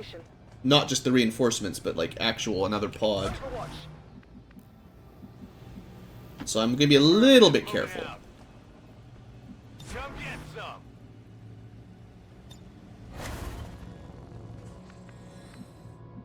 Just going to max range him out in the open because nothing should be activated till next turn when he can move into cover.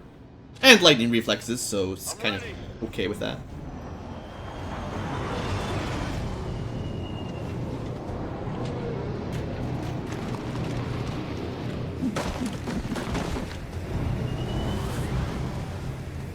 There isn't anyone left? Okay. I never know 100%, but I like to play cautiously just in case, but...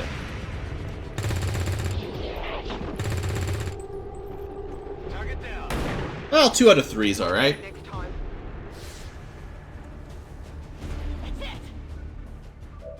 We still have 4 turns to escape. I think we can pull it off. As long as we don't get bogged down by this guy. And we'll trust Graham when he tells me in chat that there's no enemies left. That's affirmative.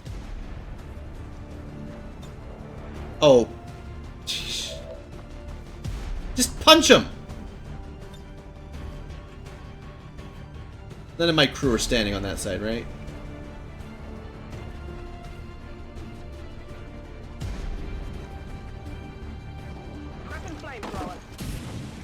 I basically knocked him out with my other hand as I was getting my flamethrower ready. That seems to be the way that worked.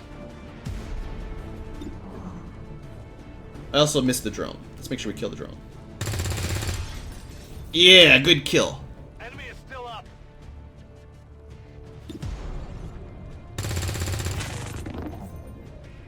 Amazing. It's a little bit lackluster there. So we don't have run and gun. Oh, what we could probably do is arc pulser here. We've got the upgrade that makes it does damage to mechanical. So we get an 81% chance to do 2 to 5, or a 72 to do 3 to 8. Well, we might as well go with the higher percent, and it only needs to do 2 damage. I think it ignores... I think it said it ignored armor for these guys. That would make sense, I think. Good. You see that one? I like those arc pulsers. It's good stuff. Alright, so we do have a fairly long way to go. On my way. In 3 turns, actually. We might have been dead if we didn't have our little mod.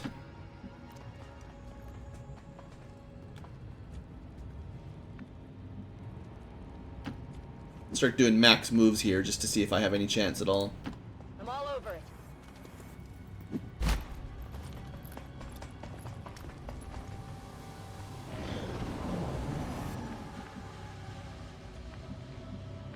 Okay, well, it's not that far away. Like, at the very least, you know, we can easily get him out. And there is a nice little pipe to get out right beside it. VIP secure and in This position. is Firebrand. VIP is secure. I don't think our sniper would be able to make it. Well, no, because... See, I'm trying to think of how it would have rounded. Like, if it would have been Double time. the end of 20 turn or the end of 21 turn. I think at the end of the 21st turn left, that's when you basically would have lost anyone you didn't bring. No need to ask twice. So there's probably like 1 or 2 people that shouldn't have survived this. We'll see. On it. Evening! We're just, you know, having some Long War fun. Trying to learn how the mod works. More than anything, that's my goal. I'm out of here. Just to figure out how this mod actually handles stuff. So I think if I hadn't changed the file, it's possible this would be our final turn to escape. So I added 20 turns. But that might mean... Yeah, because it would have been, if it was, you know, 21 minus 20 is 1. The end of 1 turn left is you all die. So yeah, this would have been the final turn, for sure. And the way I played it, that was kind of silly. The way I did it was just a little bit too slow for the default speed on this difficulty. And it's even lower, like the time's even shorter on higher difficulties. Yeah, I was close. There's 2 people that couldn't quite escape. Like, literally 1 square away for both of them. Moving out. So yeah, I would have had a couple deaths here. Just due to timer.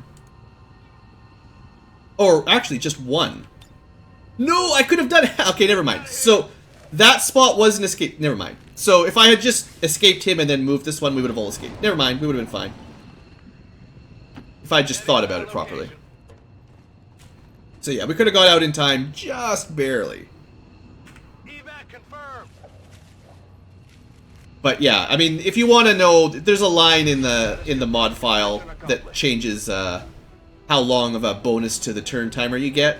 I'm not a huge fan of having to really stress about that sort of thing, so I just added 20. Although I'm trying to play it fair for the most part. Alright, well that was a pretty good fight.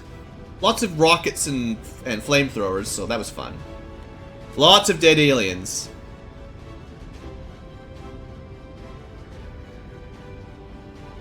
Mind you, that was still small. Like, we've got a couple missions coming up that might happen at like 30% infiltration if I don't figure something out. I have a feeling they would have considerably more and be... Well, I have a feeling they're going to be basically impossible. There's no way the aliens were expecting a fight like that. But good job to this 5. So we've got a Rocketeer Corporal. What do we want? Do we want our rocket? Now it says can inflict critical damage. 50% chance for +2. I'm not sure that's worth it. Fortify. You have to activate it to get some defense. Doesn't cost an action. Just a passive, once every so often defense bonus. And Napalm disorients or panics enemies. Yeah. Yeah. The flamethrower is awesome. I know I didn't take it on Lance Corporal because Roust sounds dumb. Napalm sounds awesome. I mean, I like rockets too, but flamethrowers, I don't know. We might have to go flamethrower. Am I allowed to pick that? There we go. Panicking flames. I like it. Alright, our first sergeant.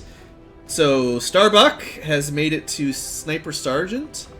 Phantom is something I know certain other Let's Players of XCOM 2 really like. I don't know if it's going to be as amazing in Long War because there's enemies everywhere.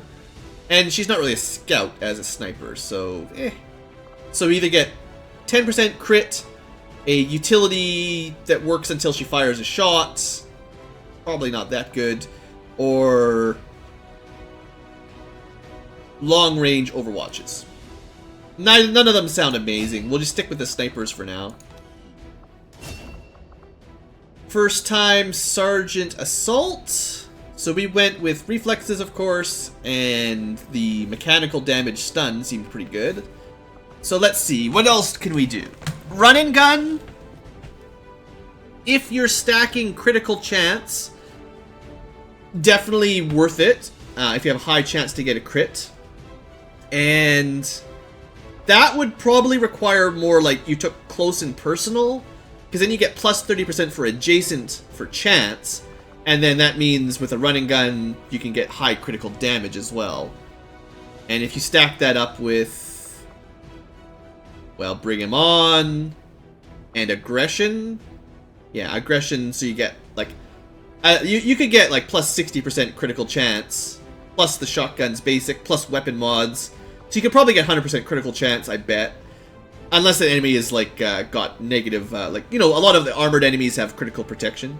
But you could probably get your base to around 100, and then your critical damage, you know, plus 50%, plus another plus 5 or 4 or 5 damage.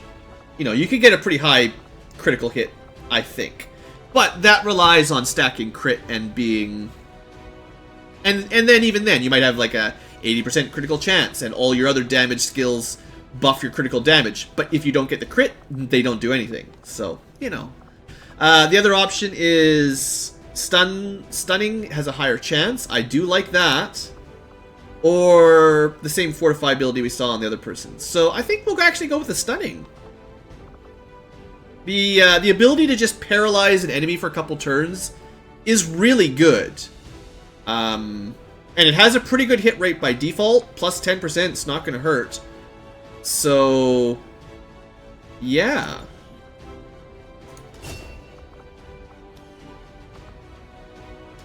Next up, Ranger. Let's see. So the middle tier was like the shotgun stuff, which is not likely to be his priority because he gets double shots. Charging in point blank seems rather unlikely.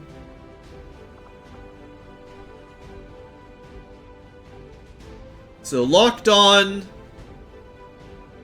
would help with difficult targets where I'm taking multiple shots to hit them. You know, the first shot 60%, second shot 70%, just to try to really finish them off before you run out of attacks. Suppression isn't bad either. He currently has a weapon mod that gives him a bunch of extra ammo, which does help out with using suppression.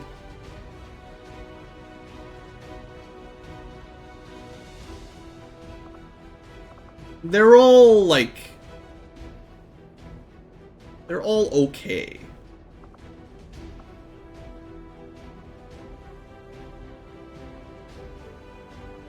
I expect a double barrel, it's like basically the super shotgun from Doom, with pump action. I expect that would do a ridiculous amount of damage at point blank. So perhaps there is a really good ranger build just focusing on the shotgun. But I like to focus on longer range multi-shots and maybe more overwatches. I probably want to take Cool Under Pressure for better overwatches. On the other hand, Center Mass is like that old Ranger skill with +1 damage, which I always liked a lot. That's a tough decision there, so... we'll go with Suppression. It's got good utility, and we can still shoot and then suppress, so... it's got good utility. Next up, Grenadier. We've been using a lot of grenades here. +1 damage to grenades. +1 damage to guns. Or... flashbangs disorient robots. That's cool, but that's definitely more for if you've... like, I think the support grenade really, like... you kind of got to focus on explosive or support because they really stack. Like, you get to carry extra explosive grenades. There's not much point boosting your support. Like, I should probably unequip her flashbang and just have more grenades, explosive grenades, honestly. Because she gets 2 for 1 on those. Whereas if you focused on support, you'd want to have just flashbangs. And smoke and stuff.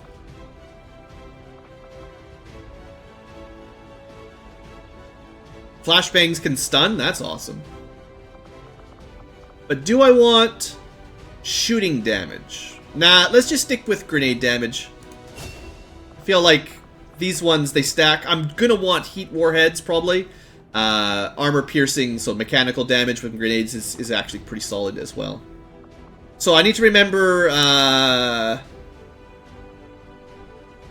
my Nirvana in Grenadier, whoever that is. I need to remember to equip them a different grenade. So we did get a really good autoloader, another magazine, another laser sight, and we got Strago. So we got another soldier, actually. Forces under strength. Don't complain about that. We're totally fine. And I'm out of intel as well. That's what it is. So let's view soldiers. I want to remember, don't forget. Yeah, Yuna is the Nirvana one. So, or I forget. Loadout. We want more grenades. The ceramic plating still seems kind of cool. I like having a little bit more health just to prevent recovery time.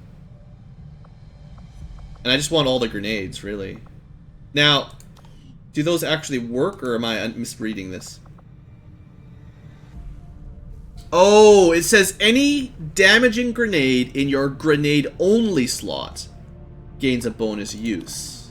So you can't actually stack it quite that much. Because I only have one grenade-only slot, and then 2 utility slots. So I only get 1 for each of those, unfortunately. I could still bring a flashbang or a smoke grenade if I wanted. On the other hand, you know, 1 more explosive grenade is still probably better. Because we get all the bonuses to it. Whereas the flashbang, we don't get any bonuses. Yeah, I stand by that logic. We'll probably equip these for the next squad when we send them out. So, AWC abilities. We had the ability to send someone to train them at the Advanced War Center. I guess this is what you get. It's like a second ability tree for everybody that you have to train for specifically. Wow. Like, that's really cool. So I could give anyone +1 mobility, or return fire with your pistol, not that great, or a free flashbang. Well, we probably want to give mobility to most people, honestly. But, like, that's going to take a lot of training, but that sounds pretty awesome to me. Everyone gets better at running. More mobility really helps open up options, so that's cool. Alright, did Strago start promoted or not? He did start as a squaddie, so he joins us as another heavy weapons. And honestly, heavy weapons with the flamethrowers and stuff... Or wait, no, it's the gunner. That's tactical. This is... No, this is the rocket launcher fire. Okay, yeah, rocket launcher and flamethrowers, really good. Alright. Even though it's like a wrist rocket launcher, but... Also, he's got a monocle, by the way. I love it. Alright. So I am kind of worried we're out of intel, and that we're going to get an infiltration mission that's basically impossible coming up very shortly. This one should be okay. Infiltration's high. But these two, like, I'm not sure if we're going to be able to do them. We might have to pull our squads out and quit. I might actually do a little bit of save scumming where I test it out, like, make a real save, deploy, see if it's even possible, and if it's completely impossible, instead of just sacrificing the soldiers, like an Iron Man mode, then I'll just learn, you know, don't do that at this % infiltration kind of thing. I need to learn, and I don't want to have to, like, basically... I guess, like, basically I don't want to throw away a campaign by experimenting. Yeah, so, like, this one was for a scientist, but we only made it to 21%. It's not even, I mean, I can tell you right now, it's impossible. Well, no, I say that. The readiness is very high, but the activity is still low. So, like, I say it's probably impossible, but I don't know. That's one of the ones I had with a very small squad. So what I'm going to do... And this is save scumming, basically. Test. I know some people get offended by stuff like this, but I feel like it's worth it. I'll give the mission an honest shot, but if we lose the squad, I'll just reload it, rather than just skip it. Because I think the smart choice here is to abort. But you don't learn much about infiltration and, you know, difficulty rankings if you just abort. So I want to try it, and then next time I'll know, okay, 21% light doesn't mean it's easy. But maybe it does, you know, like, how would you know unless you try? And unfortunately, the way Iron Man works, if you don't reload, you can basically, you know, one-off won't end your run. But if you do this more than once or twice, you basically end up throwing your campaign away and basically having to restart from the beginning. So I don't want to have to do that either.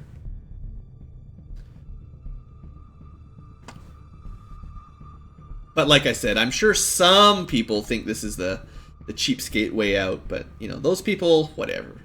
You go play Iron Man yourself.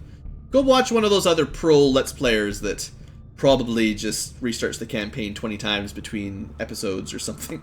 Until they get a good start. I don't know. I don't know how people do it. You know, Legendary Iron Man mode, it's... To me, it's not impossible, it just requires a lot of kind of resetting until you get lucky. Target coordinates incoming. Secure the VIP and proceed to the evac volume for extraction. Alright. So, yeah. The reason why we probably should have just aborted is literally 3 soldiers. One of them is the Pink Ranger, so you know we're safe. The other one is Dandelion from The Witcher, so they're guaranteed success. Awesome. Rascal, who are you? Zoltan? Oh, actually, you and Dandelion are having a great time. That's awesome. So, you know, it's a simple mission. Just get to the extraction point. I don't even want to know if there's aliens behind us. I just want to get out of here. It kind of reminds me maybe of those, remember those enemy within missions where you had to do Exalt infiltrations, where you only had 4 people, and it was basically impossible to win the fight if you tried to kill all the enemies. So you had to just try to escape. Kill a couple on the way and just get out. This might be that kind of situation. And honestly, the way the Long War devs tend to work, I would not be surprised. Maybe we can stay in infiltration mode and just get all the way out. It appears they saw through our hiding. On the other hand, it's not that large. I guess, I know I mentioned this earlier on in the stream. When you're in infiltration mode, you should never leave someone out of cover, because it'll break your infiltration. And I did know that, but I didn't think this... I thought we were covered from enough angles, but yeah. Clearly we weren't.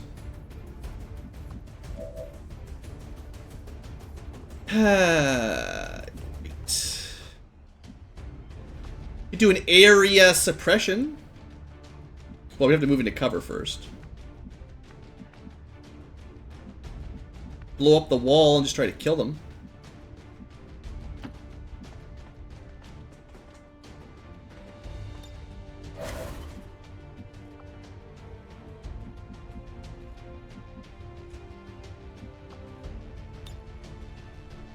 Pretty good grenade. Get ready for a surprise.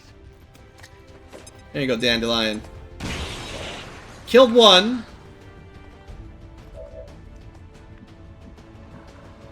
Unfortunately, we only brought him to half cover rather than out of cover entirely.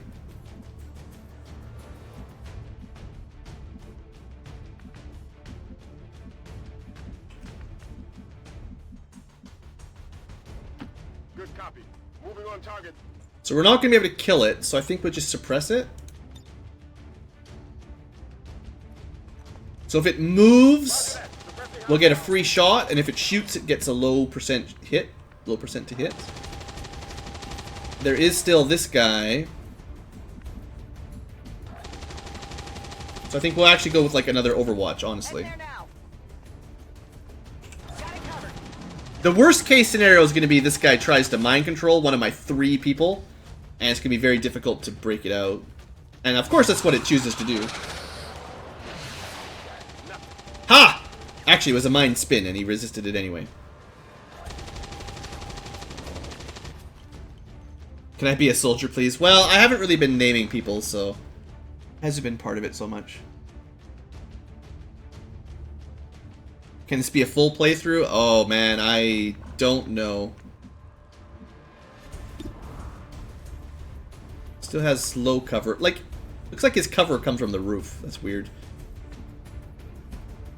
Try another grenade. I only have so many grenades.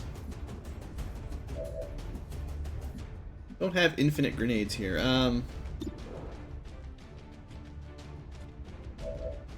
Guess we take a couple shots. Might hit him, I don't know.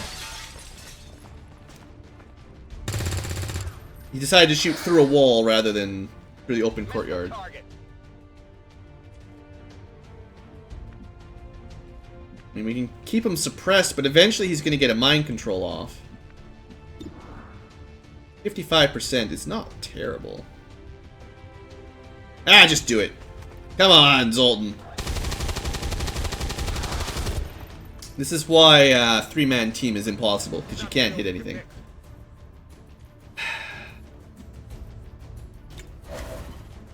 Alright, well, one person should be on Overwatch. We're not going to be able to kill it, no matter what she does.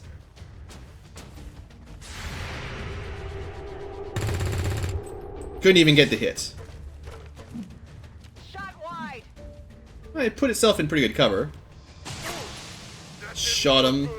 But the armor took care of most of that. Alright, like, seriously, we do need to kill this sectoid.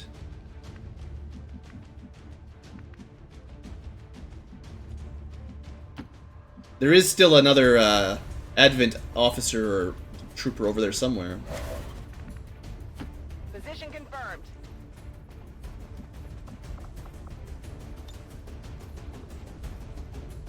I cannot get a grenade to where I need it. Classic. Alright. 13%! Not gonna do it. Well, we're in a great situation here.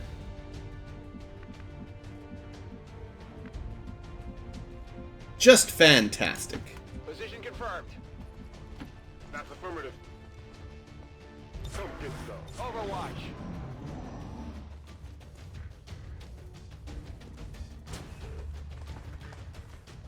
Hopefully, that was not a new pod. Incoming over here. Alright, so that was just the one we couldn't see.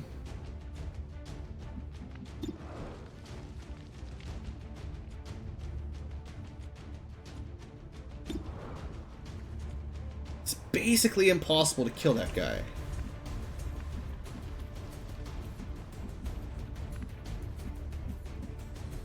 Yeah, this is a really bad position.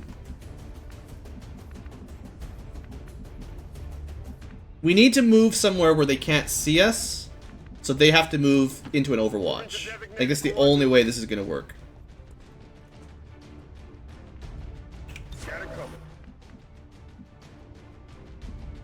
Like, I need the sectoid to basically climb up there and get shot in the face and die.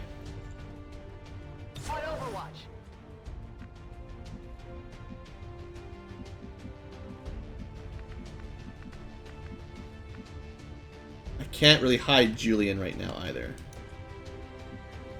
And this guy can technically take pot shots at him. Well, if he's in full cover plus the hunker down, he should be fine. Rolling. Affirmative, covering now. See what happens. I'm you know, pretty sure there'll be enemy pods, like, heading towards us right now. Oh, he ran through the fire! Well, that helps. Not even close. I don't know what he's thinking he's doing. He's, maybe a little bit scared? We could jump down, start shooting him from the side. Wonder if we could kill him. Or if there's another enemy that's over there waiting to kill us. We gotta break this stalemate though. I can't stand this any longer. It's driving me crazy. We got a flank.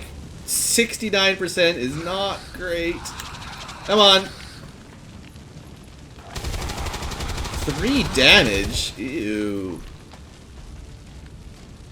On the margins.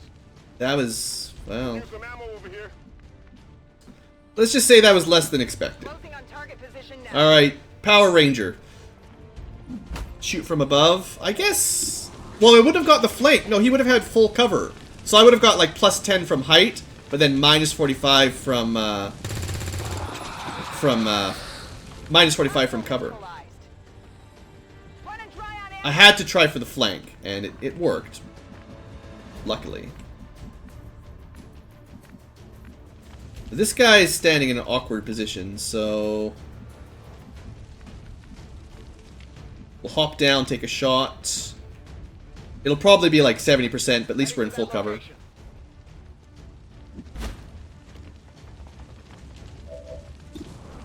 Yeah, 65, not amazing. But we got him. Alright, good. Good luck. Alright, I mean, that worked out better than I would have expected, honestly. I thought we were kind of screwed there, so we'll keep it going. Maybe we can pull this off.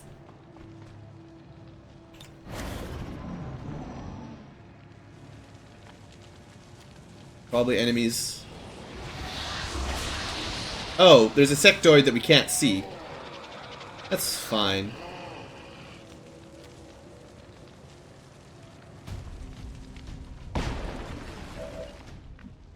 So we can just reload and shoot him.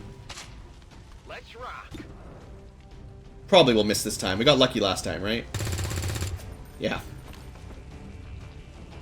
I'll get him next time. Clearly.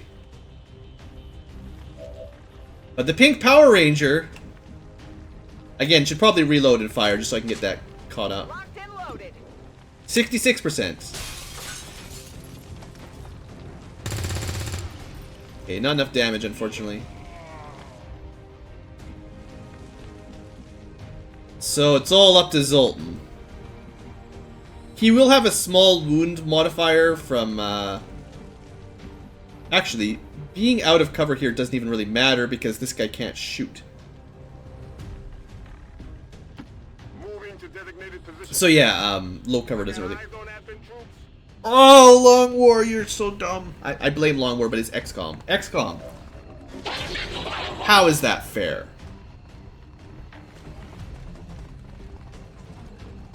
Well, we're basically screwed now.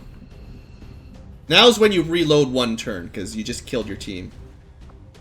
Unless you have the best grenade that kills everyone in one hit.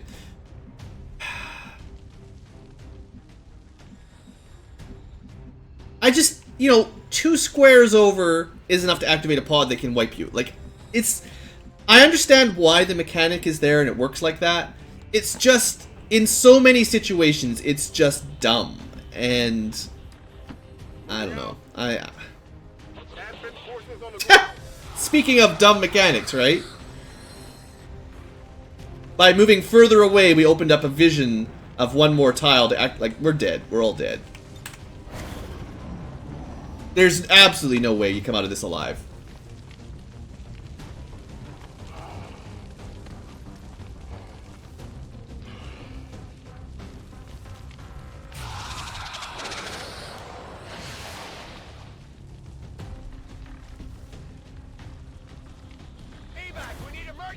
That'll help. Damn it, now! Hostiles coming in from the sides.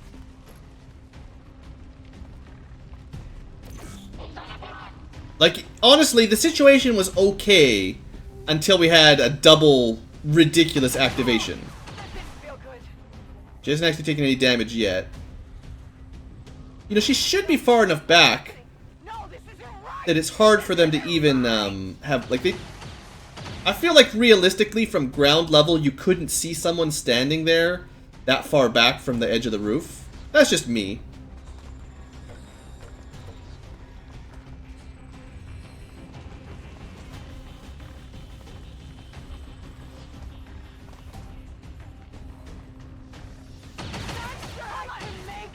Well, that's one. I was hoping I would get a turn and maybe maybe have some chance, but I mean, clearly it's game over. I mean, I had 3 people, 2 of them were panicked or killed in the same round, so like, what are you supposed to do about that? See, I think this map might have been winnable if I hadn't had the bad activation, which happened. I mean, I guess I could have been more careful, but like, eh.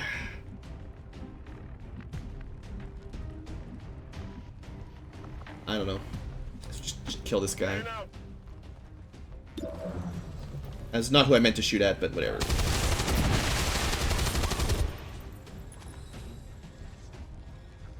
Nailed him. Ammo out.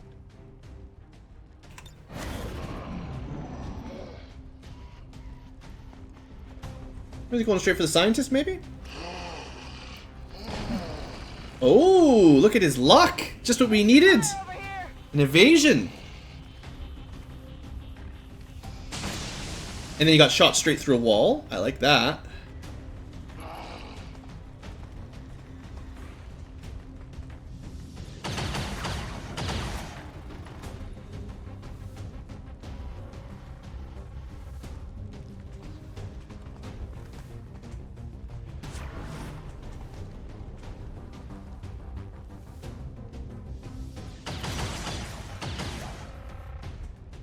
mean, you never know. Maybe there's a small chance we can pull out a victory if we get lucky.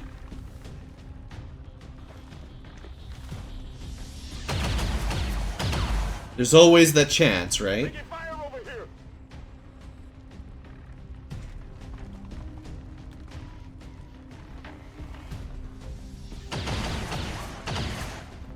Not looking too good for Zoltan down there, though. Maybe if I grenaded that car, I could kill 2 at once. We've got like 4, 6, 8 enemies on the field. It's pretty bad. So I guess you'd pull back and try to kill the zombie. 49%. Well, we killed him. And good, you got a promotion. Awesome. You totally deserved it.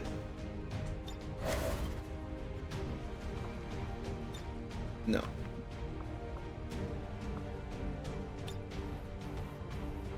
No. And we're out of ammo. So reload.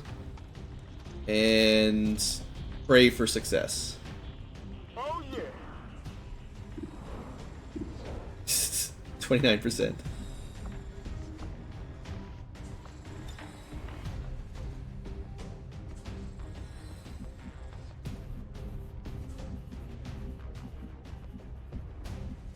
I don't think there's much.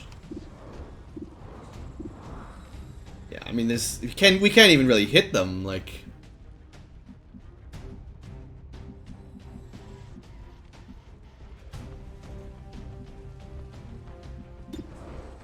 I feel like this guy right beside us is the threat.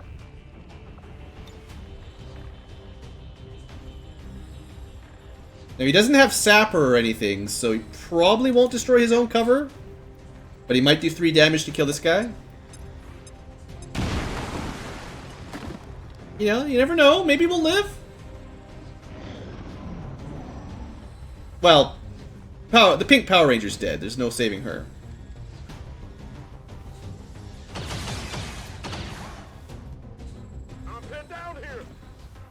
Zoltan's tough, though. He'll be fine.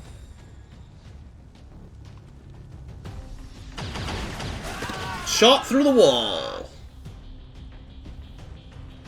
Pretty good full cover. You gotta say, full cover's pretty awesome.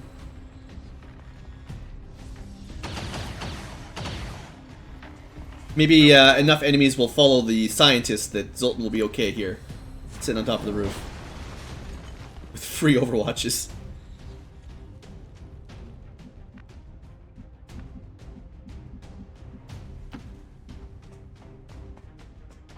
Maybe they'll follow the scientist. You never know. Awesome.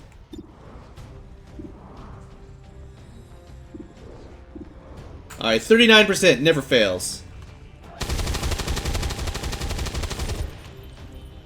It failed. It's still moving. Wish there was like a speed up button. Double speed or something.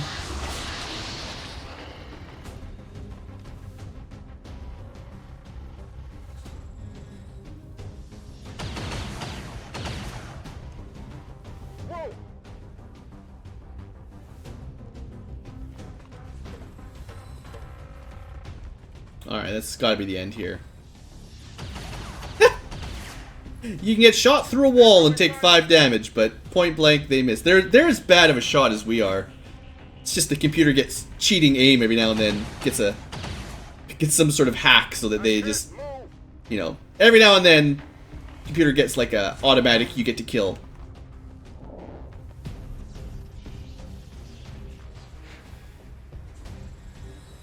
It's good. Alright, let's see if we're a better aim than he is. Ha! Just gotta keep having that happen for like 5 more turns. Where did I get the names of them from? I downloaded a couple packs on Nexus Mods.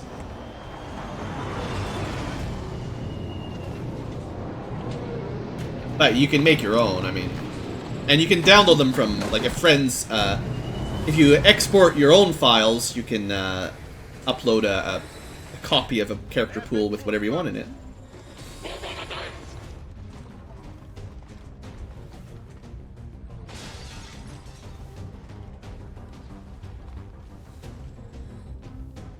I mean, I've been waiting for Zoltan to go down in a blaze of glory. There we go. Now they just shoot him through the full cover. That's what I needed.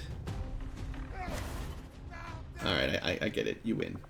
So, I mean, this is the reason why we put a save scum test in there.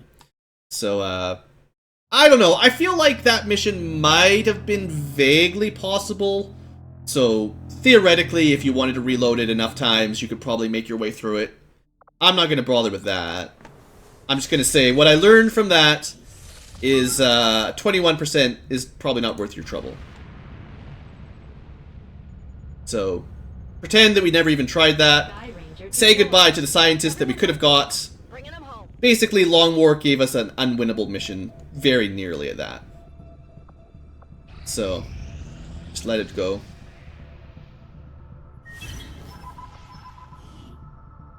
Alright, monthly report. So we did have one mission we basically had to have, it's like saying like we had a landed UFO that we didn't do is basically what we get with that. It's like you had a mission, you didn't do it. And other than that, we did pretty well. Our monthly income was not what was predicted. They said we'd get 100. We did not get anywhere near that. So supplies are going to be a real problem. We have intel suggesting the aliens are working. That's barely worth picking up. To stop the Avatar project. We can conduct guerrilla operations to disrupt one of these efforts, but we'll have to choose carefully. We don't have the resources to intercede everywhere. Commander, the Resistance has a hidden cache of resources stashed Huh. outside of... Usually in XCOM 2 you can at least see stuff there. We'll have to fly over and scan the area if we want to recover this stuff for ourselves. So, I'm really not sure how supplies are going to work here. Because 100 plus 52 is not 142. And I know you have upkeep for your base, but I don't understand how this works. I guess there's not much else to do on the market or on the map right now. We will get another mission very quickly. This one's basically ready to go, I think. But I guess we'll go pick up 32 supplies. We need to find a way to get supplies, obviously, like, and lots, because you need hundreds to build stuff. Okay, so 97% should be fine. It says very light. Like, I would see no reason to put a save file this time, because, like, 20% was ridiculous, but, you know, this should be okay.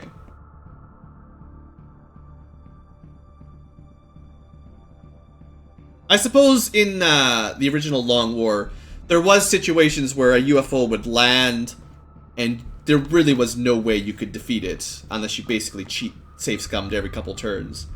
So, do I have any bounces up? What's a bounce? I'm not sure what you mean. I mean, that was the first month, so we can only have the very beginning stuff for that one.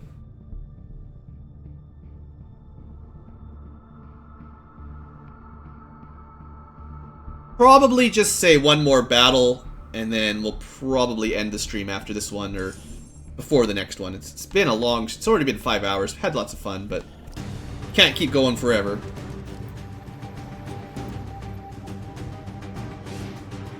Jailbreak.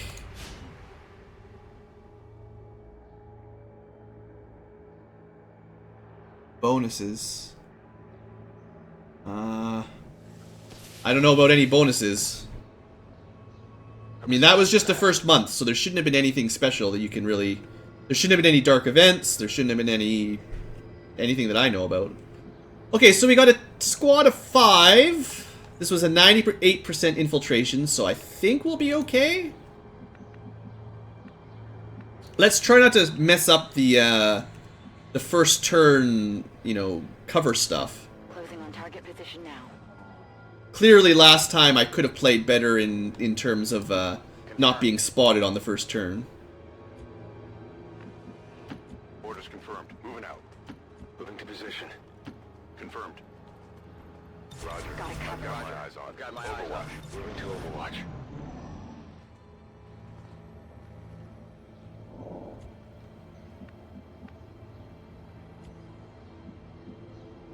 Rolling. Got a group of hostiles over All right. I mean, if that's one group, that's pretty big.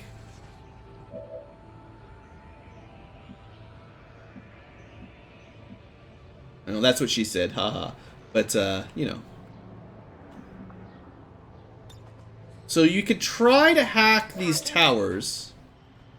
I just want to see the percent on it.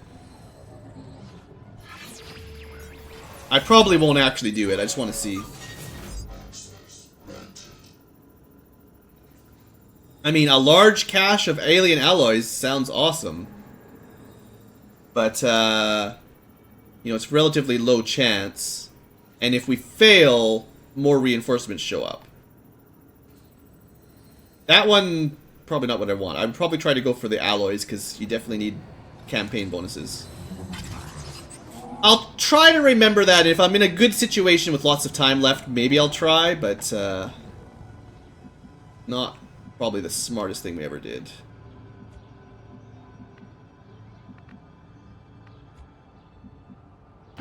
Moving to position. So, trying to think of a good ambush spot here. Orders confirmed. On the move. On the move. Hide over here in the corner. Eyes on the prize. Overwatch. On Overwatch. Got it covered.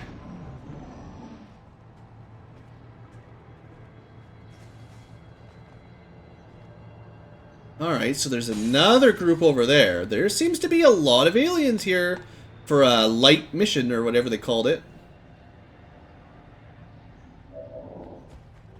I don't know. We're right at the edge of the map and there's not much cover. Can we get up this building anywhere? Can, back here. I mean, there could be more aliens over that way, but, like, generally the high cover is a good choice.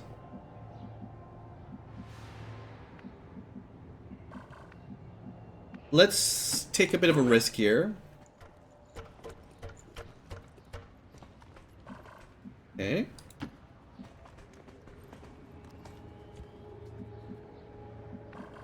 So we still need to keep people in cover or the drone will still see us.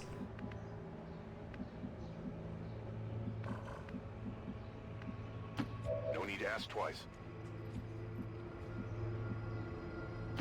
Headed there now. I'm just not really comfortable with this corner right now. I want full cover for as many people as possible. Scanning.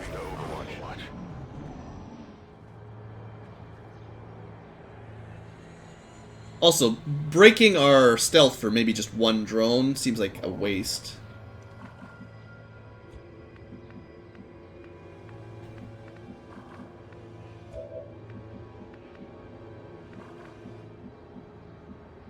It'd be nice to get, like, this would be a good cover spot as well, but we'd have to break a window to get in there.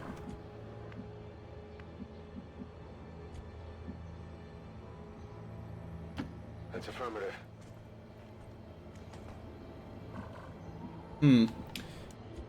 Not a lot of good spots, I feel. I think maybe we'll just kill the drone.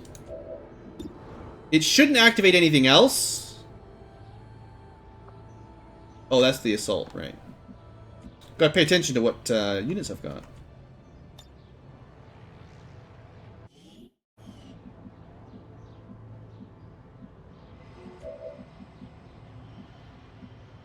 Closing on target position now.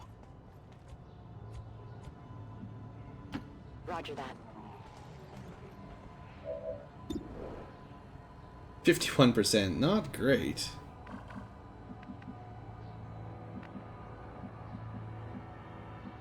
I'm not really happy with this location. That's basically what I'm stuck with. Next turn, we'll probably just shoot the drone, honestly.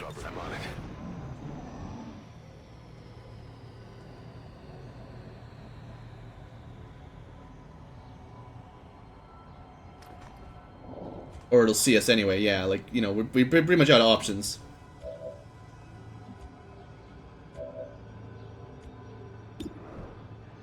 %53%. Why? Why are you so bad at shooting? Alright, well, whatever. Take the shot. At least we got him. Hostile neutralized.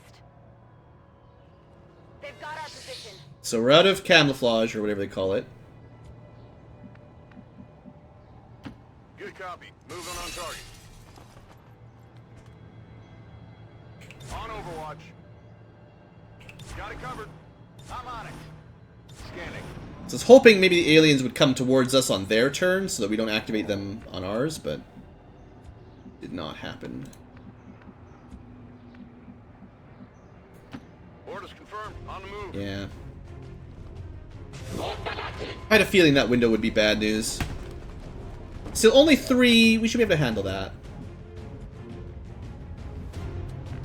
Also, they're not where I thought they were, so I don't want them... I gotta be careful not to get vision over here, I think. 14%.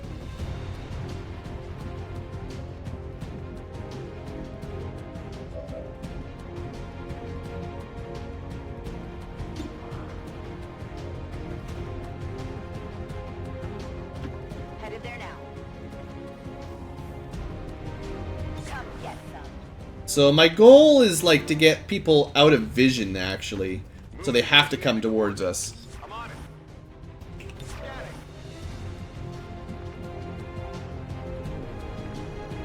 On the move. Like, I don't want them to be able to see us on their start of their turn. I'm on it. They're activated, so they should attack. And we get, you know, some lucky shots, maybe. No, I'm not... I don't play a lot of multiplayer stuff, generally. Yeah, 1 damage. Barely a hit. Mostly single-player stuff.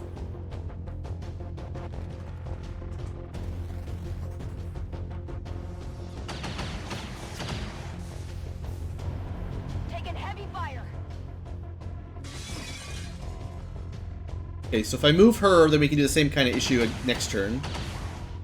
Where they'll keep... Because I don't want to activate any more pods, so the more they come down this route, the better. Good copy. Moving on target. Moving to designated position. Good. Can't see her again. Scanning. Scanning. Come get some. Now, I know he's right there and my assault could kill him, but let's wait till he walks in front of the window and then blast him. Covering now. Lee can actually see him, unfortunately. Moving to Overwatch. So he might just take a shot at Lee. Or he might move and get killed. I got a piece. I've got eyes on Advent troops. Oh, we activated the other pod anyway. Dang it. Still, I'm happier with our position now, because most of us are in good cover. We at least got the attempt a few Overwatch shots, even if we didn't hit anything. Incoming. Over here. Sure, Lincoln. It's just not usually my thing. Nailed him.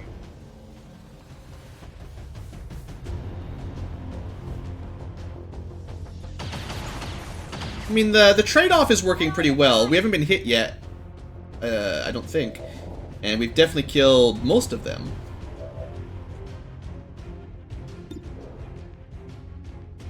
Oh, that guy's on the roof. Where did he come from? Alright, well, I'm thinking... Move over 1 square, blast that guy. Moving out. Not quite as good of a chance to hit as I was hoping, but... Got him nonetheless. It was a graze, technically, wow. Hostiles pacified. Gotta kill that drone. So she's probably, like, she had to reload one way or the other. Ready to rock. We could try to hack the drone. Let's try this. Let's see what it's like. I haven't tried this one yet, I don't think. So in Long War 2, let's see if drone hacking does much. Or if it's possible, basically. You can stun it. Low chance. I mean, we got a pretty good chance of stunning it. Yeah, why not? Give it a shot. Not even close. Awesome! Supercharged it. This is why I don't really hack, usually. It's not just a fail as a miss. A fail makes the enemy stronger, so... Sounds kind of dumb. Well, let's just try to kill it. Alright. Done is done. Target disabled. Running dry on ammo. That's an officer up here, huh? Well, we could flank him. Moving out. Surely a better chance to hit from here, right?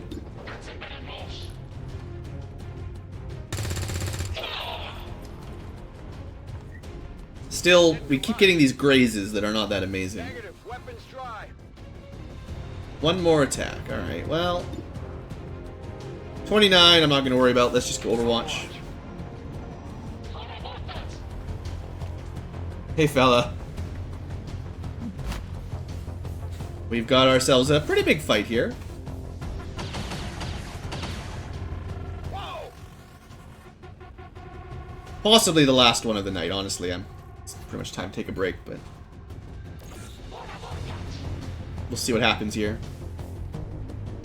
Kind of getting bogged down again, you know. We're not making progress towards the objective and our timer's ticking. They're all over me.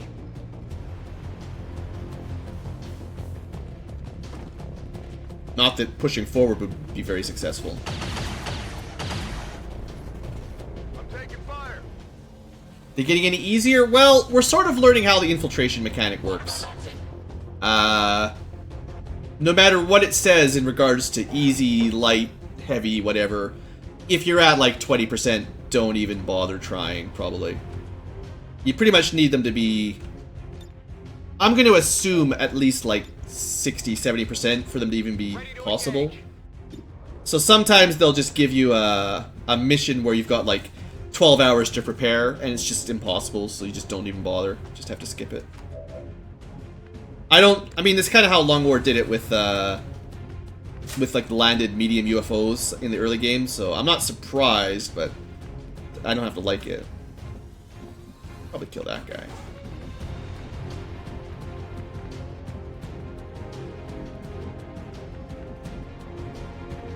Unfortunately, the good square that would flank him is just one too far.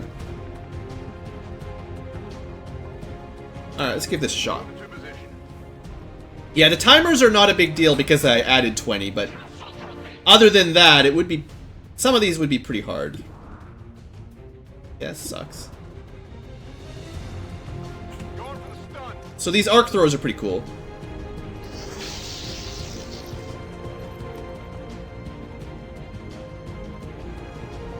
How detrimental?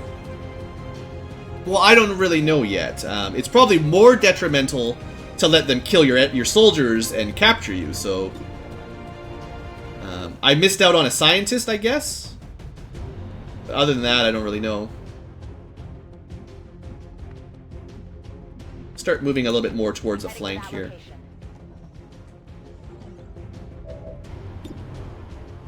We don't have aiming angles, so we don't get any bonus. I think I'll take the 35, though.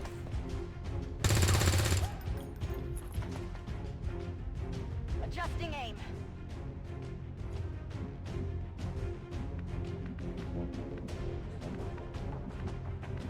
Still one square away from a proper flank. Jerks.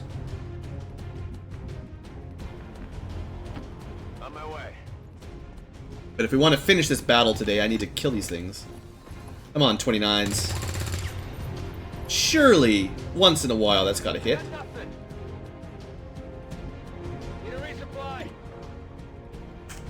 How about this guy? We got height advantage. Not good. It's been a really good turn. Alright. Rock and roll. Black Ranger. You're on Overwatch because this has been so successful.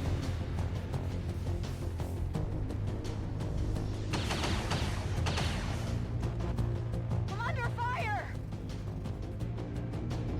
So 2 officers, almost dead. So, oh, that might blow up. We might want to get away from that truck. They do have red fog, so they'll have like significant aim penalties right now. So the little future tricycle can handle it. There we go. 63%. That'll never fail. 63% flank. Awesome. Come on. On reserves. It's because my team of elite operatives, like, they're pretty elite, guys. Yeah.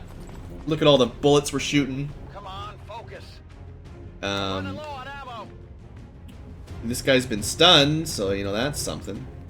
Don't have to worry about him. So let's just kill this officer then. 100%. That's the kind of odds I need. Doesn't sound very happy about it. Enemies down. Got something over here. Now, if the rest of the team could just stop sucking, we could finish this mission.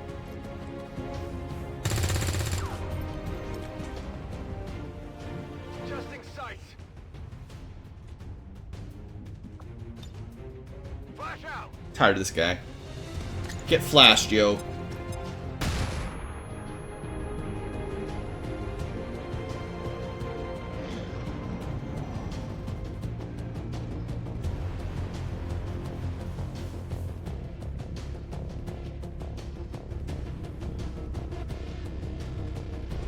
I thought you were stunned!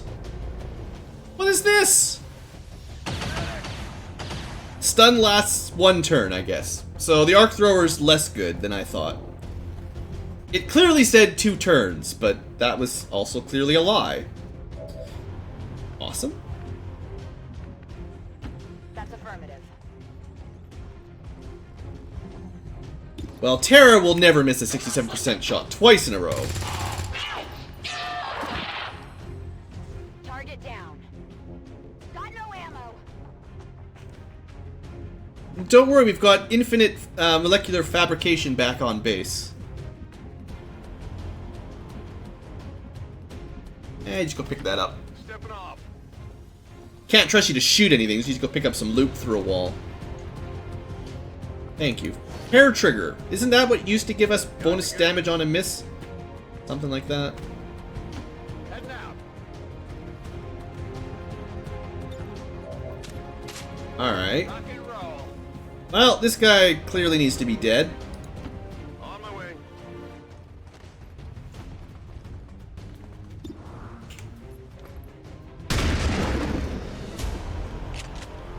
Anything less than 100% is a miss, so Kill confirmed. gotta trust that kind of strategy. On reserves. Alright, well, I think we're in the clear for a little while. Moving out. We'll probably get like a reinforcement pack, like, immediately. It's killing time.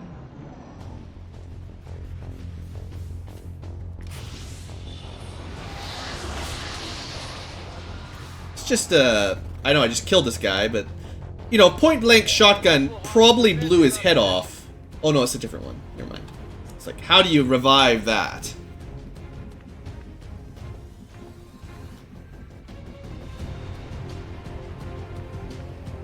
Also, that is a reinforcement spot, isn't it?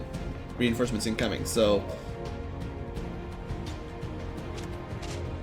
Let's rock. You'll never miss a 67%. 2 damage. It's technically a miss. Great.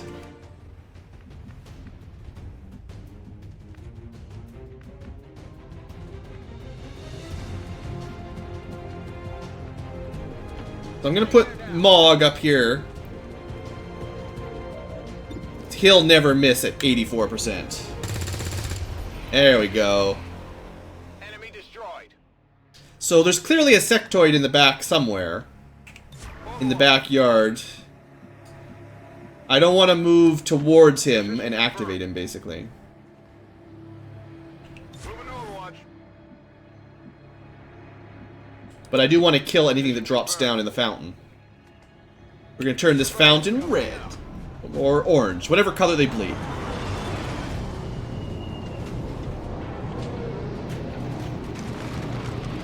Probably bad day for at least one of those guys.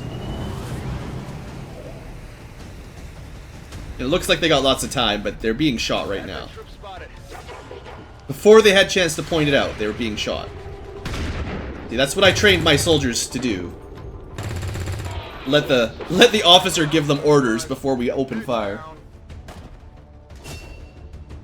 Anyway, we're totally earning those promotions, right? Oh, come on! Don't be cheapy. Cheap skating sectoid loser.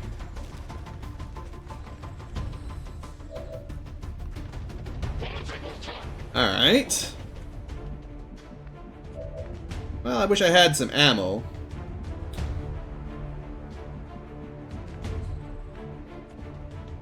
Well, let's see what we can kill here before we reload, I guess.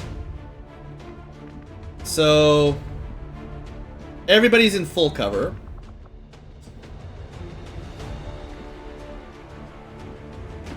Moving on target location. See if we can do something about the full cover.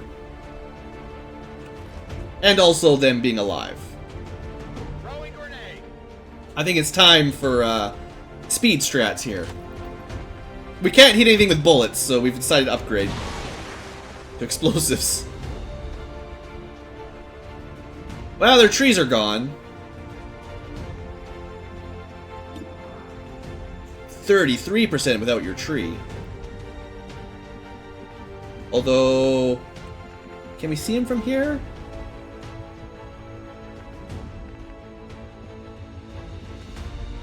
What's the point of sight range indicators if you can't even see? Alright, we cannot see him from there. If we stand out in the open, we could see him. But not from here, of course.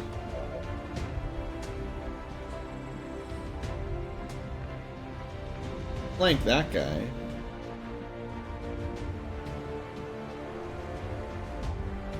Tara Branford, never gonna miss. 61% flanking. Right in the face. Thank you, Tara. Kill confirmed. She's a murderer. Could use some ammo over here. Yeah, everyone could use some ammo, apparently. Seems to be the theme here. I would like somebody to kill this dude.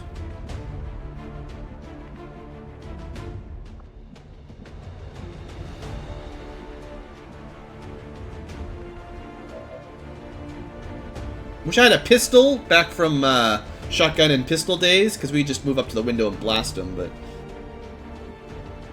stun him, I guess. Sure. Best option...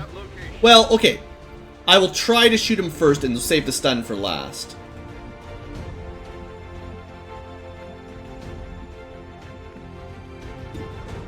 You know, 33%, maybe once in a while. All you gotta do is shoot him in the toe and he'll die. He's almost dead. Shot failed to connect. Running dry.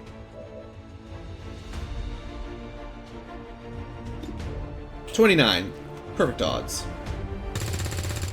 Yeah, our accuracy for today's mission is gonna be the absolute worst. Alright, 96%.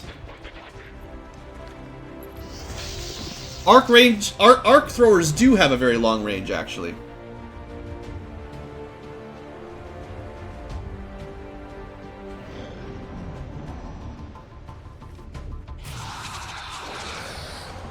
Oh, come on.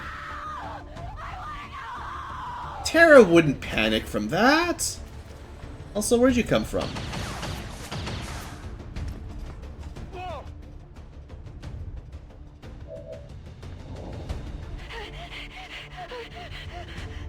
Alright, Apollo, you gotta save Tara here. Confirmed. Actually, I probably should have put him in the other spot, but whatever. It's not like he's gonna miss 59%. Target's still up. Awesome. Out of rounds.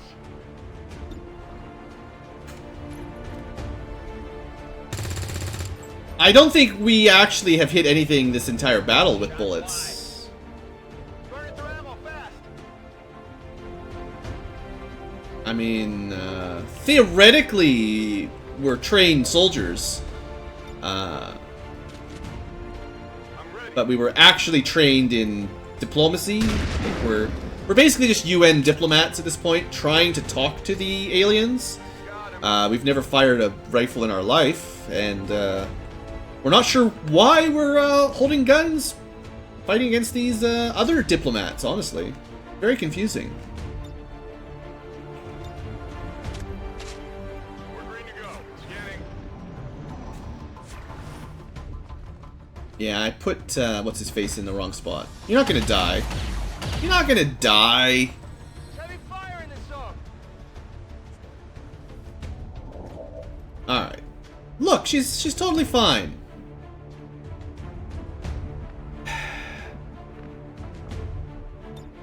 I don't care if you've got amazing loot. We don't know how to shoot bullets, so we just have to throw rocks at people. Luckily, they're explosive rocks. Well, we're not... Well, we could get that.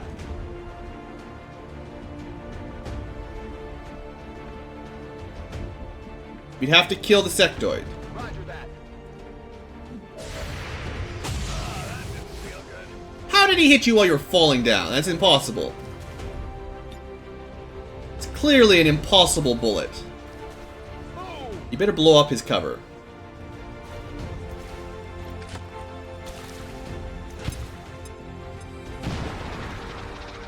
I notice that the cover is still there. You have clearly failed me with your grenade.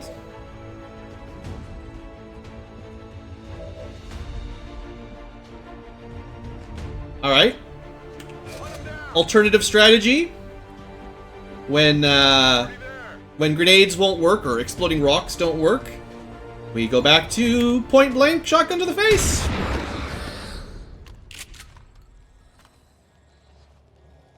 Target down. Diplomacy done.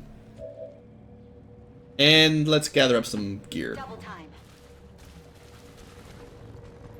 Now, for those of you keeping score, we clearly would have completely lost our entire squad, Tech guys will love this. because there is no way that we have time to extract units and get to the point before turn 21, which is normally when everyone dies, if I didn't have my personal edit on the mod.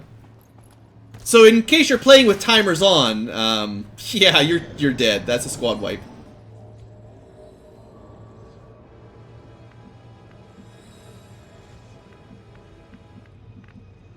Okay.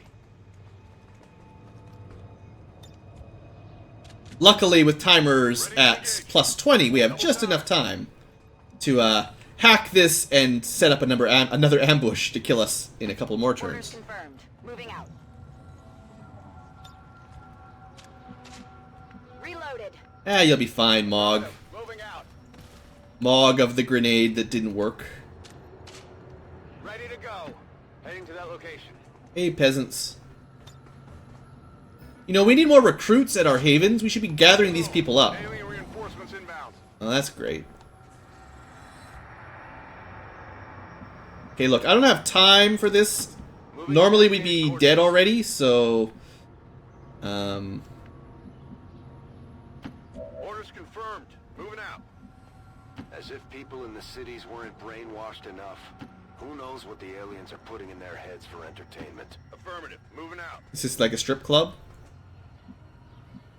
Pretty sure that's a strip club. Come get some. So you know what the aliens are putting inside everyone's brain. I'm on it. Come get some. Alright, here we go. You think I care about timers and getting out of here in an orderly fashion? I will stay here all day with our infinite ammo guns and our never running out of time hacking ability.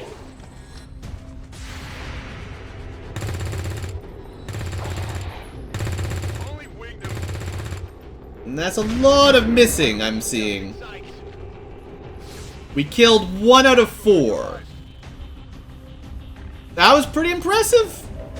Pretty cool. Headed there now.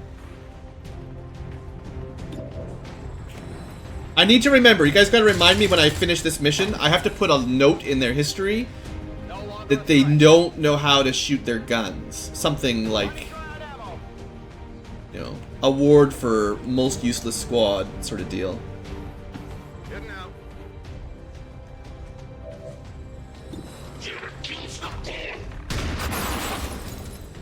He had a bad day. Enemy destroyed. Destroyed even. Alright, Terra. Clearly impossible to miss at point blank with assault rifle. Clearly impossible to miss in his back. Yep. There's no way he could have dodged it. Kill confirmed. I'm running low on ammo. Alright. We gotta go rescue some people, apparently. They've been locked up in the alien strip club. Who knows what nefarious deeds have been done. Got it covered.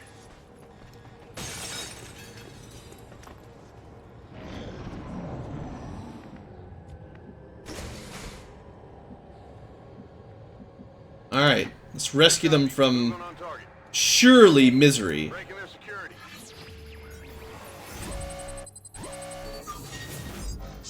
Oh, you know what? I should have... Okay, hold on, hold on. I actually don't want to do that with him. I forgot. I finally have a someone who's good at actually hacking. Moving on target location. Terra knows how to hack. He's a professional hacker in her side job. Also, the quickest way into the building is always to climb a pipe onto the roof and then jump through the glass ceiling. That's the fastest drip point, like the quickest path between 2 points. Double time. It was in the diplomacy handbook that they read before they started this mission. Keeping in mind that we've all been dead for 3 turns. How would you ever do this mission in the normal turn limit? I don't think it's possible. Moving out. Alright, here you go. Well, let's hack the one that's closer at least. Attempting infiltration. Maybe we'll get some cool reward for this.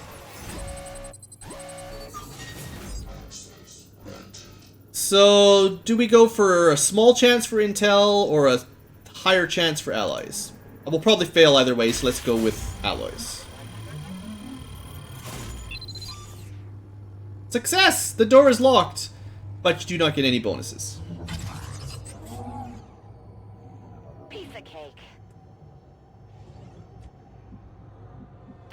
Roger that. I'm all over it. Ah, another shortest path between 2 points route. Good job, Gaius. At least you didn't smash the glass.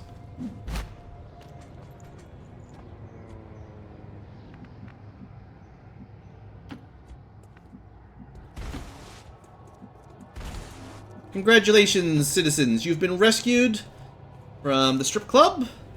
You will now come back to base and work for me. Heading out.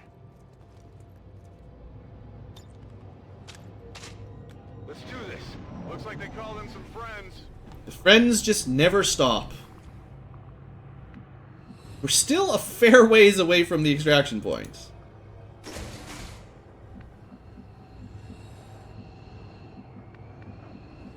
Should I kill those guys as well? I mean, what kind of question is that?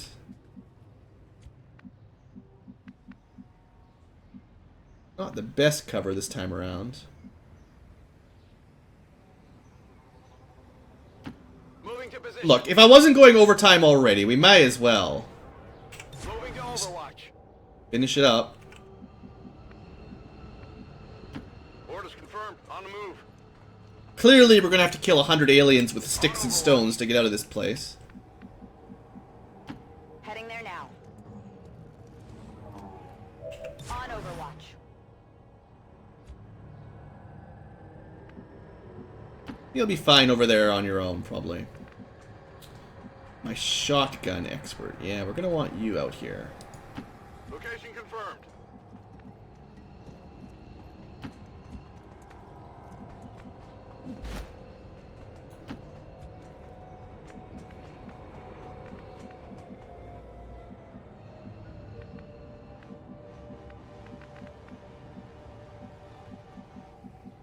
Alright, probably can't... Well, I could get an Overwatch from here, maybe. Moving on target location. Lee lives bravely. Alright. More reinforcements. They really thought that we would have left by now. So the Diplomatic Council requested additional emissaries. And they really just want to talk. Ask us if we need help leaving the consulate at this point. I'll get him next time. So 1 sort of hit out of 5? That's the kind of accuracy you can count on. Yeah, look at that. Perfect ambush surround. We do nothing.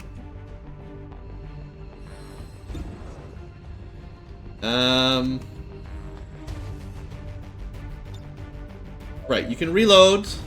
I'll let you. Let's do this. Tara Branford never misses a shot. It's down.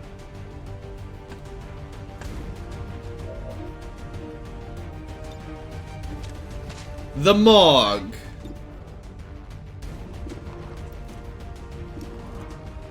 Don't worry about all the flanking. You'll be fine. Just kill this drone. Now you're in trouble. You should have killed that drone. Yeah, I didn't get it. Yeah, it's because you're gonna die.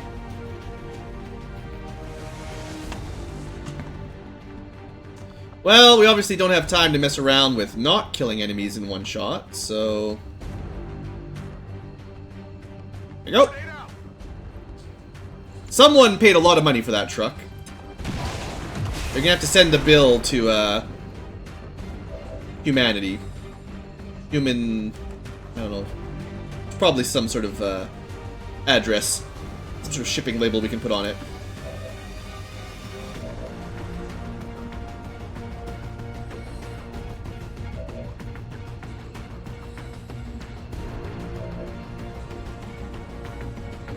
Well, let's just make sure this guy's dead.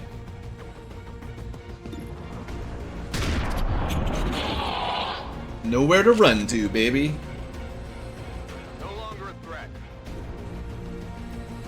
Weapons burn ammo fast.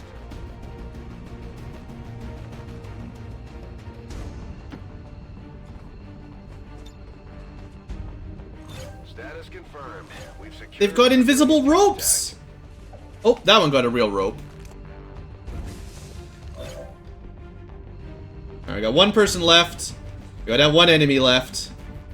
What could possibly go wrong? Closing on target position now. Oh, there's still the drone. Whatever, the drone doesn't count. 69%. Target down. Alright. I sure hope we get to keep all of these corpses. The truth is, we probably don't. Whenever you extract, you basically lose anything that's on the ground. How? What was that? He was invisible! Axe! I can give it a try. Yeah, we're gonna have to kill that drone now. Moving to designated coordinates. 63%.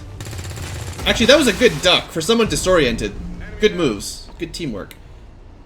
Alright, can we please get out of this place? I'm not even gonna bother thinking about hacking anything. Let's just get out of this terrible, terrible city. Solid copy. Adam is gonna have to, like, limp to the exit.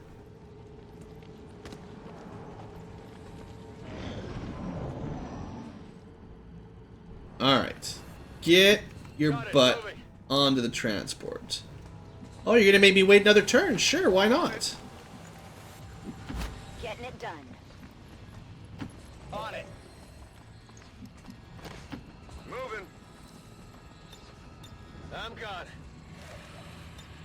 I'm half expecting to double tap, throw grenade, and drop it on our feet and kill us. Never done that before. You haven't lived until you've accidentally double tapped, throw grenade, and wiped your squad in the last second. Rolling. Orders confirmed. Moving out. I'm gone. Just in time.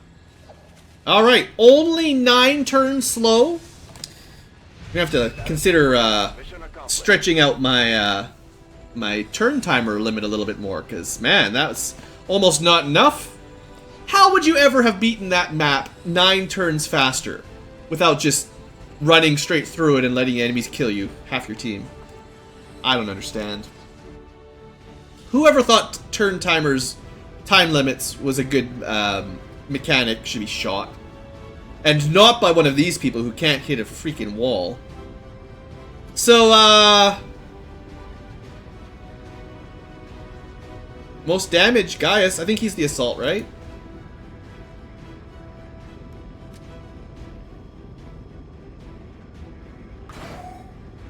Oh, did you guys read that?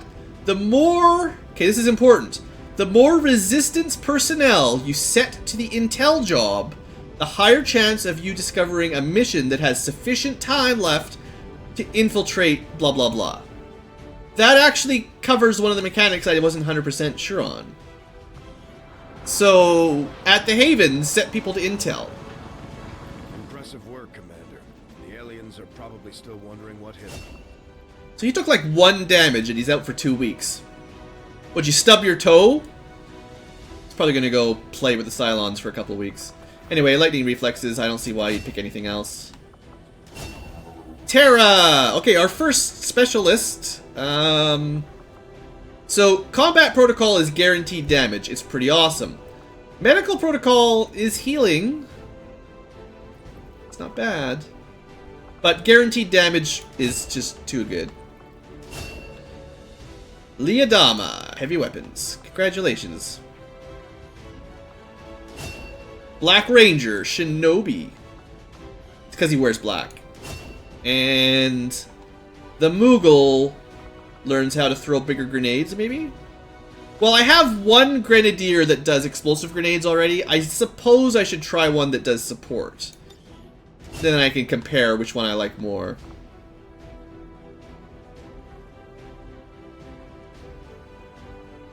Yeah, I'm okay with that. We got a hair trigger. Alright, so it doesn't add damage, it just gives you bonus aim. Okay. And 3 more VIPs. So I think what that should mean is resistance management. So West Africa got 3 more VIPs. So, what's this? Ooh. So your Haven people that you manage actually get abilities too. Okay, so anyway, Intel, this job, the purpose of this is getting missions that you can actually do. So, you know, yeah? That seems important. I think recruit is your chance to get new units. Like, not like a mission unit, but like just passively. So, okay. And then supply is money, which, well, I would like. So we'll go 2 more intel and a little bit more supply and see if that helps out in the future. In fact, that 3rd recruiting I'm going to turn off, because now I clearly need more intel so I can do missions that aren't impossible. And I still don't know how the money works, because, you know, we just had our first supply drop, like first end of the month, and instead of giving us like 100, like it said it's supposed to give us, we got 32. Like it said last month we were going to get 100, and I only got 32, so I don't know what the deal is. I don't even have time to pick up my stuff. Well, we're going to save whatever the next mission is for the next episode, I think. Oh, this is just the setup, I think. Alright, so let's just get it set up. See, this is a good intel amount. 8 days is lots of time. I can send a good sized squad. Now, the question is, are any of these rookies worth promoting? Like, the Pink Ranger having 56 aim is pretty amazing. So, yeah, that means definitely bring her. And, you know, you don't have to wait 8 days. You could get, like, more than 100% infiltration. But let's try to get all the rookies promoted before the missions are just too hard. And that's 7. We'll go 1, maybe 1 more. I really like Rangers, so you get a Ranger. And that gives us probably like 110%-ish. That'll be totally fine. Gear-wise, you know, you could probably spend some time setting this up, but... So good we've got Dandelion. Gotta show fella Dandelion. He'll be really happy about that. And lots of weapon mods, actually. What is Dandelion? Oh, he's still a rookie. Of course he is. We've got Clyde. I don't know who that's supposed to be. Some guy. Light him up. It's pretty awesome. So... Oh, he's already got that. He's got some mods.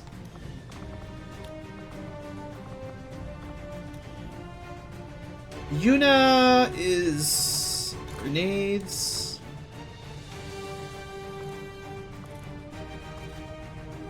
She's got a submachine gun. So most of these are like less effective on her.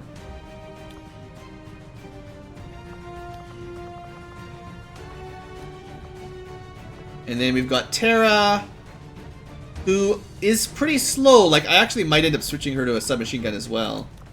Because the mobility is pretty important.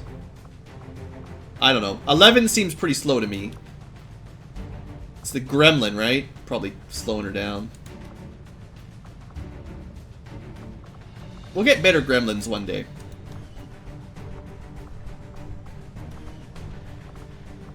And then, whoever this girl is. What class are we even? Heavy weapons? Another one that should use a submachine gun, really. Flamethrowers and all that. Kara Thrace as a sniper, though, might have some more mods. Oops. I actually meant to go... this. I actually just cleared those by accident. So,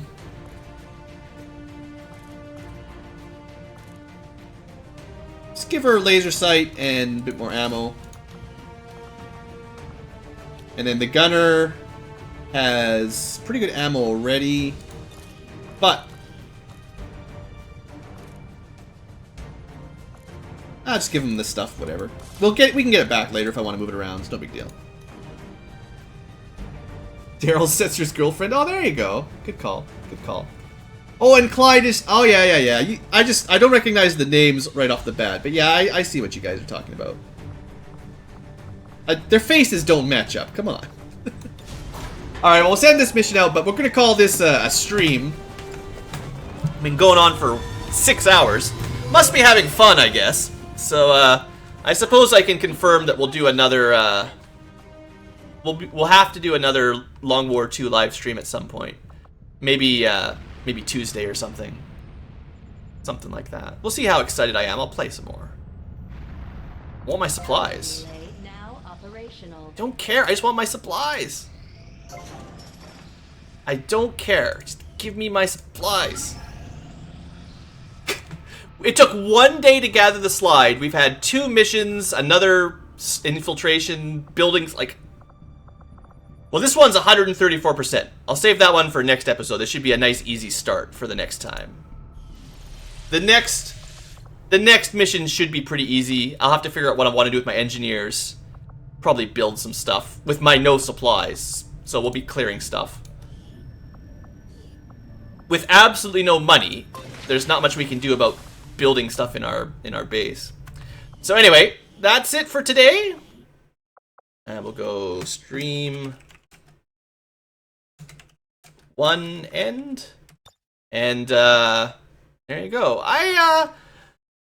So far, my opinion of Long War 2 is positive. I would say it adds to the game, and the thing that I don't like is the turn timer limits, and that was part of XCOM 2 already, so Long War might exacerbate the problem, or whatever pronunciation. It might make it worse, but there's ways to fix that. And otherwise, I kind of like the new mechanics for Infiltration. It's a little bit sketchy at first when you don't understand how it works, but I think it's a plus. More classes, more perks, always good, and generally speaking, it feels like an upgrade. But we still have a long way to go before any final thoughts on Long War 2. So, like I said, thank you guys for watching. Hope you've enjoyed. And these episodes or these streams will show up as a VOD. I'm not gonna cut them into half hours or hours. It's just too much hassle for a relatively minor project on the side. If I really enjoy Long War 2, then one day we'll do a proper, let's play with proper sized episodes, and we'll specifically make sure to invite people to export their characters and all that. But for now, that's not a huge priority. We're just learning Long War and having some fun. So for now, don't worry too much about that kind of stuff. And that's it. See you guys next time.